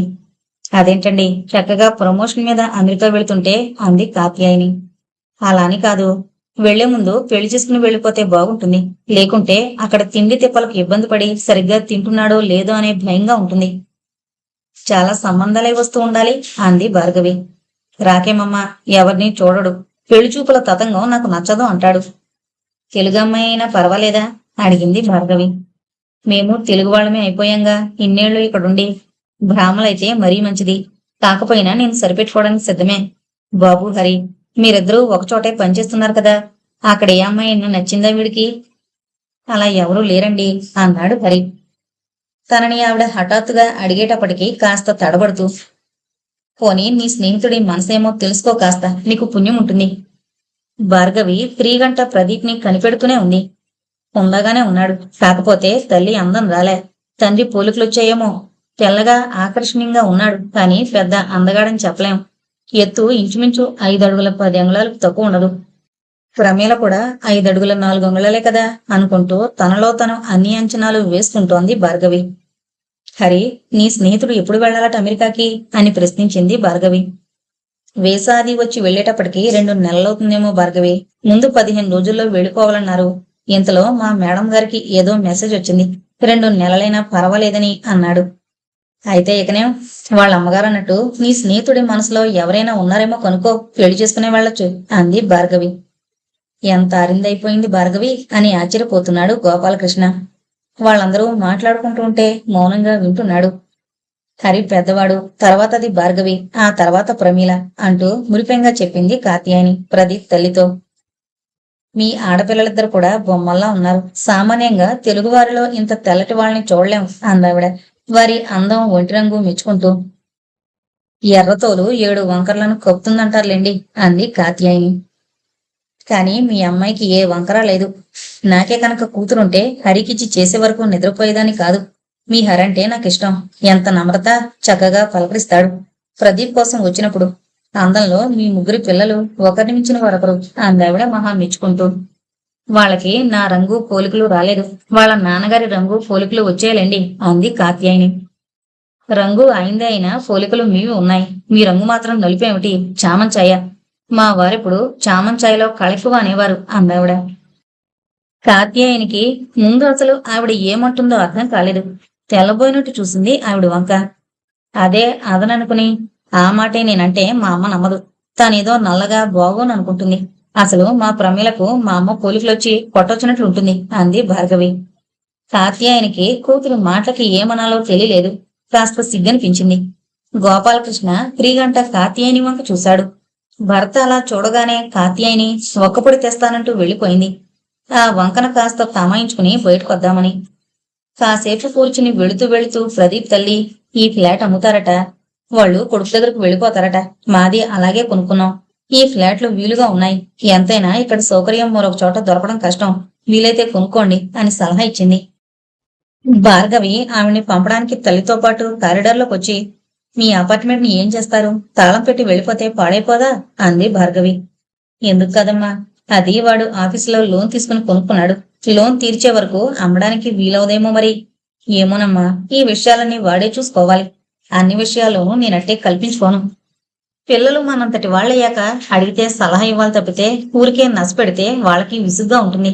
మన గౌరవం కూడా మనం కాపాడుకోవాలి కదా అన్నారావిడ వెళ్ళిపోతూ. నాకు భలే నచ్చింది ఆవిడ. పెద్దవాళ్ళంటే అలా ఉండాలి అంటూ లోపలికొచ్చి సోఫాలో తండ్రి పక్కన కూర్చుంది భార్గవి. హరి, ప్రదీప్ వాళ్లతో పాటు వాళ్ళ అపార్ట్మెంట్ వరకు వెళ్లి తిరిగొచ్చాడు. అన్నయ్య, ఇట్రా, నీతో కాస్త మాట్లాడాలి అని పిలిచింది భార్గవి.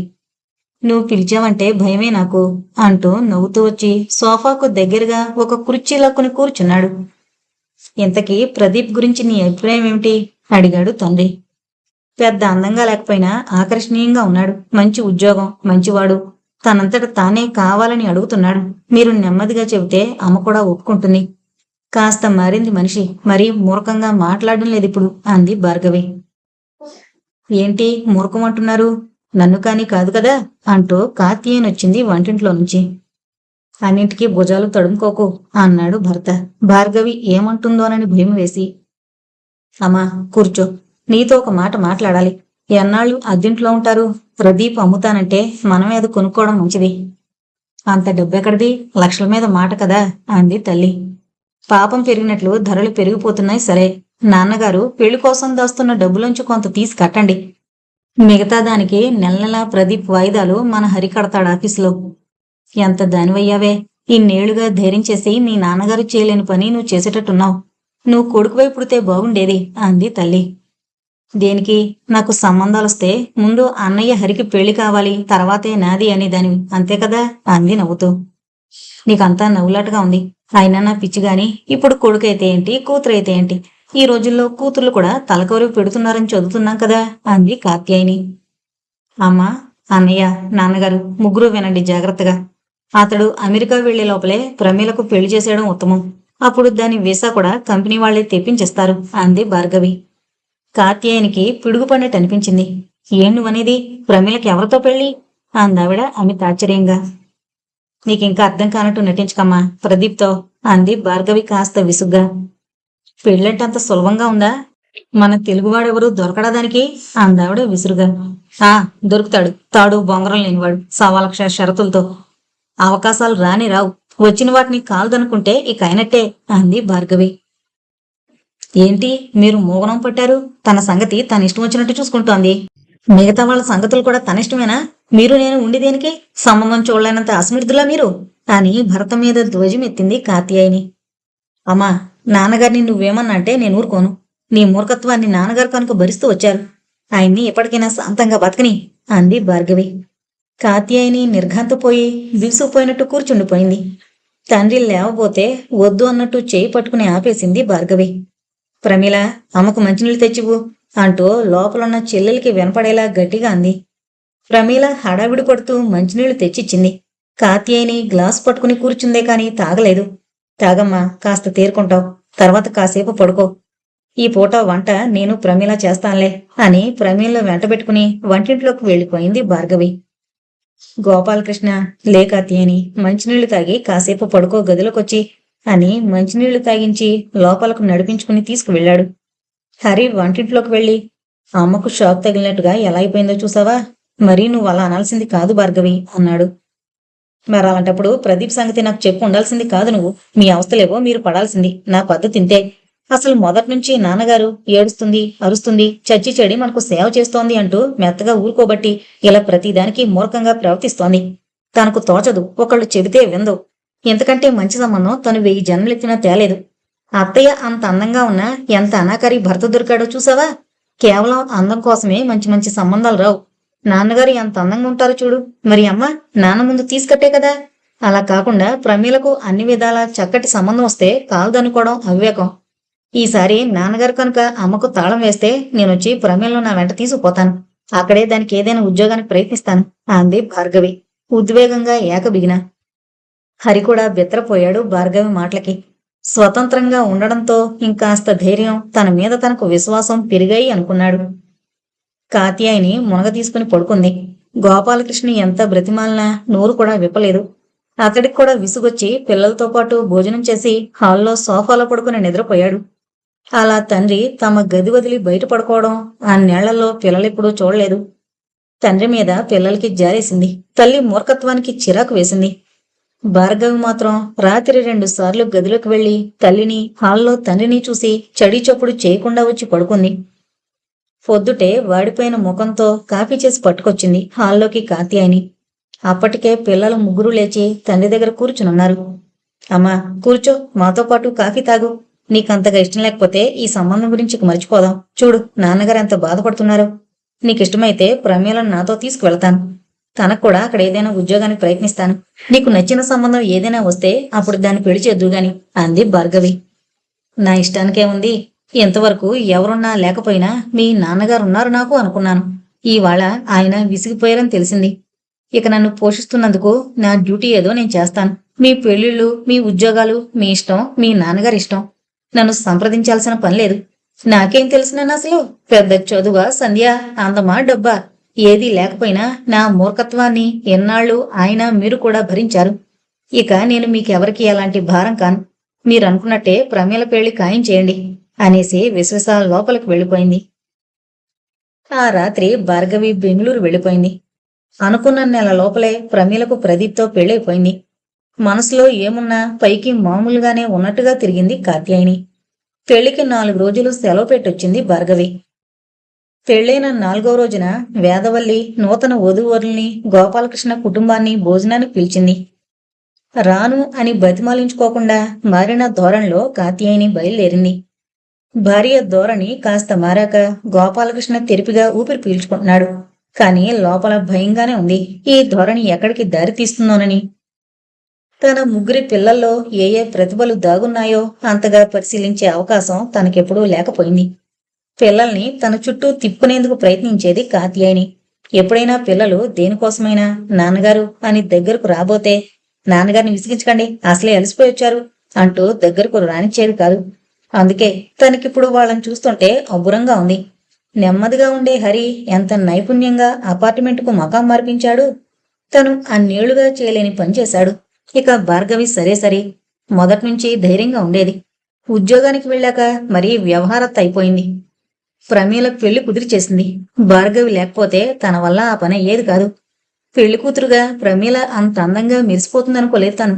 అందరి దృష్టి దానిపైనే ఉంది. విశ్వసుందరి పోటీలో నిలబెడితే జడ్జీలు ఆ అందాన్ని ఎలా నిర్ణయించాలో తెలియక కళ్ళార్పకుండా చూస్తూ ఉండిపోయేవారు అన్నాడు ప్రదీప్ స్నేహితుడు. పెళ్లిలో తనకు అభినందనలు తెలుపుతూ అనుకుంటా. కారు డ్రైవ్ చేస్తున్నాడు గోపాలకృష్ణ. ఏ నాన్నగారు అంతగా ఆలోచిస్తున్నారు అంది భార్గవి.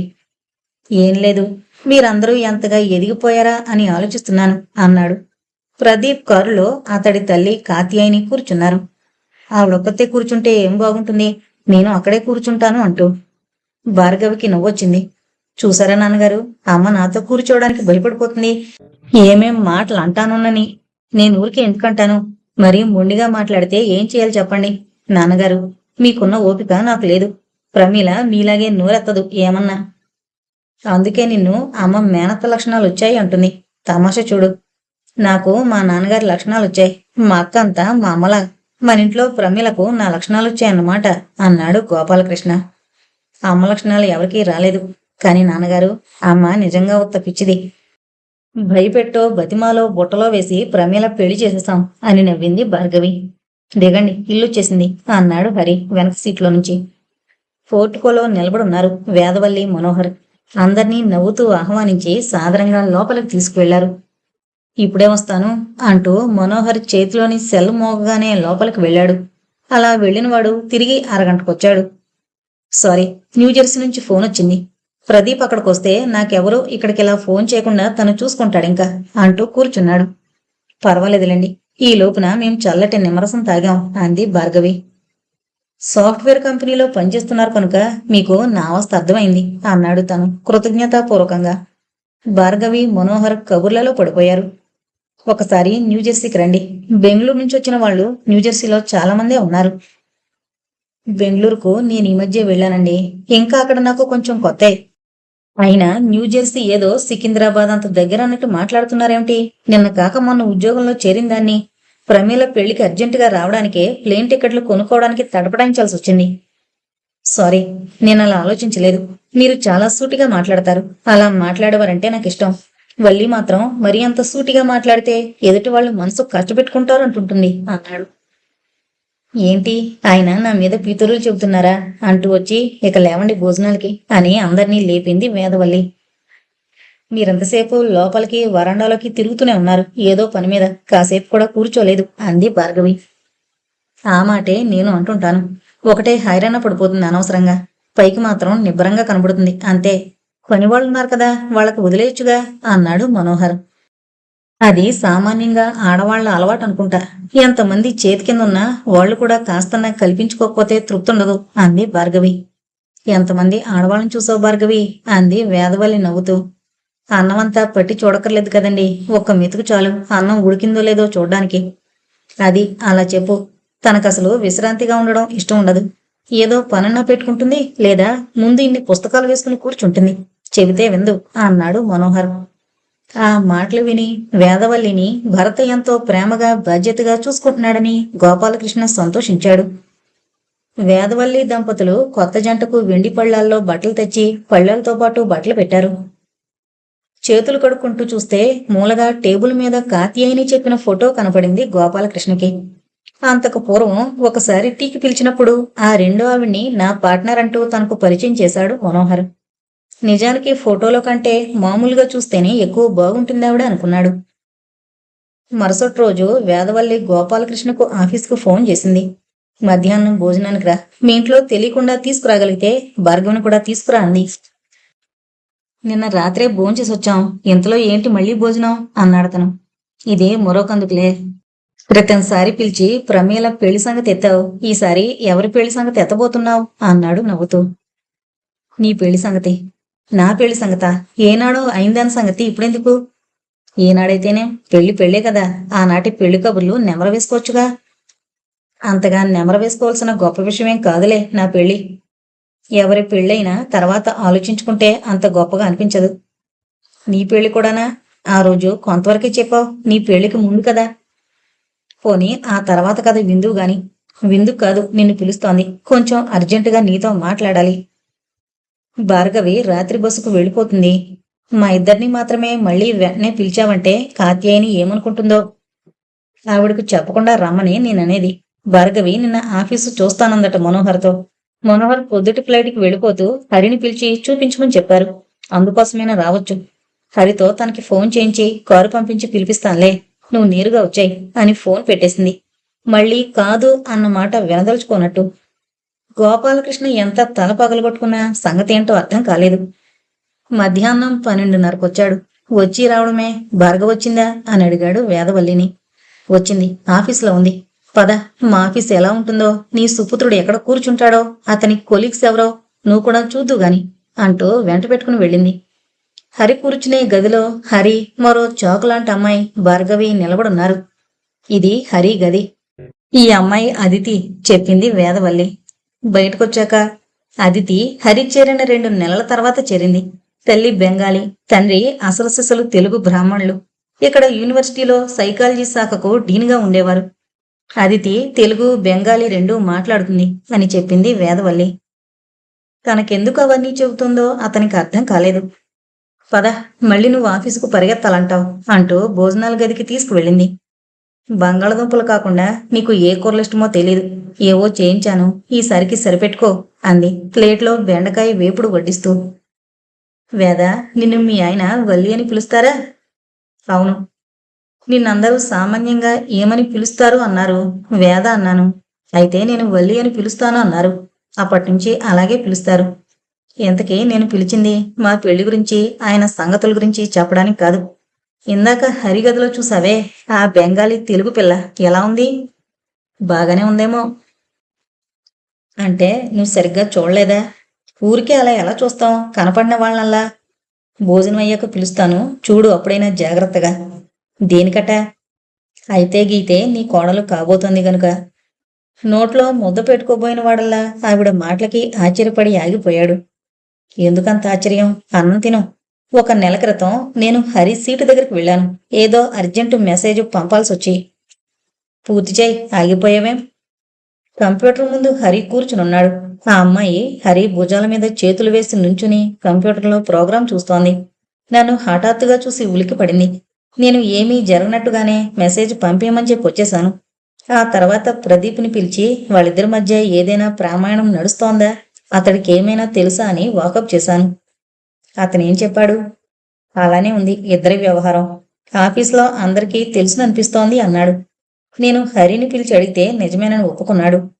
నెమ్మదిగా మీ అందరికీ చెబుదామనుకుంటున్నాడట. అదితి తన తల్లిదండ్రులకేమీ అభ్యంతరం ఉండదని చెప్పిందట. ఇద్దరి ప్రేమ పెళ్లి వరకు వచ్చిందంటే వాళ్ళిద్దరూ కలిసి జీవించాలి అనుకుంటున్నట్టేగా. అయితే పెళ్ళయ్యే వరకు, ఆ తర్వాత కూడా ఆఫీసులో కాస్త జాగ్రత్తగా ముసులుకోవాలని హెచ్చరించాను. గట్టిగా మందలించాల్సింది. అంత అవసరం లేదులే. నేను గదిలోకి వెళ్ళడానికి 2 నిమిషాల ముందు పెళ్లికి తన తల్లిదండ్రులు ఒప్పుకున్నారని చెప్పి ఆ సంతోషంలో అంత సన్నిహితంగా వచ్చిందట. మామూలుగా అయితే అంత దగ్గరికి ఎప్పుడూ రాదట. హరి చెప్పిన విషయాల ప్రకారం చాలా నెలల నుంచి వాళ్ళిద్దరూ కలిసి ఒకే గదిలో కూర్చుని ఒకే ప్రాజెక్టు మీద గంటల తరబడి పనిచేస్తూ మధ్య మధ్యలో సరదాగా కబుర్లు చెప్పుకుంటుంటే వాళ్ళ మీద వదంతులు మొదలయ్యాయి. ఆ విషయం హరికి తెలీదు. ఒక రోజున అదితి ఈ ప్రాజెక్టు వదిలేద్దామనుకుంటున్నానని మరో కొలీగ్ను చూసుకోమని చెప్పింది. మధ్యలో వదిలేస్తే ఎలా, కుదరదన్నాడు హరి. అప్పుడు వాళ్ళిద్దరి మీద షికారు చేస్తున్న పుకార్ల గురించి చెప్పి ఏడ్చేసిందట. ఎవరో ఏదో అనుకుంటున్నారని ప్రాజెక్టు వదిలితే ఇక ఉద్యోగం చేయలేవు అని అదితిని ఓదార్చాడట. ఆ తర్వాతే నెమ్మదిగా ఇద్దరికి ఒకరంటే ఒకరికి ఇష్టం ఏర్పడినట్టుంది. ప్రమీల పెళ్లికి ముందే నాకు ఈ విషయం తెలిసినా పెళ్లి హడావుల్లో ఉన్న సమయంలో నీకు చెప్పడం దేనికి లేని ఊరుకున్నాను. ఇప్పుడు ప్రమీల పెళ్ళైపోయింది కనుక వీళ్ళిద్దరికీ కూడా చేసేస్తే సరిపోతుంది అంది.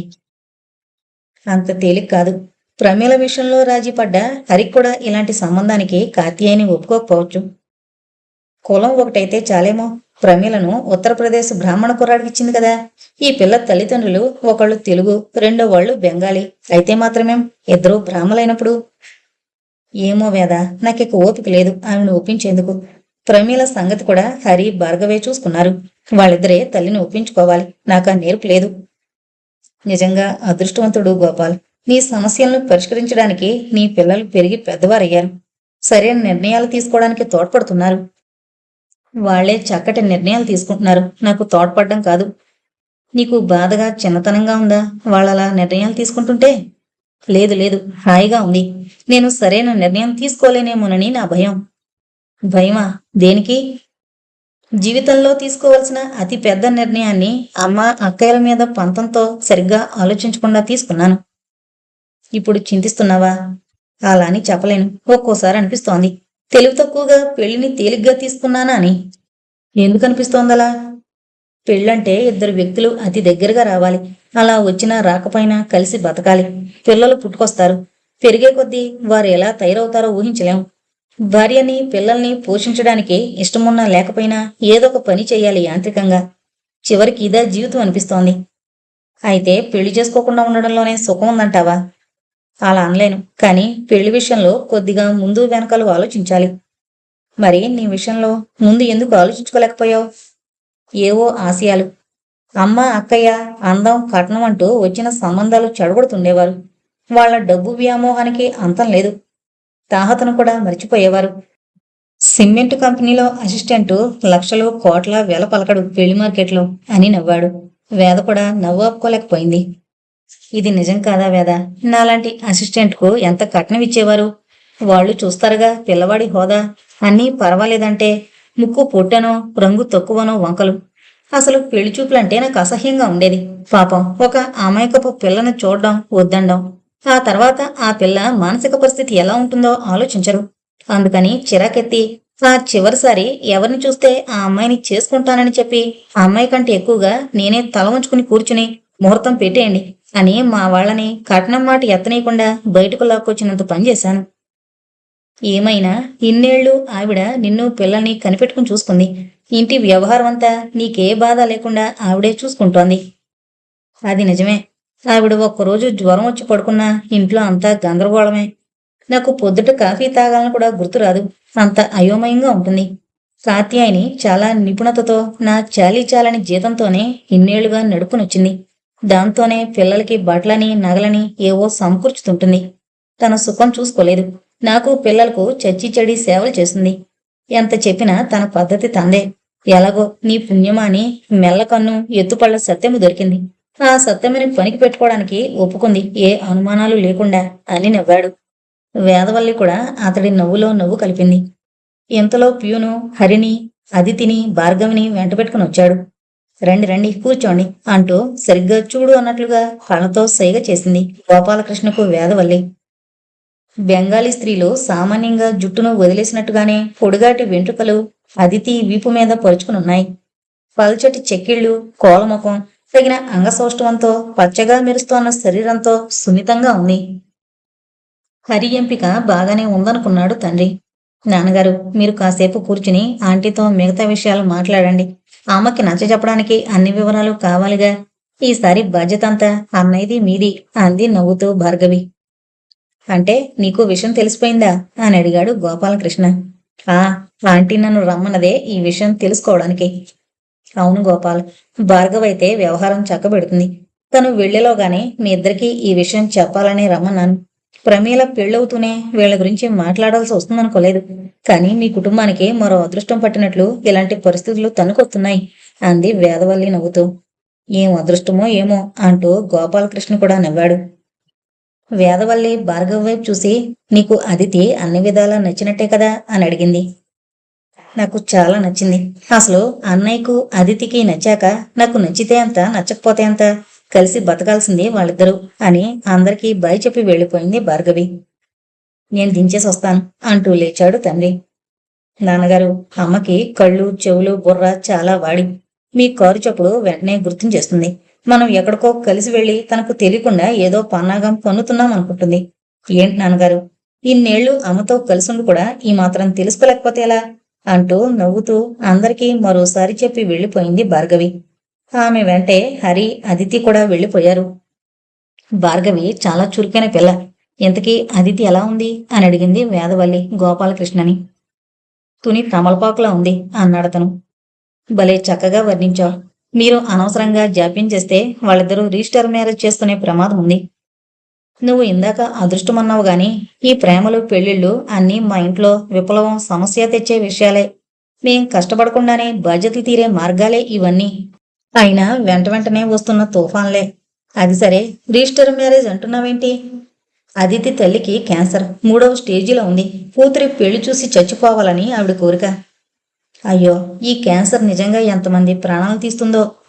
భార్గవి చెప్పినట్టు నువ్వు హరి మీ ఆవిడతో చెప్పేసేయండి వెంటనే. ప్రమీల పెళ్లితోనే మనిషి గాబరా పడింది. వెంటనే ఇది కూడా చెబితే ఏమవుతుందో. ఏమీ కాదు, ఆడవాళ్ళకి సర్దుకుపోగల శక్తి ఉంటుంది. వేడిలో వేడిగా వెంటనే చెప్పడం మంచిదని నా ఉద్దేశం. సరే, హరికి కూడా పాఠం నేర్పి పంపు అని లేచాడు గోపాలకృష్ణ. రాత్రి భోజనాలయ్యాక కాత్యాయని భార్గవి బెంగళూరు వెళ్ళిపోతుంది. అది ఎప్పుడు ఎలా ఏం చేస్తుందో నాకు అర్థం కాదు ఎప్పటికీ. ప్రమీల వెళ్ళిపోయింది. ఇక మనం ముగ్గురమే మిగిలాం. ఏం తోచడం లేదు. ఇంట్లో ఎవరూ లేనట్టే ఉంది అంది దిగులుగా. అందుకే ఒక కోడల్ని తెచ్చుకుంటే మళ్ళీ ఇల్లు కళగా ఉంటుంది అన్నాడు గోపాలకృష్ణ. కోడలు ఒక్కసారి ఎక్కడి నుంచి ఊడిపడుతుంది అందావిడ. కళ్యాణం వచ్చినా కక్కొచ్చినా ఆగదని. ఏమో, ఎవరు చెప్పగలరు? ఊడిపడినా ఊడిపడచ్చు. అదేంటి, మీ దృష్టిలో ఎవరైనా ఉన్నారా? నా దృష్టిలో కాదు. మరింకెవరి దృష్టిలోనన్నా ఉన్నారా? హరి దృష్టిలోనే ఉన్నట్టుంది. ఎలా తెలుసు మీకు? హరి చెప్పాడా? హరి మేడం చెప్పింది. మీ స్నేహితురాలు నడుతోంది సాఫ్ట్వేర్ కంపెనీయా, పెళ్ళిళ్ళ కంపెనీయా? చాలా కోపంగా తీవ్ర స్వరంతో అంది కాత్యాయని. అంటే మొన్నటికి మొన్న తన కంపెనీలో పనిచేసే ప్రదీప్కి మన ప్రమేల నుంచి పెళ్లి చేసే వరకు వదలలేదు. ఇప్పుడు పెళ్లి చేయడానికి మన హరే దొరికాడా? ఆమె గొంతులో ఇంకా అదే తీవ్రత.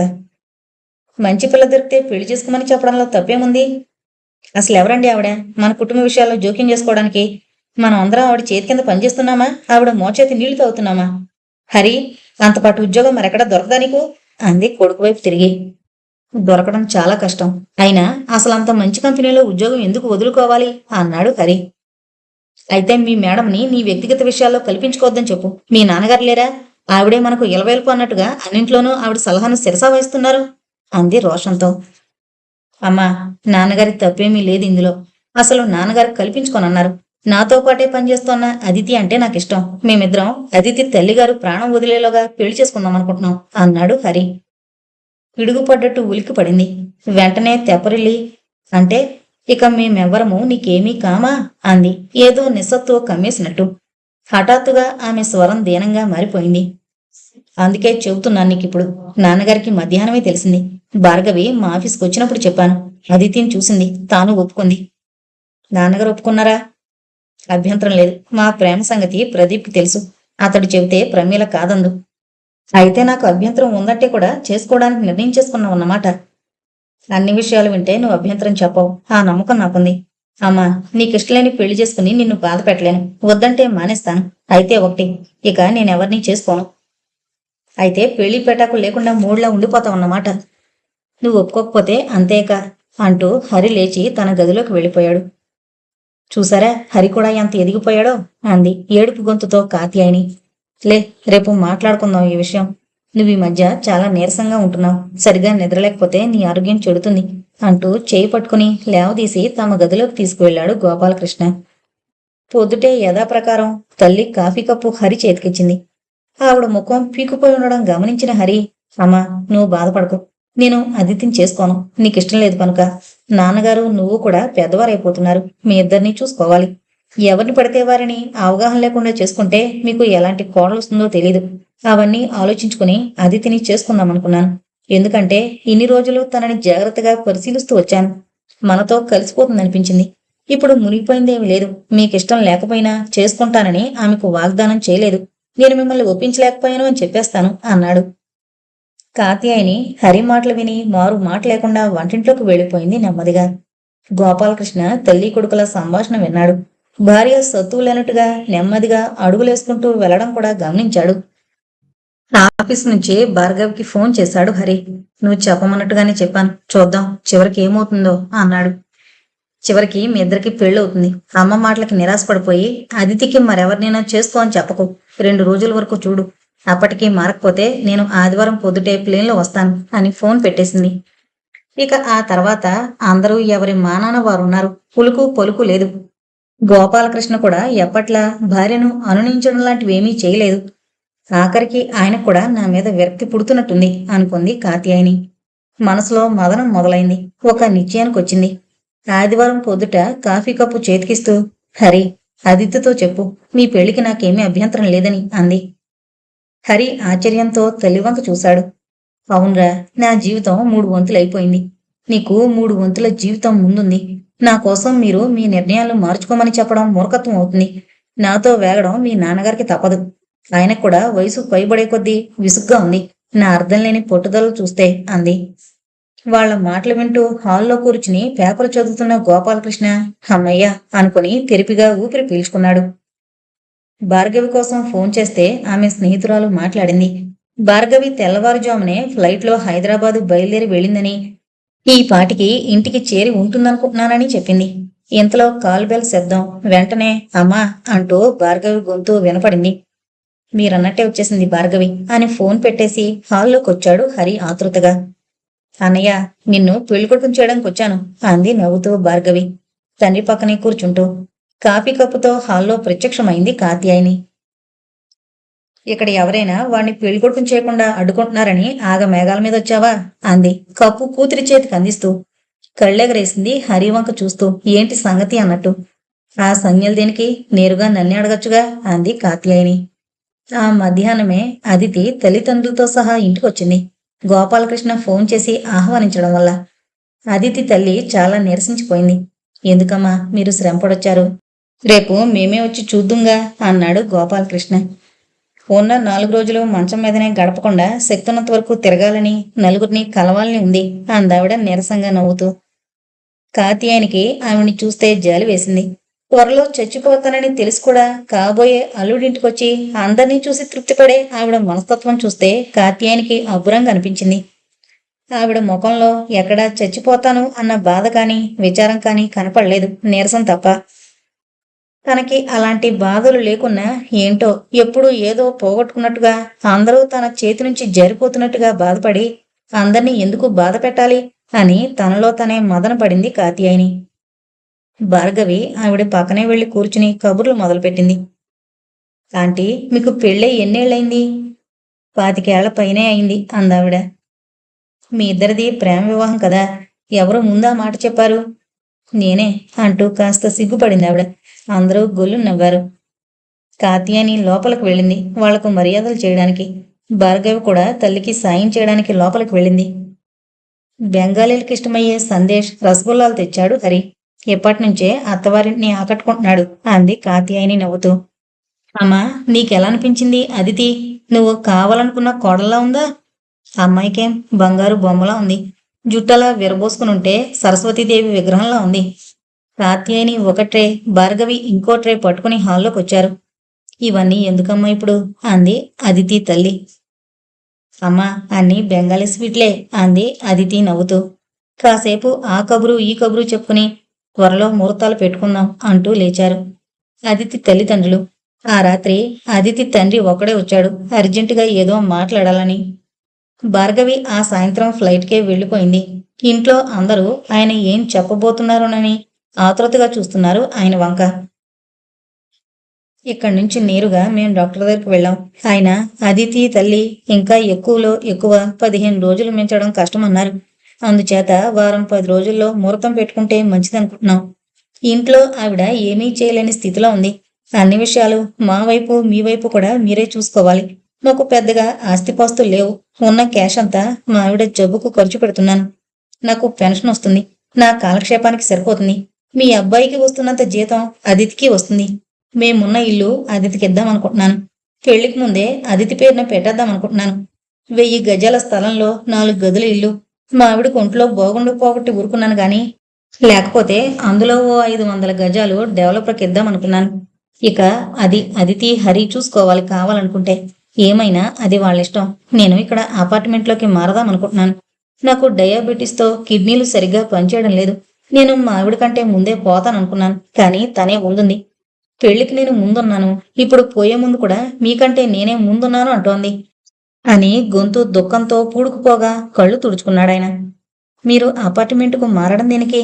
అసలు ఇల్లు అదితి పేరున ముందే రాయడం ఎందుకు? మేమేమీ ఆస్తిపాస్తుల గురించి అడగలేదు కదా అన్నాడు గోపాలకృష్ణ. అసలు మా వారు ఆ రోజుల్లోనే కట్నం తీసుకోకుండా నన్ను చేసుకున్నారు అంది కాత్యాయని. గోపాలకృష్ణ కృతజ్ఞతతోనూ అభ్రంగానూ చూశాడు భార్య వంక. ఆవిడికి కట్నవాస లేకపోవడం చూసి, నాకిక దిగులేమీ లేదు. మేమిద్దరము పోయినా హరి మీరిద్దరూ ఉన్నారు అదితిని చూసుకోవడానికి అన్నాడాయన కృతజ్ఞతతో, కళ్ళల్లో నీళ్లు నిండుగా. ఆ మరుసటి రోజు ఆఫీస్ నుంచి ఫోన్ చేసి వేదవల్లి దగ్గరకు వెళ్ళాడు గోపాలకృష్ణ. ఎప్పటి మాదిరిగానే మధ్యాహ్నం వేళ. అతన్ని చూడగానే పెళ్లికి ముహూర్తం కుదిరిందా అని అడిగింది. అందుకే వచ్చాను. వారంలోనే పెళ్లి. మా అపార్ట్మెంట్ కాంపౌండ్లో ఉన్న హాల్లోనే చేస్తే వీలుగా ఉంటోంది అంటోంది కాత్యాయిని. బావుంది. మనోహర్, రేచల్ కూడా కంపెనీ పని మీద వస్తున్నారు. అక్కడ ఆఫీస్ని ప్రదీప్ చాలా బాగా చూసుకుంటున్నాడట. ప్రమీల కూడా ఏదో కోర్సు చేస్తోందట. అన్నట్టు గోపాల్, మీ ఆవిడకు రేచల్ విషయంలో ఏదో సందేహం వచ్చిందన్నావు. ఏంటా సందేహం? నువ్వు బాధపడతావు. పోనీలే, కాత్యాయనికి అన్ని సందేహాలే, అనుమానాలే. నువ్వు నీ పెళ్లి సంగతి ఎత్తావు ఆ రోజు, కానీ పూర్తి చేయలేదు. వీటినలా ప్రశ్నలుగానే ఉండిపోని ఎందుకు మిగలాలి? నీ సంగతులు నాకు తెలుసు. నా సంగతులు నీకు చెప్పకుండా దాచడంలో అర్థం లేదు. నేనొకసారి చదివాను ఎక్కడో, ఏ వ్యక్తికైనా ఎన్ని రకాలైన సంపదలు, సౌకర్యాలు ఉన్నా మనసు విప్పి మాట్లాడుకోవడానికి స్నేహం పంచే వ్యక్తి లేకపోతే ఆ వ్యక్తి జీవితం నిస్సారం అన్నాడొక విదేశీ ఉర్దూ కవి. మనిద్దరి స్నేహం అలాంటిదనిపిస్తోంది నాకు. చాలా సంతోషం వేద. ఆనాటి వేద, ఈనాటి వేదకి మధ్య ఎన్నెన్నో ఘటనలు జరిగిపోయాయి. మనిద్దరి మధ్య అంతరాలు మరింత పెద్దవయ్యాయి. అయితే నీలో ఇసుమంత మార్పు కూడా లేదు నా పట్ల. నీలాంటి వ్యక్తిని స్నేహితురాలుగా పొందడం నా అదృష్టం. నువ్వు చాలా పెద్ద మాటలు అంటున్నావు. పద, భోంచేస్తూ మాట్లాడుకుందాం. భోజనం నువ్వు చెయ్యి, నేను కాఫీ మాత్రం తాగుతాను. ఇవాళెందుకో ఆకలిగా లేదు. నేను నమ్మను. కాత్యాయని ఏమన్నాను ఉండాలి. అది కాదు వేద, కాత్యాయనికి కాస్త అనుమానం పోలెక్కువ. మనోహర్ గారు కూడా లేరు. నేను నీ దగ్గరకొచ్చి భోంచేస్తే అనవసరమైన రాద్ధాంతం చేస్తుంది. అయితే ఈ మధ్య తనలో రాను రాను మార్పు వస్తోంది. అది మంచికో చెడ్డకో తెలియడం లేదు. పూర్వం కోపం తరిచేది, ఏడ్చేది. ఇప్పుడు అట్టే మాట్లాడదు. ఏదో దిగులుగా ఉంటోంది. ఆ మార్పు మంచిగా అనుకోవాలి. అంతర్మదనం మొదలై ఉంటుంది. అది ఏ మదనమో కాని ఈ సంసార మదనంతో నాకు విసిగెత్తిపోతుంది. పూర్వం ఉన్న ఓపిక ఇప్పుడు లేదు. బతిమాల్డాలు, బామాల్డాలు నా వల్ల కావడం లేదు. సారీ గోపాల్, నా వల్ల నీకు బాధ కలగకూడదు. నాకేం బాధ లేదు. నీ భోజనానికి ఆలస్యం అవుతుంది. పద, నువ్వు భోజనానికి కూర్చున్నాక నేను వెళ్ళిపోతాను. కొద్దిగా తిని వెళ్ళు. భోజనాల గదిలోకి వెళ్ళగానే గోపాల్ దృష్టి మళ్ళీ అక్కడ ఫోటో మీద పడింది. అది గ్రహించి వేద, ఎలా ఉంది రేచల్ అంది. చాలా అందంగా ఉంది. అసలు ఆవిడ్ని ఇక్కడ ఇదివరకే చూశానుగా, మీ పిల్లలొచ్చారని నువ్వు టీకి పిలిచినప్పుడు. ఆ, అవును కదూ. రేచల్ ఎవరని కదూ మీ ఆవిడకు అనుమానం. అది మర్చిపో, దానికన్నీ అనుమానాలే. అనుమానం కాదు, కాత్యాయని తెలివి సామాన్యంగా అనవసరంగా వక్రమార్గంలో నడుస్తుంది. కానీ రేచల్ విషయంలో మాత్రం సరిగ్గానే నడిచింది.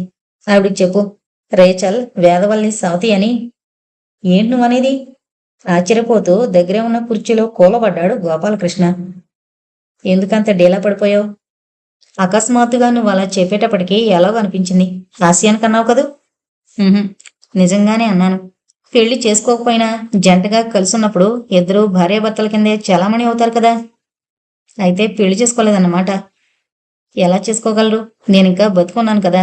పెళ్లి మీద పెళ్లి ఎలా కుదురుతుంది భార్య బతుకుండగా? ఎంతకు నీకు మనోహర్కి పెళ్ళెప్పుడైంది? ఆ కథ పూర్తి చేయి. మా అన్నయ్య ఆఫీసులో నన్ను చూసి 2 రోజుల తర్వాత నా వివరాలు తెలుసుకుని పెళ్లి చేసుకుంటానన్నారట.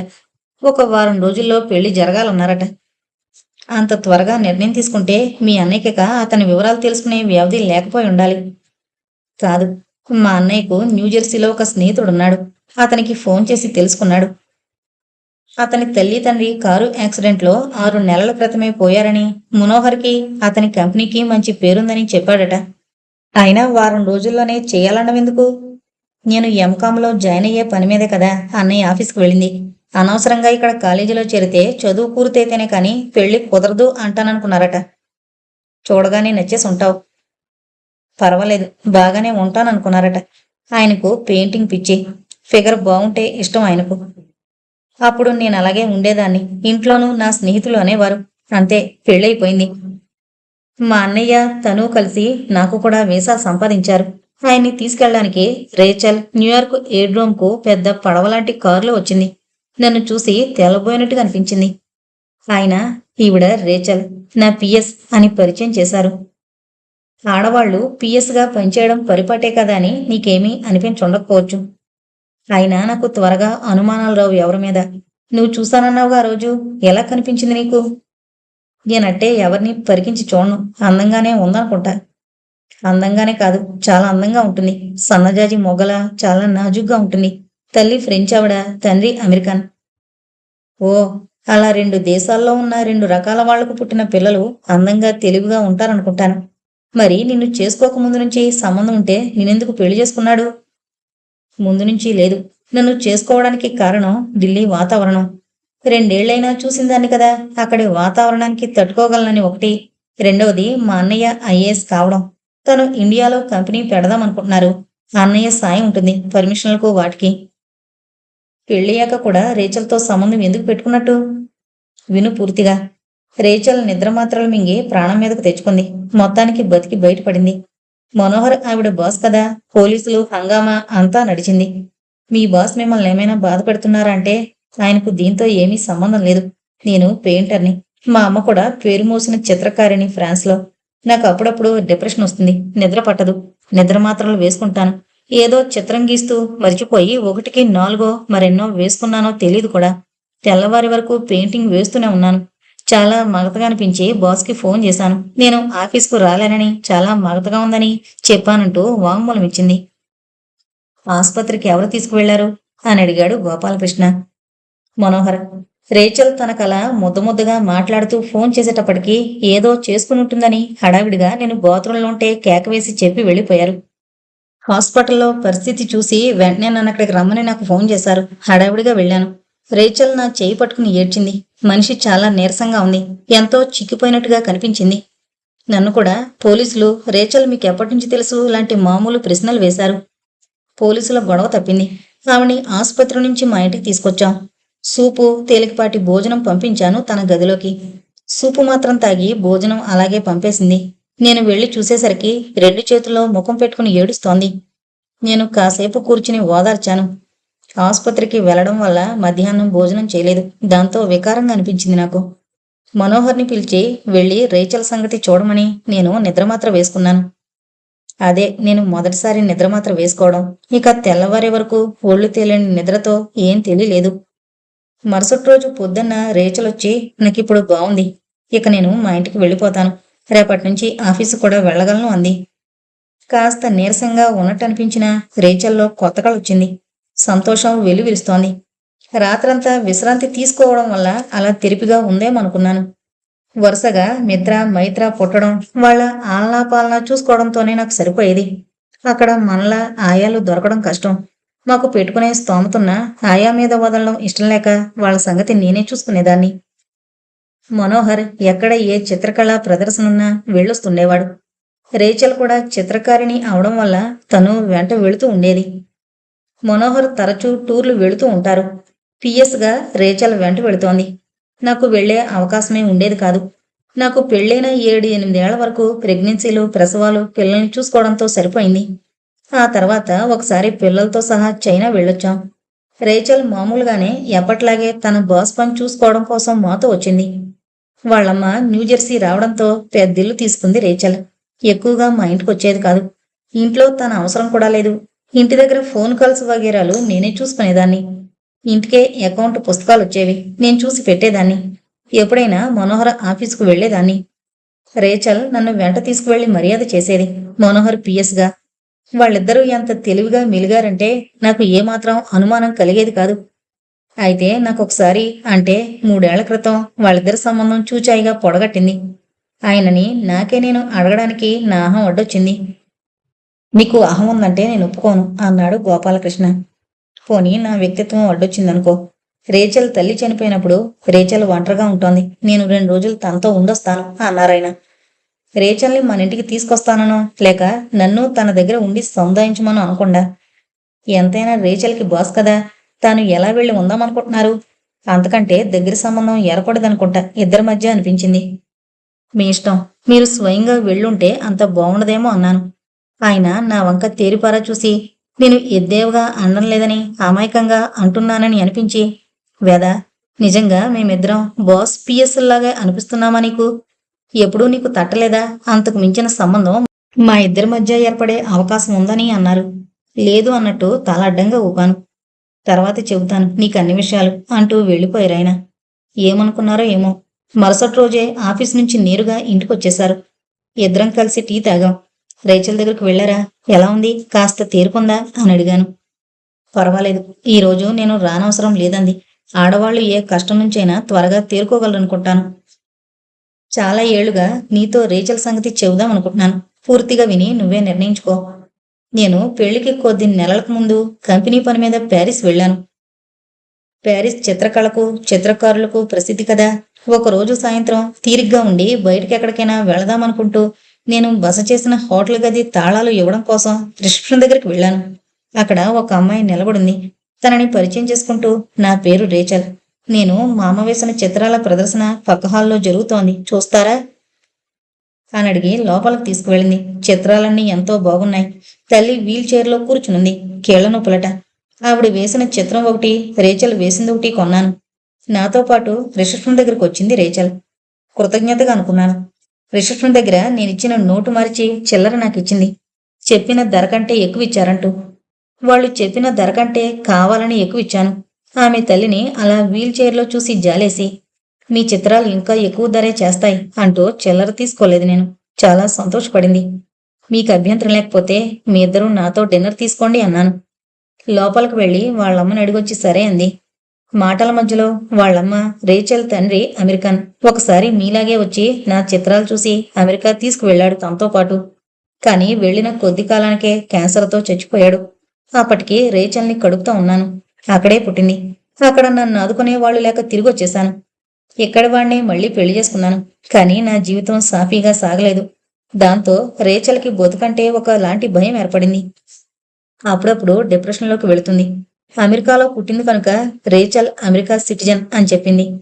డిన్నర్ అయ్యాక నేను లేచి వెళ్తుంటే రేచల్కి కంప్యూటర్ పని తెలుసు.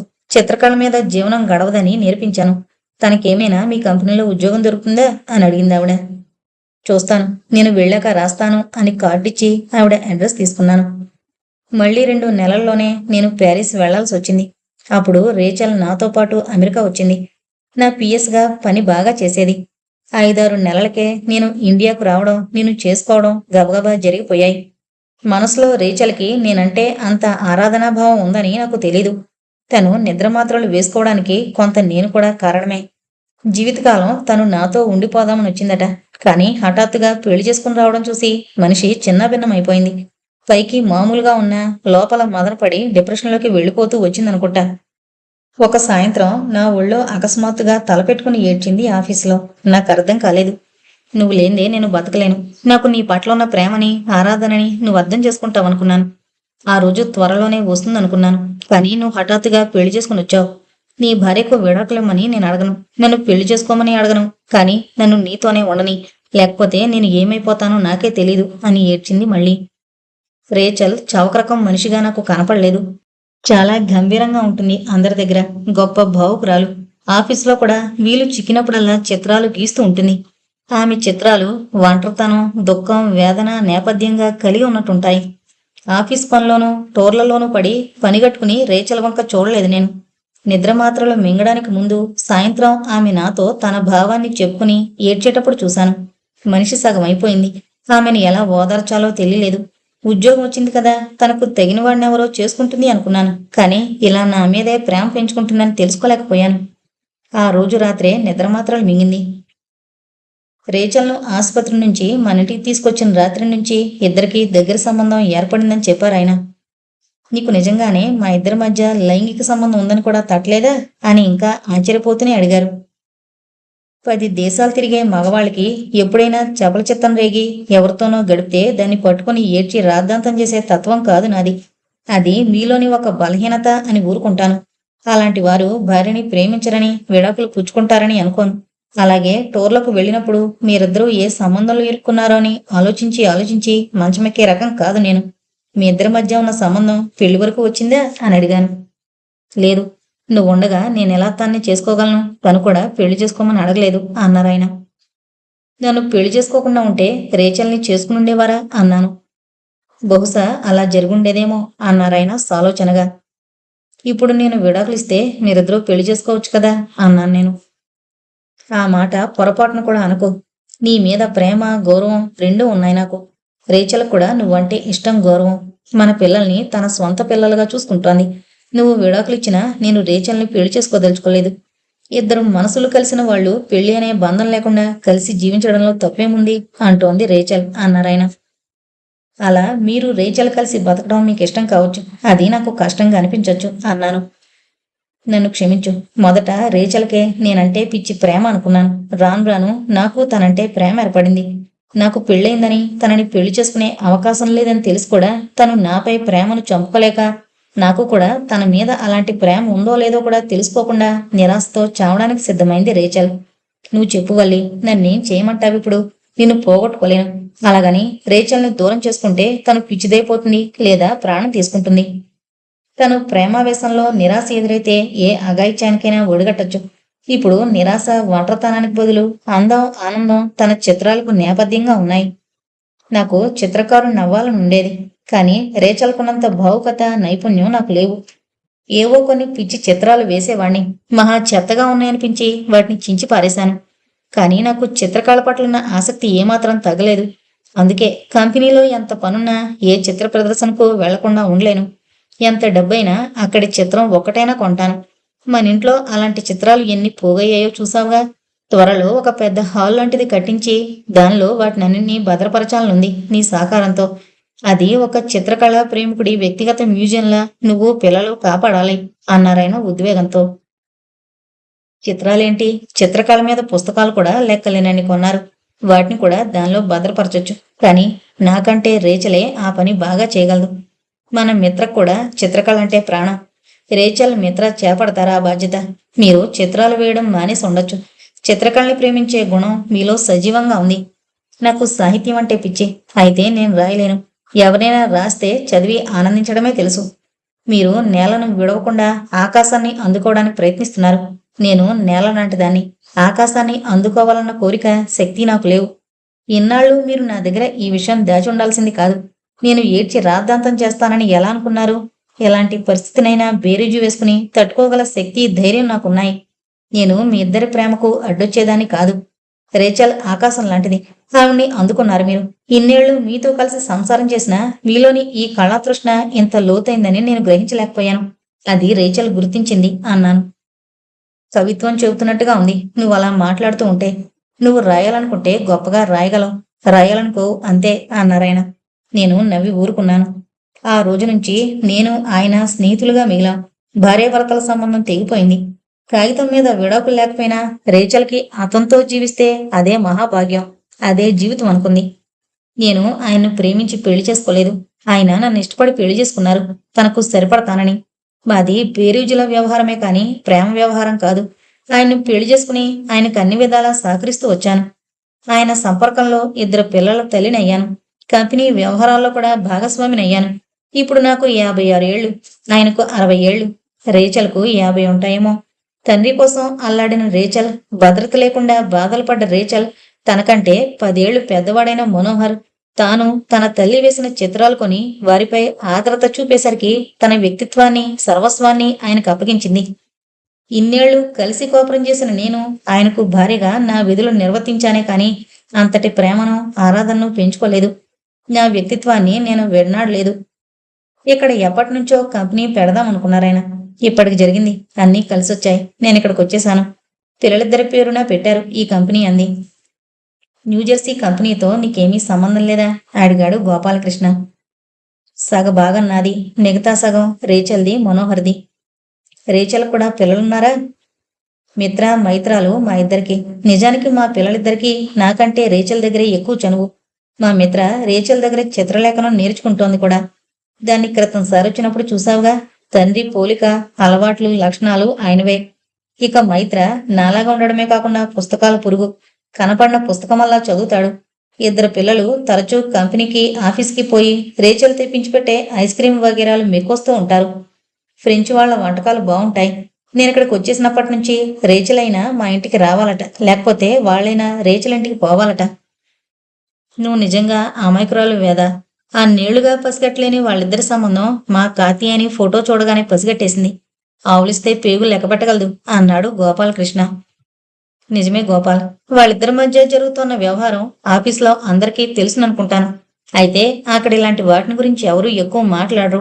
అన్నేసి గంటల తరబడి కలిసి పనిచేసి రాత్రి పగలోనక టూర్లలో వెంటుండి కంపెనీ ఆంతరింగిక విషయాలు చూసుకుంటూ ఉండే స్త్రీతో అందులోనూ రేచల్ లాంటి అందగత్తె భావుకురాలి ఆకర్షణలో పడి సంబంధం పెట్టుకోకపోతే ఆశ్చర్యపడాలి కానీ ఇద్దరూ దగ్గరైతే ఆశ్చర్యపడనక్కర్లేదు. నీలా ఎందరూ ఆలోచించగలరు అన్నాడు గోపాలకృష్ణ. టైం చూసుకుని గబుక్కుని లేచి, వేద చూసావా టైం ఎంతయిందో? మనం భోజనానికి కూర్చుని గంట అయింది. చేతులు ఎండిపోయాయి. పద చేతులు కడుక్కుందాం అన్నాడు. వాష్ బేసిన్ దగ్గరలో మళ్ళీ ఆ ముగ్గురి ఫోటో. అతడికి ఒక్కసారిగా వేద మీద ఎక్కడలేని జాలి పుట్టుకొచ్చింది. అంతలోనే భర్తని, అతడి బలహీనతల్ని అర్థం చేసుకోగలిగిన భార్యని పొందిన మనోహర్ గొప్ప అదృష్టవంతుడు అనుకున్నాడు. గోపాలకృష్ణతో బయట వరకు వెంటొచ్చి పంపుతూ, ఇది కేవలం మనిద్దరి మధ్య ఉండాలి. కార్తీయానికి కూడా చెప్పదు. అనవసరంగా ఎవరు నేను భర్త చేత వంచబడ్డానని జాలి చూపడం భరించలేను. అది కాకుండా నేను వంచబడలేదు. కాకపోతే మొదటే చెబితే బాగుండేదనిపించింది అంది వేదవల్లి. మనోహర్ చేసింది కరెక్టే. అప్పుడే చెబితే నువ్వింకా అప్పటి వయసులో ఎలాంటి నిర్ణయం తీసుకునేదానివో ఇప్పుడున్నంత జీవితానుభవం అప్పుడుండేది కాదు కదా. మనోహర్ చాలా తెలివైనవాడు, అదృష్టవంతుడు. రేచల్ వల్ల నువ్వు అతడి జీవితం నుంచి వెళ్ళిపోలేదు. ఏమైనా వేద, నాకు చాలా బాధగా ఉంది. ఏ స్త్రీ అయినా భర్త మరొకరితో అంతటి దగ్గర సంబంధం పెట్టుకున్నాడంటే సహించలేదు సామాన్యంగా. భర్త మీద ఆధారపడి బతుకుతుంది కనుక. అలా కొట్టిపారేకు. నువ్వు బాగా చదువుకున్న దానివి. నీ కాళ్ల మీద నువ్వు నిలబడగల శక్తి ఉన్నదానివి. అయినా నువ్విది సహిస్తున్నావు. ఒక సంగతి మర్చిపోతున్నావు గోపాల్. నాకు 2 పిల్లలున్నారు. వాళ్ళిద్దరూ తండ్రి పట్ల విముఖత పెంచుకోకూడదు. పిల్లలు సామాన్యంగా ఇలాంటి సందర్భాల్లో తల్లి పక్కనే చేరతారు, తల్లి మీద జాలి పడతారు. నాకు వాళ్ల జాలొద్దు. తండ్రి మీద విముఖత రాకూడదు. అంత ప్రేమగా చూస్తున్న రేచల్ మీద వాళ్ళు ద్వేషం పెంచుకోకూడదు. అందుకే నేను ఈ నిర్ణయం తీసుకున్నాను. గోపాల్, నువ్వు కారెక్కు. అనవసరంగా బయట నిలబెట్టి మరీ సోది మొదలుపెట్టాను. నువ్వు బాధపడద్దు, జాలి పడద్దు. నాకెంతో తెరిపిగా హాయిగా ఉంది. భారతం అనేది గొప్ప బాధ్యతతో కూడింది. ఆ బాధ్యత తప్పింది అంటూ నవ్వేసింది గలగల. హరి, అదితిల పెళ్ళైపోయింది. రేచల్, మనోహర్ రాలేకపోయారు. అదితి తండ్రి ప్రదీప్ అపార్ట్మెంటుకు మారాడు. పెళ్లిన వెంటనే మారదామనుకున్నారు కానీ అదితి తల్లి సొంతింట్లోనే ప్రాణం వదులుతానంది. ఆసుపత్రిలో చేరడానికి ఒప్పుకోలేదు. కర్మకాండ అయిపోయాక అదితి తండ్రితో పాటు ప్రదీప్ అపార్ట్మెంట్కి వచ్చేసింది. అందుచేత హరి తల్లిదండ్రులను వదిలి దూరం వెళ్లిపోవలసిన అవసరం కానీ, అదితి తండ్రిని వదిలి అత్తింటికి రావాల్సిన అవసరం రాలేదు. కాని పెళ్లైన మరుసటి రోజే భార్గవి బెంగళూరుకు వెళ్లిపోయింది. చూస్తూ చూస్తూ ఉండగానే అదితి తల్లి చనిపోయి సంవత్సరం దాటింది. ఎంతో ప్రేమతో నిండిన జీవితాన్నిచ్చిన భార్య ఎడబాటును భరించలేక అనుకున్న దానికంటే ఎక్కువే దిగులు పడిపోయాడు అదితి తండ్రి. ఒక రాత్రి ఎప్పుడు కన్ను మూసాడో తెలీదు. పొద్దుటే కూతురు తండ్రికి టీ చేసి తీసుకొచ్చి చూసేటప్పటికి శవమై కనిపించాడు. అదితి తండ్రి మరణంతో కాత్యాయంలో మరీ కొట్టొచ్చినట్టు మార్పు కనపడింది. అదితి పట్ల అత్తగా వ్యవహరించకుండా తల్లిగా ఓదార్చింది మనసారా. గోపాలకృష్ణ ఆశ్చర్యపోయాడు, ఆనందపడ్డాడు. అసలు హరి అపార్ట్మెంట్ తీసుకున్నప్పుడే కాత్యాయంలో కొంత అలజడి ప్రారంభమైంది. తన చుట్టూ, తన కుటుంబం చుట్టూ కట్టుకున్న కోటని లోపల నుంచే తన కడుపును పుట్టిన కొడుకే పగలగొట్టడానికి ప్రయత్నించాడు అనిపించింది. భార్గవి ఉద్యోగం పేరుతో మొండిగా బెంగళూరు వెళ్ళిపోవడం, ప్రమీల పెళ్లి ప్రదీప్తో చేయించడం కోసం భర్త, పిల్లలు తన అభిష్టాన్ని లెక్క చేయకపోవడంతో కోట గోడలు బలహీనపడ్డాయి. అదితి, హరిల పెళ్లితో అసలు తన ఉనికినే వారికి తెలియజేయకుండా ఉంచడానికి ప్రయత్నించినప్పుడు ఆ కోట ఒక వైపుకు కుంగిపోయినట్లు అనిపించింది. తన ప్రపంచం కేవలం భర్త, పిల్లలతోనే అనుకుని కుచించుకుని బతికిన తనకి ఏం మిగిలింది? వాళ్ల అభిష్టానికి తల ఒగితే వాళ్ళు హృదయపూర్వకంగా అమ్మ అని ప్రేమతో పిలిచినట్టు అనిపించింది. భర్త కళ్లల్లోనూ ఎన్నడూ కనపడిని సంతోషం కనిపించింది. భర్త అందం, పిల్లలందం ఇవేనా ముఖ్యం? అందం అందం అంటూ ఆరడిపెట్టిన తన భర్త కుటుంబీకుల మాటలకు న్యూనతపడి తన జీవితాన్నే నరకప్రాయం చేసుకుంది. ఇంటి వాళ్ళకి సేవ చేసింది కానీ అర్థయుతమైన ఆనందాన్ని అందించలేకపోయింది. తనకు లేని అందాన్ని తలచుకుంటూ రాత్రింబవళ్లు తన సేవలతో తన ఇంటి వాళ్ళకి ఆనందాన్ని అందించి తన లోటుని పూరించుకుందామనుకుంది. కారణమేదైనా అక్క, తల్లి మాట వినకుండా తనని పెళ్లి చేసుకున్న భర్త ఏనాడు తను అందగత్తి కాదని అనలేదు. అసలు ఆయన మనసులో అలాంటి భావన ఉన్నట్లు ఏనాడు కనపడలేదు. పిల్లలకు తల్లి అందంతో పనిలేదు. తల్లి అందంగా లేదని ఈసడించుకునే పిల్లలుండరు. తల్లి ప్రేమ చాలు వాళ్ళకి, అదే పెన్నిది. అయినా తను అర్థం లేని న్యూన్యతాభావంతో ఎన్నెన్నో ఊహించుకుని వాళ్ళందరూ తనకి ఎక్కడ కాకుండా పోతారో అన్న భయంతో వాళ్ళని అనవసరంగా బంధించినట్టుగా ప్రవర్తించి వాళ్లకు దూరమైపోతూ వచ్చింది. ఎందుకు తనిన్నాళ్లు ఇలా పిచ్చిగా ప్రవర్తించింది? అని అనుకుంటూ అపార్ట్మెంటు పెట్టవాడిని అనుకుని నిలబడి తనను తాను సమీక్షించుకుంటూ ఉండిపోయింది కాత్యాయని చాలాసేపు. ఇంతలో ఎవరో సమ్మె చేస్తూ నినాదాలు చేస్తూ వెళుతూ ఉంటే రోడ్డు వంక చూస్తూ నిలబడింది. తమ బిల్డింగ్లోనే 4 అపార్ట్మెంట్ల అవతల నుంచి ఒక 14 ఏళ్ల పిల్ల వీల్ చైర్ని తనకు తాను తోసుకుంటూ వచ్చింది ఆంటీ అంటూ. కాత్యాయని ఎవరమ్మా నువ్వు అని అడిగింది. అడిగిందే తడువుగా 8వ ఏటనే పోలియో వచ్చి 2 కాళ్ళు చచ్చుబడిపోయాయని, అప్పటినుంచి వీల్ చైర్లోనే ఎక్కువగా ఉంటున్నానని, ఇంట్లో అయితే దేక్కుంటూ తిరుగుతానని, తన తల్లి కింద మహిళా మండలి మీటింగ్కు వెళ్ళిందని, బయట ఆ స్లోగన్స్ వినపడి ఏంటని బయటకొస్తే మీరొక్కరో నిలబడి కనపడ్డారని, అందుకని మీ దగ్గరకు వచ్చానని చెప్పిందా పిల్ల. మహిళా మండలా? అదెక్కడుందమ్మా? ఆశ్చర్యపోతూ అడిగింది కాత్యాయని. మన అపార్ట్మెంట్లో ఉన్న ఆడవాళ్ళందరూ కలిసి ఒక మహిళా మండలి పెట్టుకున్నారు. ఎవరింట్లో అవసరం వచ్చినా అందరూ వచ్చి సాయం చేస్తారు. అప్పుడప్పుడు పండగలప్పుడు ఒక్కొక్కళ్ళు ఒక్కొక్క రకం పిండి వంట చేసి అవి తీసుకుని వృద్ధాశ్రమానికో అనాథాశ్రమానికో వికలాంగుల నిలయానికో వెళ్లి వాళ్ళకి పెట్టి వస్తూ ఉంటారు. ఊరగాయలు పట్టి అమ్మకానికి పెడతారు. అవన్నీ మన అపార్ట్మెంట్లో వాళ్ళే కొనేసుకుంటారు. ఇంట్లో మళ్ళా వేరే ఊరగాయలు పెట్టుకోవడం ఎందుకని అంటూ ఆరిందలా చెప్పిందా పిల్ల. ఇవన్నీ నాకు తెలియవే అంది. నిజంగానాంటీ? మీరు మెంబర్ అవ్వలేదా దాంట్లో? ఆ పిల్ల ఆశ్చర్యంగా అడిగింది. లేదమ్మా అంది. కాని వెంటనే గుర్తు తెచ్చుకుంది. తాము ఈ అపార్ట్మెంటుకు మారిన కొత్తల్లో ఎవరో కొందరు ఆడవాళ్ళొచ్చి మెంబర్ అవ్వమని అడిగితే నాకు ఇంటి పని సరిపోతుంది, నేను మీ మండల్లో చేరి చేయగలిగిందేమీ లేదని పంపేసింది. ఆ రోజుల్లో మరీ తాను కోపస్థం మండుకంలాగానే ఉండేది. అదే గొప్ప అనుకునేది. ఇంటి సేవే గొప్ప సేవ అనుకునేది. బయట కూడా ఏ కొద్ది సేవ చేయడానికి అవకాశం ఉందనే విషయం తనకి తట్టలేదప్పుడు. ఆంటీ, మా ఇంటికి రండి, మా ఇల్లు చూదురుగాని, నేను బొమ్మలు వేస్తాను, చూపిస్తాను అని కాత్యాయని చేయి పట్టుకుంది ఆ అమ్మాయి. ఆ పిల్లవంక ఒక క్షణం సాలోచనగా చూసి పదమ్మా అని వెంట వెళ్ళింది, వద్దన్న వీల్ చైర్ తోస్తూ. ఇంతలో ఆ పిల్ల తల్లి కూడా వచ్చింది. ఆ మాట ఈ మాట మీద మండలి సభ్యులందరూ వంతుల వారీగా తన కూతుర్ని బస్టాప్కు తీసుకువెళతారని, మళ్లీ సాయంత్రం అలాగే తీసుకొస్తారని, అందువల్లే తన కూతుర్ని చదివించుకోగలుగుతున్నానని చెప్పింది. మీ వారేం చేస్తారు? ఆయన తీసుకువెళ్లరా అని అడిగింది కాత్యాయని. ఆయన పోయి 2 ఏళ్లయింది. ఆయనకొచ్చిన కొద్దిపాటి డబ్బుతో అపార్ట్మెంటు ఆఖరి వాయిదా కట్టేశాను. ఇక నా జీతం మీదనే గడవాలి ఇల్లు. నేను గవర్నమెంట్ స్కూల్లో పనిచేస్తున్నాను. నా టైమింగ్స్ వేరు. పొద్దుటే 8 గంటలకు స్కూల్లో ఉండాలి. పాప విషయంలో మండలి వాళ్లే నాకు సహాయం చేస్తున్నారు. మధ్యాహ్నం నేను ఖాళీగానే ఉంటాను. మీకు అభ్యంతరం లేకపోతే నేను తీసుకొస్తాను మీ అమ్మాయిని అంది కాత్యాయని. చాలా సంతోషమండి. మీరు మహిళా మండలిలో ఎందుకు చేరకూడదు? ఫంక్షన్ హాలు పక్కనే ఉన్నదా హాలు. మన మండలికిచ్చారు. ఫీజేమీ లేదు. వీలున్నప్పుడు తగిన సేవ చేయడం అంతే. వీలు కాకపోతే ఎవరూ ఏమీ అనరు, చేయలేదేమని అడగరు. రేపు నన్ను మహిళా మండలికి తీసుకువెళ్ళండి అని కాత్యాయని ఇంటికొచ్చేసింది. వచ్చినప్పటి నుంచి ఒకటే ఆలోచనలు. ఆడబిడ్డ అత్తగారు తను అనాకరి అని, కట్నం ఇవ్వలేరు కనుక తనని పెళ్లి చేసుకోవద్దని అన్నారని అనవసరంగా కసి పెంచుకుంది. ఆ కసి వల్ల తనకు కాని తన ఇంట్లో వాళ్ళకు కాని ఒరిగిందేంటి? అశాంతి తప్ప అనుకుంటూ వంటింట్లోకి వెళ్ళింది. కాఫీ కలుపుకోవడానికి ఫిల్టర్లోని డికాషన్ గిన్నెలో పోయబోతుంటే గుమ్మమూతలు నిలబడిన సత్యమ్మ సాయంత్రం ఛాయ్ తాగితే మంచిదమ్మా అని సలహా ఇచ్చింది. మామూలుగా అయితే నిన్నడిగానా, నోరు మూసుకో అనేది కాత్యాయని. ఎందుకో ఆ రోజు అలా అనిపించలేదు. సరే, నీకు ఛాయ్ ఎలాగో చెయ్యాలి కదా, నేను అదే తాగుతాలే అంది. వేదవల్లి గారు నేను ఛాయ్ మంచిగా చేస్తానని తాగేవారమ్మా అంది సత్యమ్మ కాస్త ధైర్యం తెచ్చుకుని. కాని కాత్యాయనికి ఇంకా సత్యమ్మకు వంటింటి పని అప్పగించడం ఇష్టం లేదు. భార్గవమ్మ గారికి ఛాయ్ ఇష్టం, ఆమె వచ్చినప్పుడు చేదుగాలే అని రోజులా టీ గ్లాసు గుమ్మ అవతల కింద పెట్టకుండా అక్కడ నిలబడిన సత్యమ్మ చేతికిచ్చింది.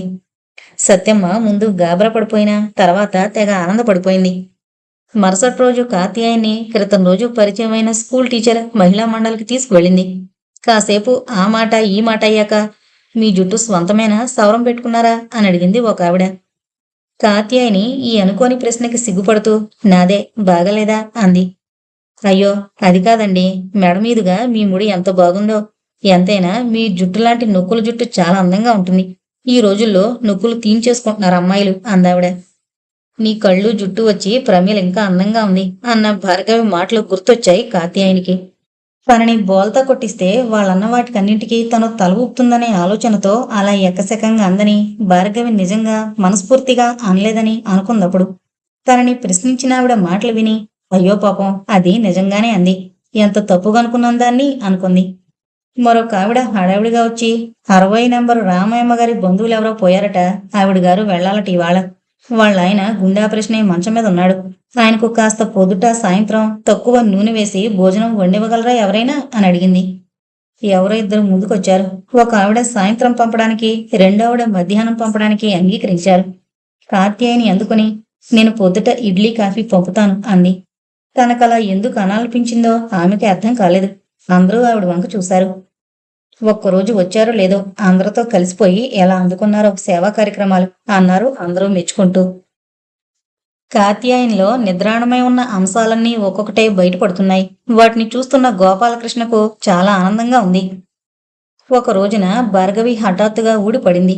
5 నెలల పండంటి బాబునెత్తుకుని. పొద్దుట కాఫీ తాగుతున్న కాత్యాయని, గోపాలకృష్ణ భార్గవి చేతుల్లోని బాబును చూసి తెల్లబోయారు. అమ్మా, నీ మనవణ్ణి తీసుకుంటావా కాస్త? ఆటోవాడు సామాను బయట పెట్టాడు. ఈ బుడిగాడు కోసం మరో సంచి ఎక్కువ తీసుకురావాల్సి వచ్చింది అంటూ బాబుని కాత్యాయని ఒళ్ళో పెట్టి విసస బయటకు వెళ్ళిపోయింది. ఆ మాటలతో బెత్తరపోయిన భార్యాభర్తలిద్దరూ ఒకరి ముఖాలొకరు చూసుకున్నారు. భార్గవికి ఎప్పుడు పెళ్ళయింది, ఎప్పుడు హైదరాబాద్ వచ్చింది, ఎప్పుడు కడుపుతో ఉంది, ఎప్పుడు పిల్లానికి అంది, అది అర్థం కాలేదు కాత్యాయనికి. బయట సామాన్తో లోపలికొచ్చిన భార్గవి వాటిని హాల్లో ఒక పక్కగా పెట్టి, నాకు తెలుసులే మీకెన్నెన్ని ఆలోచనలు వస్తున్నాయో. నేను వచ్చి ఏడాది పైన అయింది. కిందటిసారి వచ్చినప్పుడు నువ్వు కాస్త లావయ్యావే భార్గవి అన్నారు, గుర్తుందా అమ్మా? అప్పుడు నేను కడుపుతా ఉన్నాను. నీకు తెలియకుండా పమిట జాగ్రత్తగా కప్పుకున్నాను. ఆ రోజు లెక్క వేసుకోండి. నీ మనవడి వయసు 5 నెలలు. అర్థమైంది కదూ? పెళ్లి ఎప్పుడైందంటారా? పెళ్లి కాలేదు, సింగిల్ పేరెంట్ని అంది. అది వింటూనే తల్లిదండ్రులిద్దరూ నోరెళ్లబెట్టారు. గోపాలకృష్ణ కంటే ముందు కాత్యాయని తెపరిల్లి, ఇంత ఘనకార్యం చేసిన వాణ్ణి పెళ్లి చేసుకోలేకపోయావా అంది కాస్త ఎద్దేవగా. ఏమోనమ్మా, అలా తట్టలేదు, చూస్తాలే. వీలైనప్పుడు వాడు ఒప్పుకున్నప్పుడు చేసుకుంటానులే. అప్పటికి ఇంకో పాప కూడా పుడితే ఇద్దరం చెరొకరిని ఎత్తుకుని మీకు పాదావందనం చేయడానికి వస్తానులే. ప్రస్తుతం నాకు కాఫీయో టీయో ఇవ్వు. కాఫీ డెకాషన్ అయిపోయి ఉంటుంది. నువ్వు కూర్చో, మనవణ్ణి చూసుకుంటూ నేను చేసుకొస్తానులే అంది భార్గవి వంటగది వైపు వెళ్లబోతూ. సత్యమ్మ, భార్గవం గారికి ఛాయ్ చేసి తీసుకురా అంది కాత్యాయని గట్టిగా సత్యమ్మకు వినపడేటట్లు. సత్యమ్మ, భార్గవి, గోపాలకృష్ణ ముగ్గురు అకస్మాత్తుగా ఇంటికప్పు ఊడి మీద పడినట్టు ఉలికి పడ్డారు. సత్యమ్మ తేరుకుని ఆనందంతో ఛాయ్ చేసి తీసుకొచ్చింది. భార్గవి తండ్రి వంక చూసి ఏంటి మార్పు అన్నట్లు సంజ్ఞ చేసింది. అంత సంజ్ఞలొద్దులే తల్లి, మీరంతా రెక్కలొచ్చినట్టు వెళ్ళిపోయారు. ఇక ఎవరికోసం రెక్కలు ముక్కలు చేసుకోవాలి? అందుకనే సత్యమ్మ ఛాయ్ బాగా చేస్తానంది. ఒకరోజు నువ్వు వచ్చినప్పుడు చేయమన్నాను, నువ్వు వచ్చావు. సత్యమ్మ టీ రుచి చూపిద్దామని చేయమన్నాను దాన్ని. చాలా ఇంకా వివరాలేమైనా ఇవ్వాలా? మీ అందరికీ సంజేషులు ఇచ్చుకోవడంతోనే నా జీవితం అంతా గడపాల్సిందేనా అంది కాత్యాయని. ఇంతలో హరి, అదితి వచ్చారు.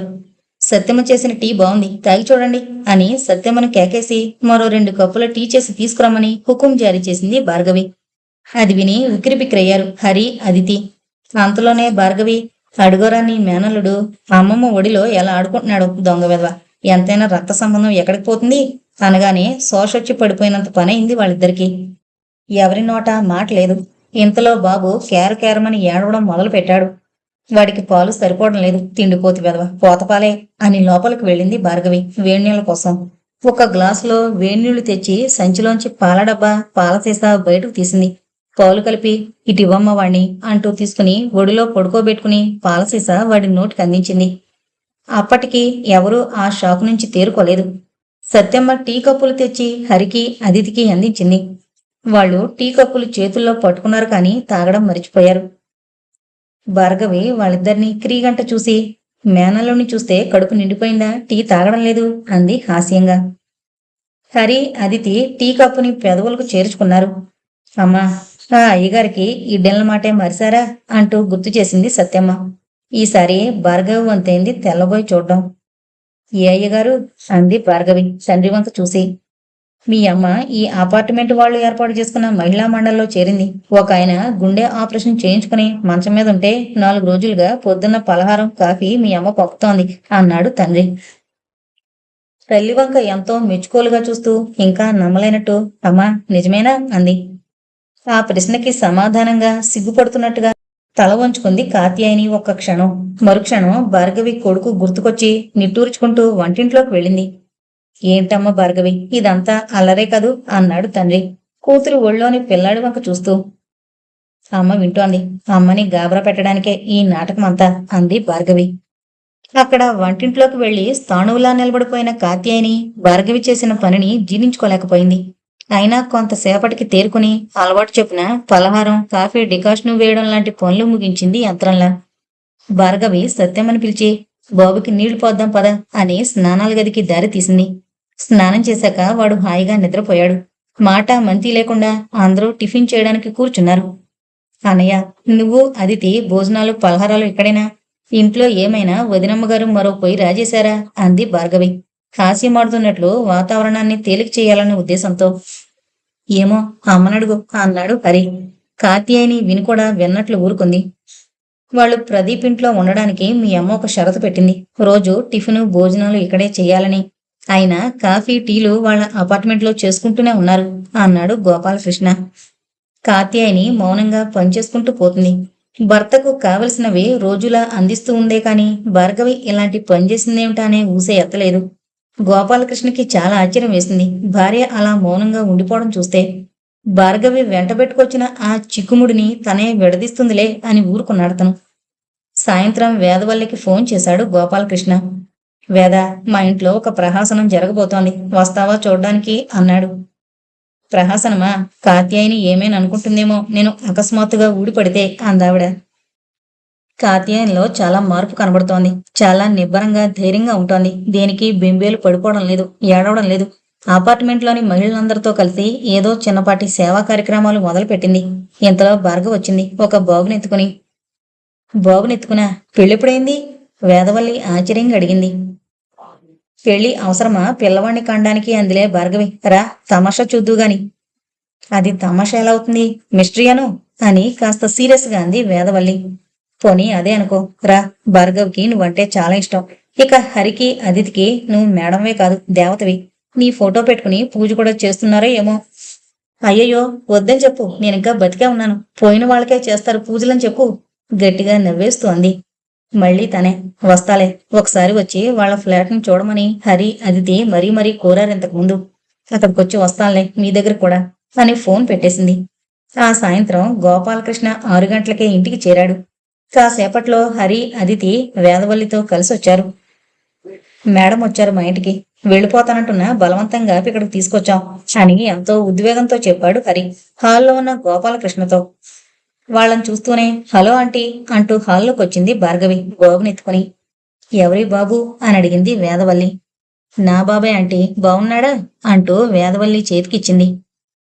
బంతిలా బాగున్నాడు, కంగ్రాచ్యులేషన్స్. పెళ్లికి పిలిస్తే మేమంతా వస్తామని భయపడ్డావా? గప్చుప్గా చేసేసుకున్నావు. పెళ్ళింకా చేసుకోలేదు, బాబుని ఒళ్ళో పెట్టుకుని చేసుకుందాం అనుకుంటున్నాం. వేదవల్లి తెల్లబోతున్నట్టు గోపాలకృష్ణ వంక చూసింది.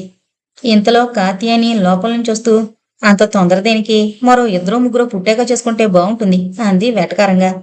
వేదవల్లిని చూసి, మీరెప్పుడొచ్చారు? నేను చూడలేదు, క్షమించాలి అంటూ నమస్కారం చేసింది. ఇప్పుడేనమ్మా మా అపార్ట్మెంట్కి వచ్చారు, మేమిక్కడికి తీసుకొచ్చాం అన్నాడు హరి. కాత్యాయని హడావిడి పడిపోతూ వంటింటి వైపుగా వెళ్ళింది. వేదవల్లి కూడా ఆవిడ వెంట పరుగు పెట్టినంత పనిచేసి, మీరు ముందు హాల్లోకి రండి, లేకపోతే అందరం వచ్చి వంటింట్లోనే సర్దేసుకుంటాం అని చేయి పట్టుకుని కాత్యాయని హాల్లోకి తీసుకొచ్చింది. మేడం గారు భార్గవి విచ్చలవిడితనాన్ని చూసి యావగించుకుంటారేమోనని హరికి, అదితికి చాలా సిగ్గుగా ఉంది. ఇంతలో కాలుబెల్ మోగింది. భార్గవి వెళ్ళింది తలుపు తీయడానికి. ఎవరో 6 అడుగుల ఎత్తుతో సౌమ్యత ఉట్టిపడుతున్నట్టుగా ఉన్న వ్యక్తి లోపలకు అడుగు పెట్టాడు. ఈశ్వర్, ఆయన మా నాన్నగారు, ఆవిడ మా అమ్మ.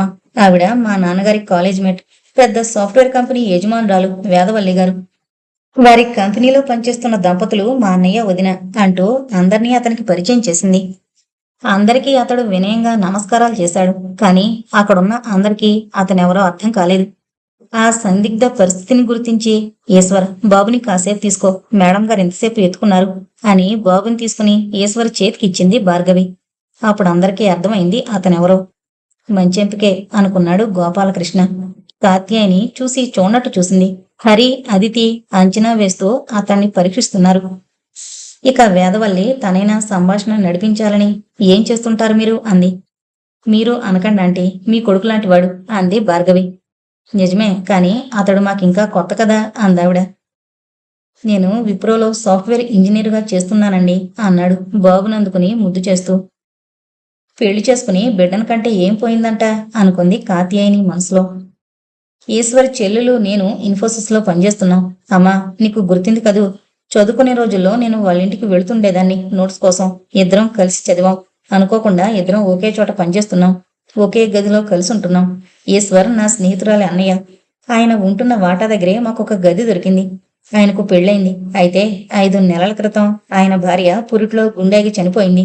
ఇక అప్పటినుంచి ఈ బాబుని నా స్నేహితురాలు నేను చూసుకుంటూ వచ్చాం, ఒక ఆయా సాయంతో.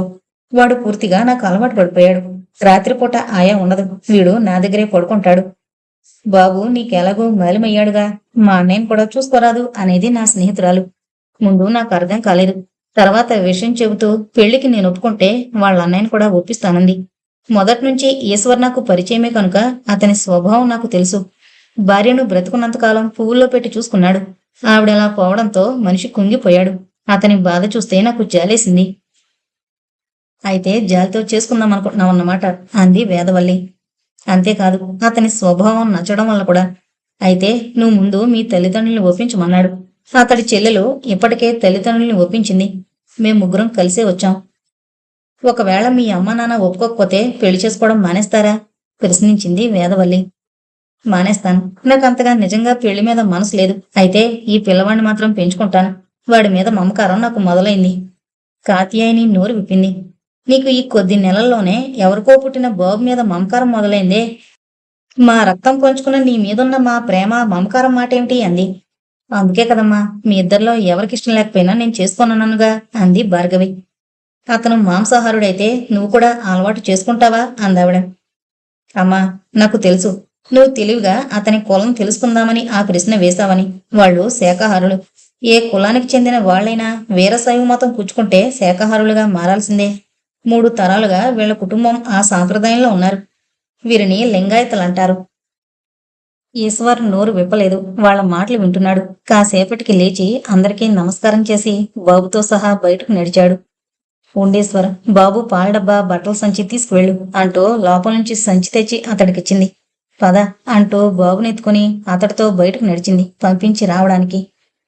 తిరిగి ఏమీ జరగనట్టుగానే భార్గవి లోపలికొచ్చి ఆ కబురు ఈ కబురు చెబుతూ అందర్నీ నవ్వించడానికి ప్రయత్నించింది.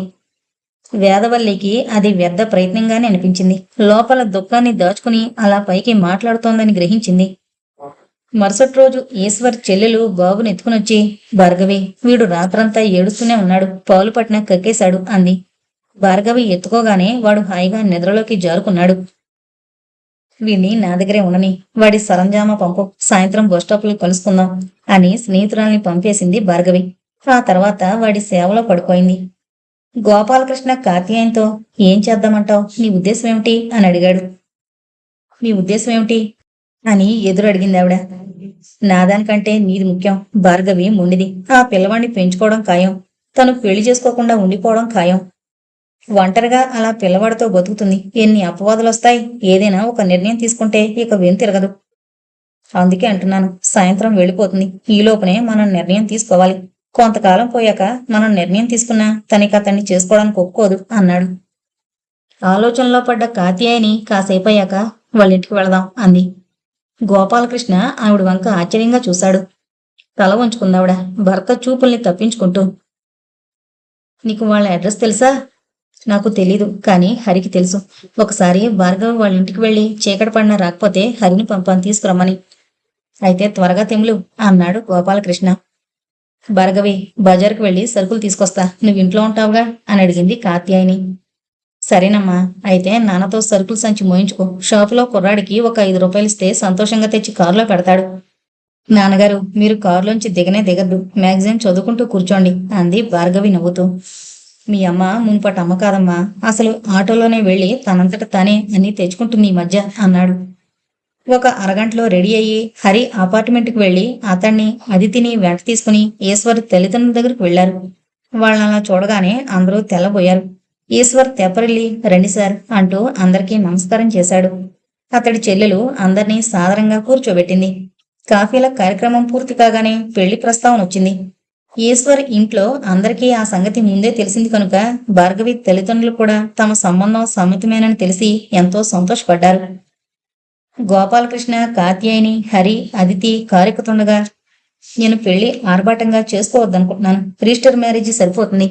దానికి 1 నెల పైనే పడుతుంది. అన్ని నియమాలు పూర్తయ్యేటప్పటికి భార్గవి కూడా అదే నచ్చింది. అయితే మీరు ఒప్పుకోకపోతే తను పెళ్లి చేసుకోనని చెప్పింది. ఆ ఒప్పందం మీదనే మేమిక్కడికి వచ్చాం. మేమక్కడికి వెళ్ళాక మీకు తేదీ తెలియజేస్తాం. మీ కుటుంబం వేదవల్లి గారు వస్తే ఎంతో సంతోషిస్తాం అన్నాడు ఈశ్వర్. వేదవల్లి నీకు తెలుసా ఇంతకుముందు అన్నాడు గోపాలకృష్ణ. లేదు, కానీ నిన్న మీ ఇంట్లో ఆవిడని చూశాక భార్గవి నాతో ఆవిడ గురించి చెప్పినట్టుగానే ఉన్నారనిపించింది. తనకు ఆవిడంటే చాలా ఇష్టం అన్నాడతను. కారు కదిలిందే తడువుగా. అదే మంచిదేమో. రెండో పెళ్లికి అంత ఆర్భాటం దేనికి అని వాళ్ళు వీళ్ళు చెవులు కొరుకోవచ్చు అంది కాత్యాయిని. నువ్వేనా ఆ మాట అంటోంది? నువ్వు అలాంటి పెళ్లికి ఒప్పుకోవేమో అనుకున్నాను. నీలో ఎంత మార్పు వచ్చింది, నాకు చాలా ఆశ్చర్యంగా ఉంది అన్నాడు గోపాలకృష్ణ. కాత్యాయిని నవ్వి ఊరుకుంది. వాళ్ళు ఇంటికి చేరుకునేలోగా ఈశ్వర్ చెల్లెలు ఫోన్ చేసి జరిగిందంతా భార్గవికి చెప్పింది. తల్లి తండ్రి ఇంటికి రాగానే సరుకులు కొనడానికి ఎంతసేపా? ఉత్త చేతులతో వచ్చారేంటి? సరుకులేవి అంది భార్గవి ఏమీ ఎరగనట్లు అటు ఇటు చూసి. నీ పెళ్లి టైంకి వచ్చేస్తాయిలే అంది కాత్యాయిని కూతురి నాటకం గ్రహించి. అమ్మా, నాన్నగారు నువ్వు మారావన్నారు, కానీ ఇంత మారావనుకోలేదు అంటూ తల్లి దగ్గరికొచ్చి ఆవిడ భుజం మీద తల పెట్టుకుంది కృతజ్ఞతతో. అనుకున్నట్టుగానే భార్గవి ఈశ్వర్ల పెళ్లి జరిగిపోయింది. కాత్యాయిని రోజురోజుకు మహిళా మండలి సేవా కార్యక్రమాల్లో మునిగి తేలుతోంది. ఒకరోజు గోపాలకృష్ణకు ఫోన్ వచ్చింది వేదవల్లి దగ్గర నుంచి.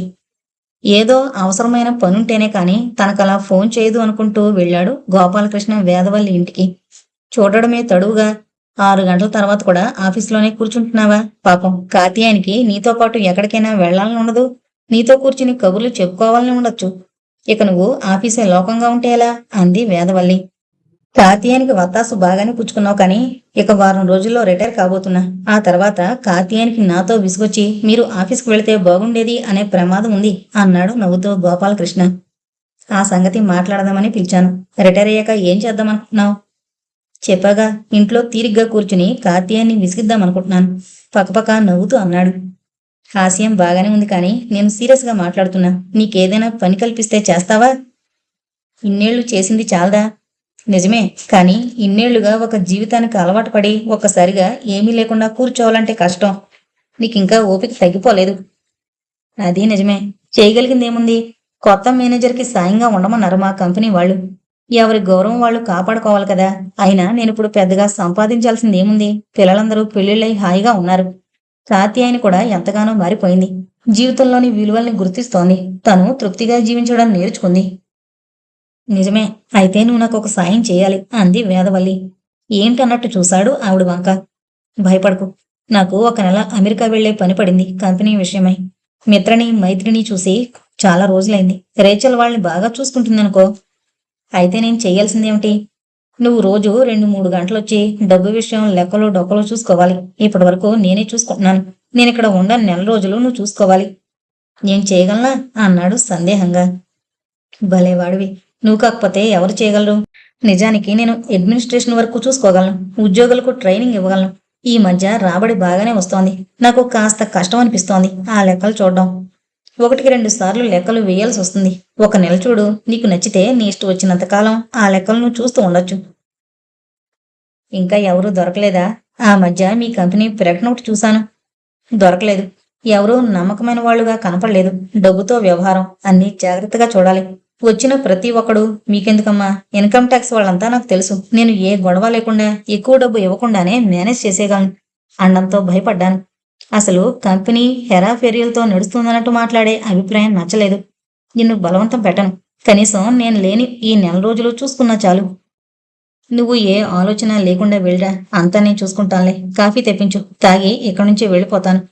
నువ్వు లోపలికి వెళ్ళావంటే పలహారం పళ్ళు అంటూ మొదలు పెడతావు. సరేలే అని ప్యూన్ని పిలిచి కాఫీ తీసుకురమ్మని చెప్పింది. కాఫీ తాగి అతను వెళ్ళబోతుంటే, థ్యాంక్స్ గోపాల్, నీకు జీతం ఇవ్వను అంది వేదవల్లి చిన్నగా నవ్వుతూ. నేను అడగలేదు కదా అన్నాడు గోపాలకృష్ణ కూడా నవ్వుతూ. నువ్వు అడగవని కూడా తెలుసు. మీరున్న అపార్ట్మెంట్ అమ్మకానికి వచ్చిందని తెలిసింది. అది కొనడానికి నీకు అప్పిస్తాను. నువ్విక జీతం భత్యం లేని బాండెడ్ లేబర్వి అంది పక్కపక్క నవ్వేస్తూ. ఆ మాటలు విని గోపాలకృష్ణ చాలా కాలం తర్వాత మనసారా నవ్వాడు. జీవితకాలం ఇక నేను బానిసనేనన్నమాట. ఎంతకాలం భార్యకి పిల్లలకు మాత్రమే బానిసని, ఇకిప్పుడు స్నేహితురాలికి కూడా బానిసను అన్నాడు. వేదవల్లికి నవ్వాగలేదు. మీ ఇంట్లో అందరికీ నువ్వంటే ఎంత ఆపేక్షో, ప్రేమో నీకు తెలియంది కాదు. నా విషయానికొస్తే ఆనాటి నా కాలేజ్ మేట్ గోపాల్వే. ఆ రోజుల్లో నీ నోట్సు సాయంతో ఎలా ఇంటర్మీడియట్ పాస్ అయ్యానో, అలాగే ఈనాడు కూడా నీ సాయంతో ఈ కంపెనీ నడుపుదామనుకుంటున్నానంటే నాకు నా మీద కంటే నీ మీదని ఎక్కువ నమ్మకం ఉందని తెలియడం లేదా నీకు అంది. నాకు నీ మీద రోజురోజుకి గౌరవం పెరుగుతోంది. ఏ భార్య తట్టుకోలేని తుఫాన్ లాంటి పరిస్థితుల్లో కూడా నిలదొక్కుని గుమ్మనంగా సంసారాన్ని సాగిస్తున్నావు విచ్ఛిన్నం కాకుండా అన్నాడు. నువ్వు మాత్రం ఎన్ని అలజడులు ఆటంకాలు వచ్చినా కుంగిపోకుండా విరక్తి చెందకుండా గుంభనంగా సంసారాన్ని లాక్కురావడం లేదు. ఇలాంటి భర్తలు ఎంతమంది ఉంటారు అంది వేదవల్లి. అందుకే సంసారం సాగరం అంటారు పెద్దలు అన్నాడు గోపాలకృష్ణ సాలోచనగా. ఎన్ని ఆటుపోట్లొచ్చినా తట్టుకుని సాగిపోయే సాగరంలా సంసారాలు కూడా సాగాలనేమో అంది వేదవల్లి తనలో తను అనుకుంటున్నట్టుగా.